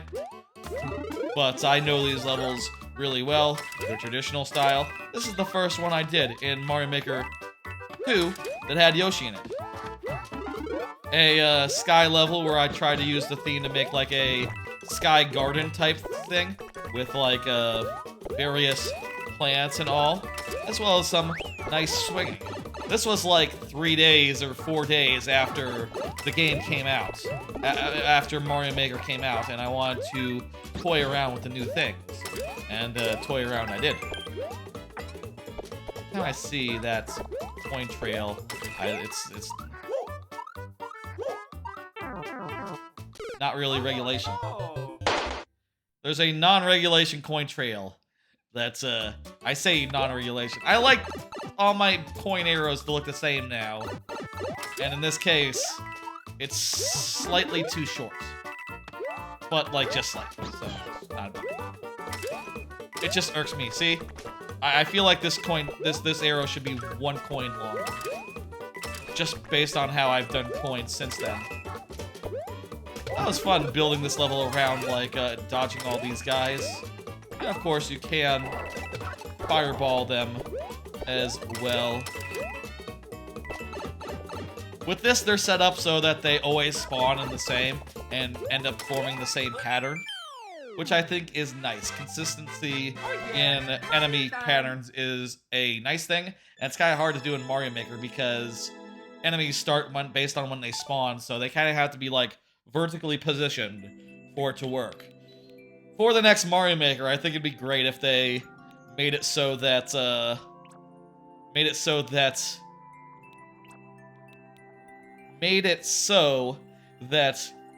you for the next Mario Maker, I think it'd be great if they made it so that you could sync groups of enemies together and have them all start like simultaneously. After that, it's hard for me to think of a level that had Yoshi in it. No, that's a Link level. No Yoshi here. That's a 3D world. Here's a level with Yoshi in it. Here's a good one. I don't have that many levels with Yoshi in it, I think. And probably fewer still with the Goomba Boots. Goomba Boots, probably one of my more underused things. This level, the idea is that you can go into here and do like a Switch Palace situation, like in Mario World. If you do,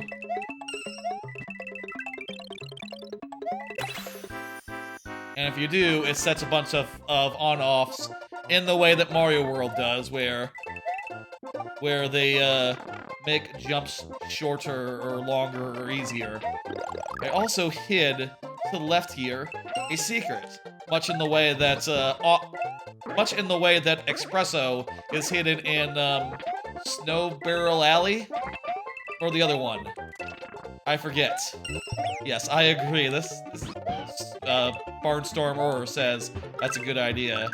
Yeah, try to play around with making little platforms easier by adding a block here and there. It's kind of hard to do, actually. Like, you'd be surprised. So we have to start linking up platforms that were unlinked before, as well as adding some stoppers. Another thing the level does is when you get the checkpoint, it saves your on-off status, so it's saved into the second half. Also, you get a little bit of sliding, which is a fun thing. Here, there are some cases where, you'd have to jump over a big pit if you didn't have the blue plats, but since we do, we can jump on platforms that are in the middle of the thing.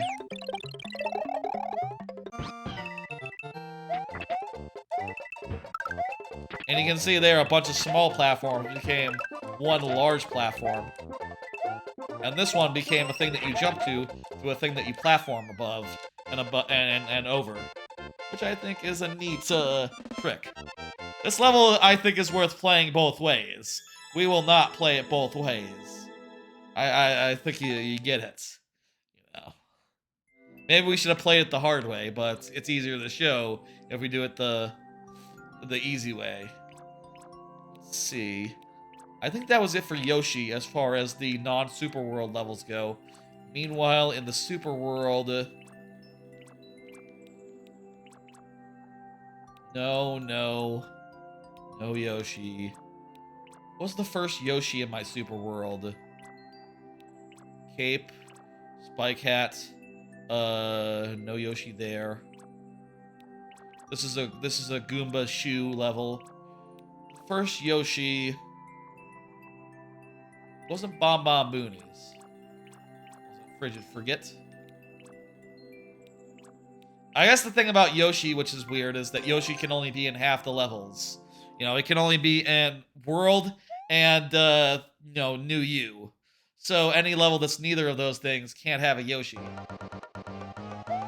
Oh, you know what? I'll say there's a Yoshi level, but because I had to delete and re-upload it, it's out of sequence. So there is a Yoshi level in World 3, but we'll see it in later on.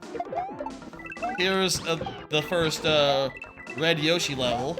I put a Y in coins, like DKC would, to tell you how to fire a thing. I thought that was a fun thing to do. I like it when DKC does that sort of thing when you get a new animal buddy, and I figure like Super World is supposed to kind of be like the game, a whole game unto itself, and a game unto itself would tutorialize a little bit. But also, this is not an easy level. This is, besides doing the little coin thing, it is, you're jumping around, you're using your fireballs to take out the whatchamacallits. The way that the level sort of moves you around sort of means that the fish can be a threat, actually, which is, I think, a fun thing. Get this fire flower and fuck up some guys. Especially if you start going for secrets and the bonuses. Like this one in particular, you slow down, the fishes are going to be on you. Which I think is a cool way to do it, you know? It's hard to make the fish dangerous, but if you can slow the player down for like an optional trinket, they can become dangerous. You can either go over these guys or just fireball through them. Either way is fun. That's good. That's good. I think there's just 2 more Yoshi levels that I got that I've made. Trying to think. Yeah, I think that's right. Mushroom Mile has it. And then after that, none of these do. No, Meteor Meltdown has Yoshi. I'm pretty sure. Meteor Meltdown is my Magic Koopa level. For this one, I was trying to figure out how to make Magic Koopas work. By the way, we're in last call, so yeah, last levels, get them in now. Some very nice theming that I've kind of used before in a outside my Super World, but thought it'd be cool to do like sandstone ruins here. Nice temple level. That the idea is that it sort of got all exploded, and as a result, it's sort of strewn out everywhere. These are recently exploded ruins. The Magic Koopas, they were up to something. Is the lore, if there's lore. That's sort of what the description says. With this level, it's kind of funny because this is another claw level, not unlike one that we saw earlier. But for this one, it's built around enemies being held by the claws, and rather than being used for like swinging on them necessarily. There's another level in the Super World that does the swinging on them thing, and it's a you know, good way to use this use claws, but I wanted to do something different for this. It also allows me to put the Magic Koopas in odd places, which is a good thing to be able to do. Get that 50. Here you gotta run left, get a key, run right.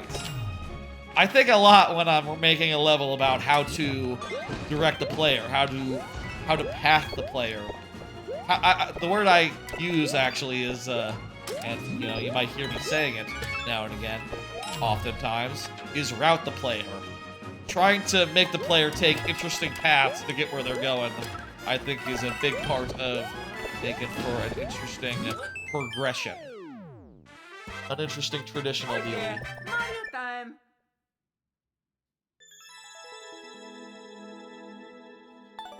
Just got one, I think one more Yoshi level. Let's see. This is a spike helmet.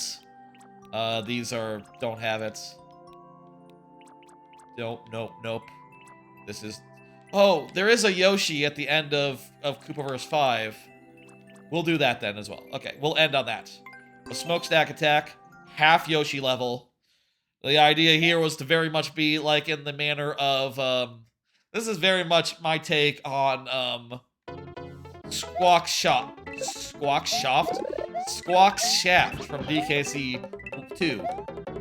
Almost said 1. Where it's, yep. Well, we lost Yoshi. And then we died. Where it's, half a grounded level, and then the other half a, flying level. I thought it'd be fun for the grounded level to give you Yoshi. Because, hey, Yoshi is fun, and, it's fun to have Yoshi.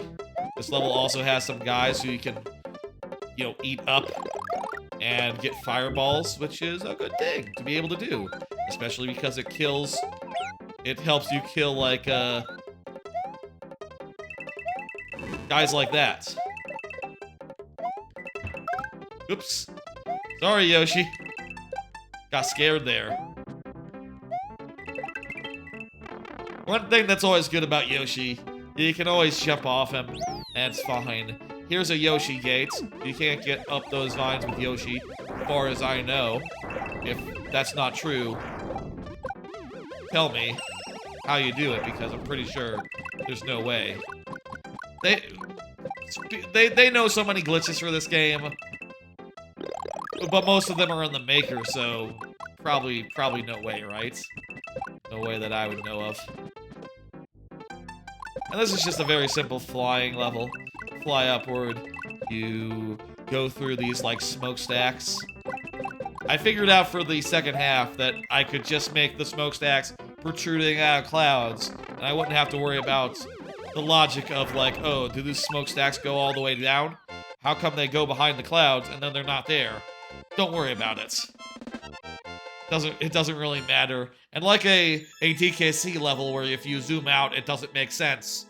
You know, or you see areas where, like, oh, this area doesn't really, like, seamlessly connect to this other area that's disconnected from it. But since you can't see it all at once, naturally, it doesn't really matter.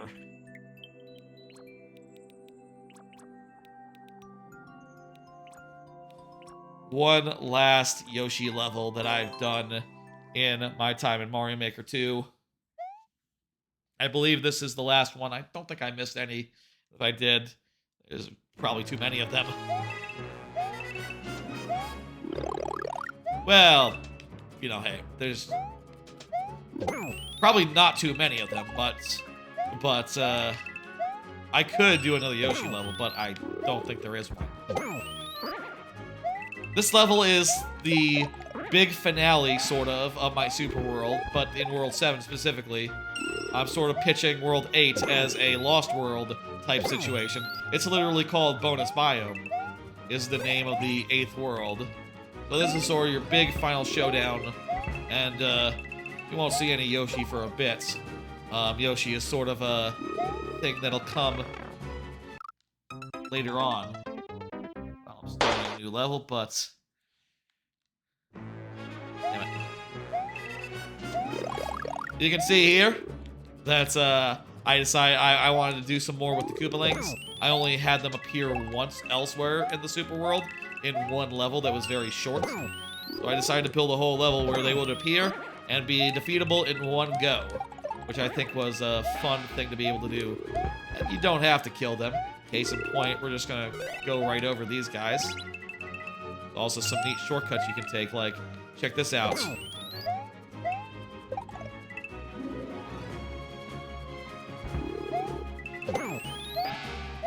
There we go. We were just about at the halfway, or the checkpoints.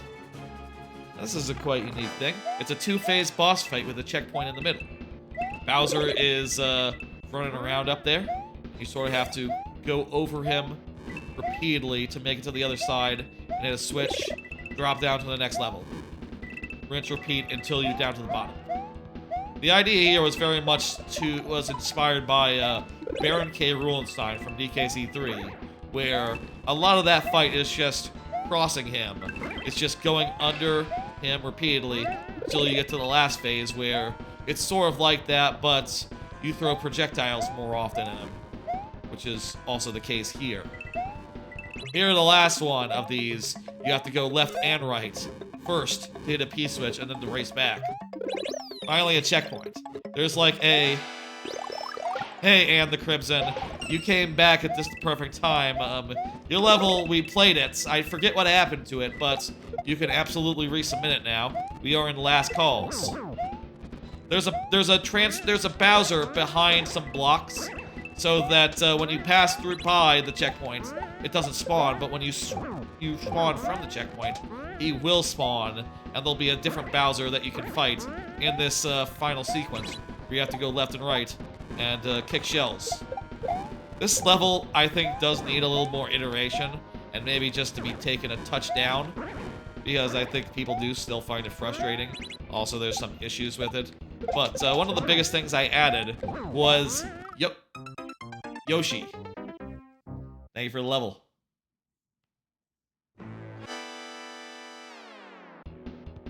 Maybe you were still in queue. Thank you for the level and the Crimson. Thank you for the follow as well. Fantastic. So you can see as you're coming down that there is the Yoshi egg, and I hope that seeing that fills you with determination and makes it so that you're willing to go through that this as many times as it takes, which is just 3.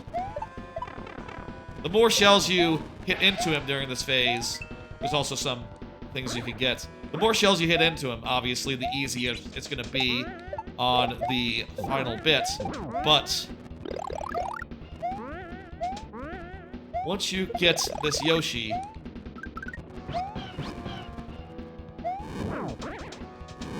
and the Fire Flower, you can just blast him a couple times. That Yoshi. Yikes. Blast him a couple times and he goes down. Ooh. Still hard. Still kind of hard. And then you get like one final escape sequence below the arena that you fought him in. I think that's a nice touch. And then make sure not to die here and you're good. Probably should make this part more of a gimme. It really sucks if you die right here. I speak from experience. I speak from experience on that. Anyway, that's like a comprehensive look at all the levels I've done that have Yoshi in them. Not that many on the grand scheme of things, but there's some good ones. I'm very proud of all those Yoshi levels. All right, time to do the thing. Steph was chatting a little bit ago. Let me see if I can find Steph's code real fast. Oh yeah. Queue is closed. Queue is now closed. I have the code right here. Perfect. Steph, if you could, okay, you know, I think Steph was chatting close enough to present, where I am fine giving the full amount of tries.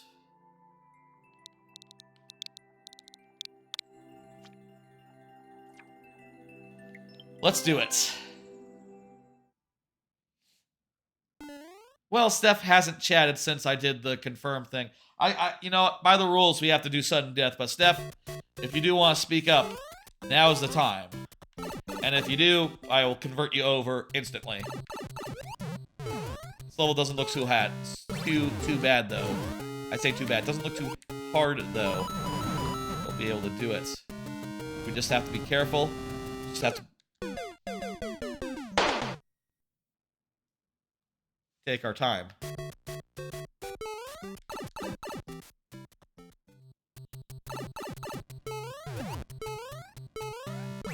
Okay.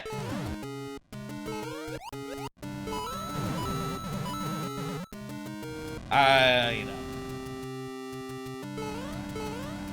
Sudden death is I do think, a thing that is very good for, sometimes things happen during sudden death, and, I think it's funny. It objectively. Kinda... Fuck!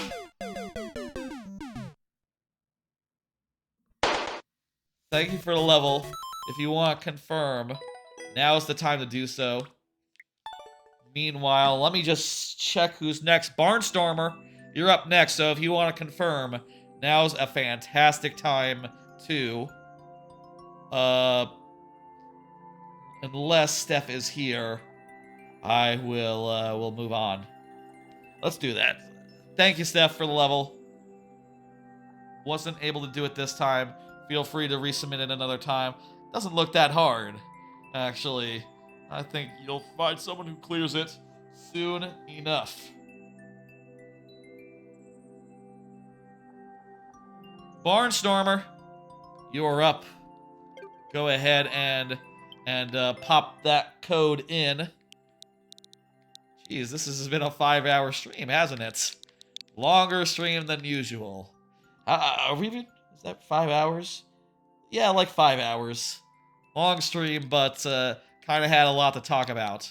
Time flies when you have a lot to talk about. I think, though, with the amount of stuff going on, you know, there'll be less stuff, I think, the next stream. So I bet you some shorter viewer level streams are coming. Any day now, we'll have a stream where I only have 10 cards to cover, to go through. And I won't try to make more where I don't need to.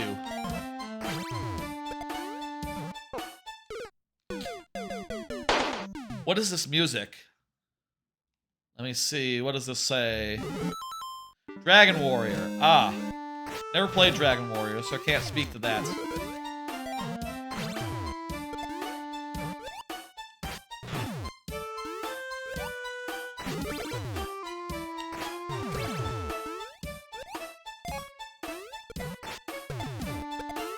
Seems really... What? Huh? Huh? Oh! On off. Didn't see that.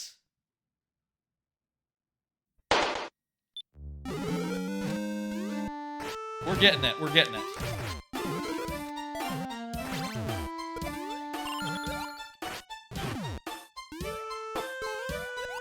Damn it. That makes the third try. We're getting closer here. Getting farther. I say. Then I die. I guess we've gotten farther once.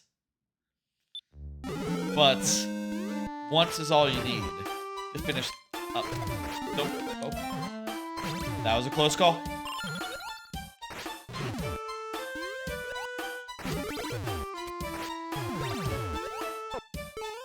That's gonna do it. Thank you, Barnstormer. Look forward to, I'm sure if you want to resubmit that again another day, shouldn't be that hard.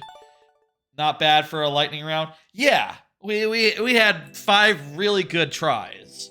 I'm sure I will finish that in time.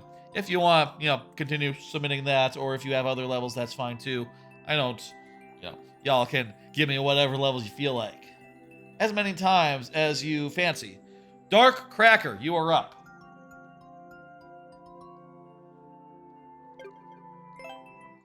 Dark Cracker, give it a go.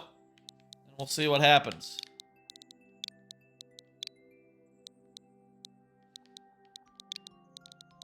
It's been a long stream, little tired, ready for I say a little tired. I haven't watched Freerun today. I need to watch Freerun, so that's a thing. Let's play the Super World. How about? There's stuff I need to do, you know.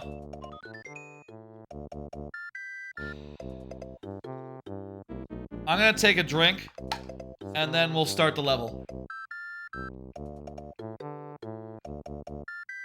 Dark Cracker, speak up anytime, and I'll give you promote you to regular lightning round. You know, rather than sudden death. Let's go, 2 tries.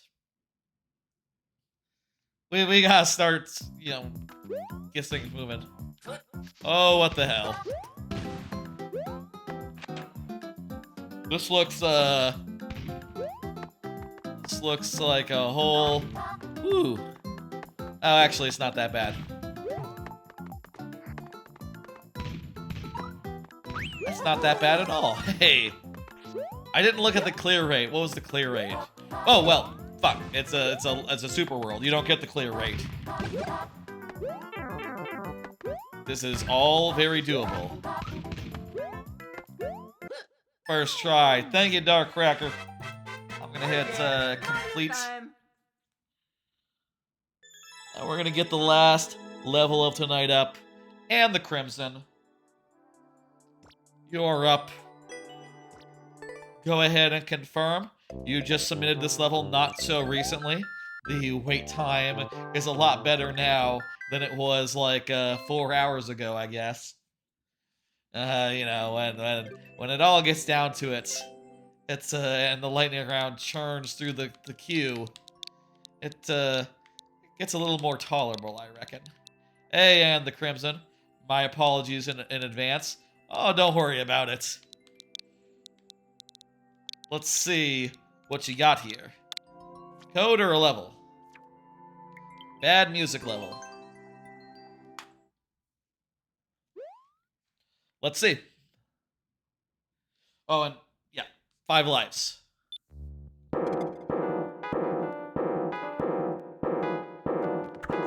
Mashing on a keyboard style of music level.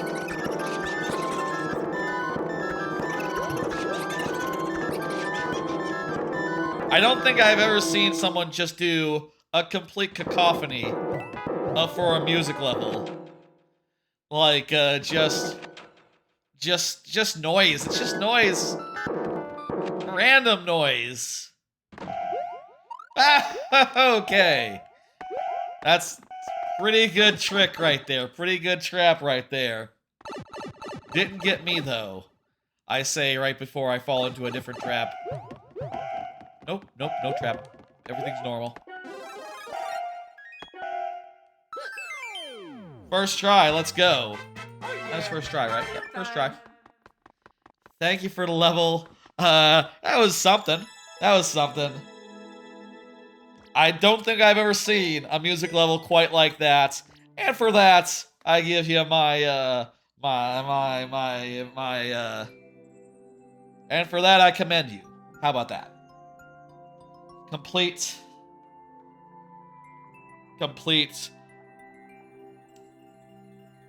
That's it for tonight.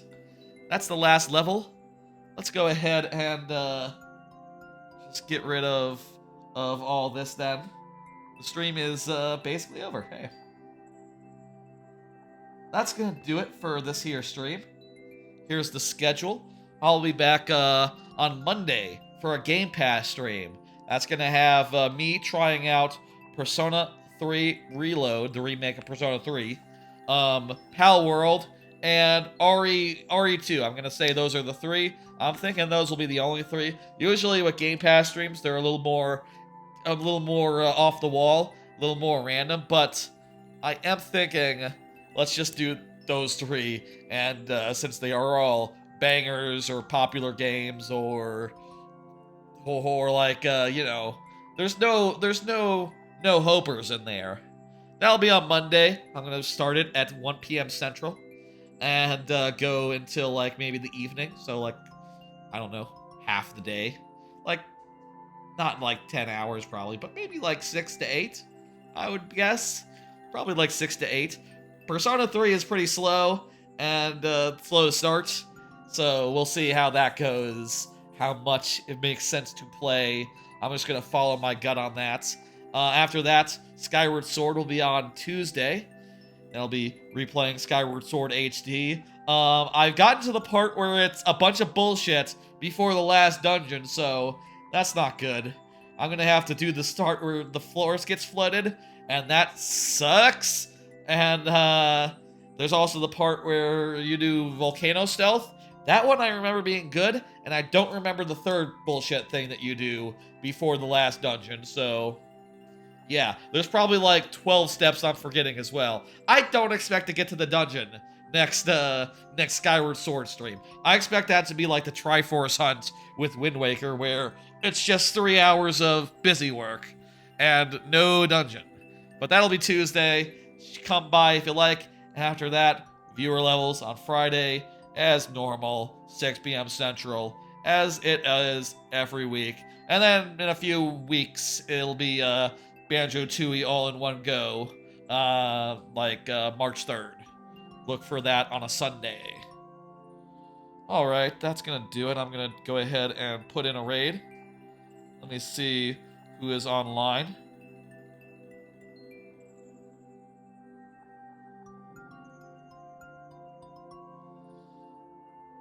Honcho Taco is playing Banjo-Tooie for the first time. Yeah, I'm gonna send you over there. Hey, that's irrelevant. That's perfect. I'm gonna open that on my own. Let me do that real fast. Honcho Taco, Banjo-Tooie. I was obviously just talking about Banjo-Tooie. Ready to stop the stream. Alright, folks. I will see y'all Tuesday or Monday. I think this was a good stream. A long stream, but a fun one. Showed off my lovely laptop. Let me just show that one more time. Look at that. It has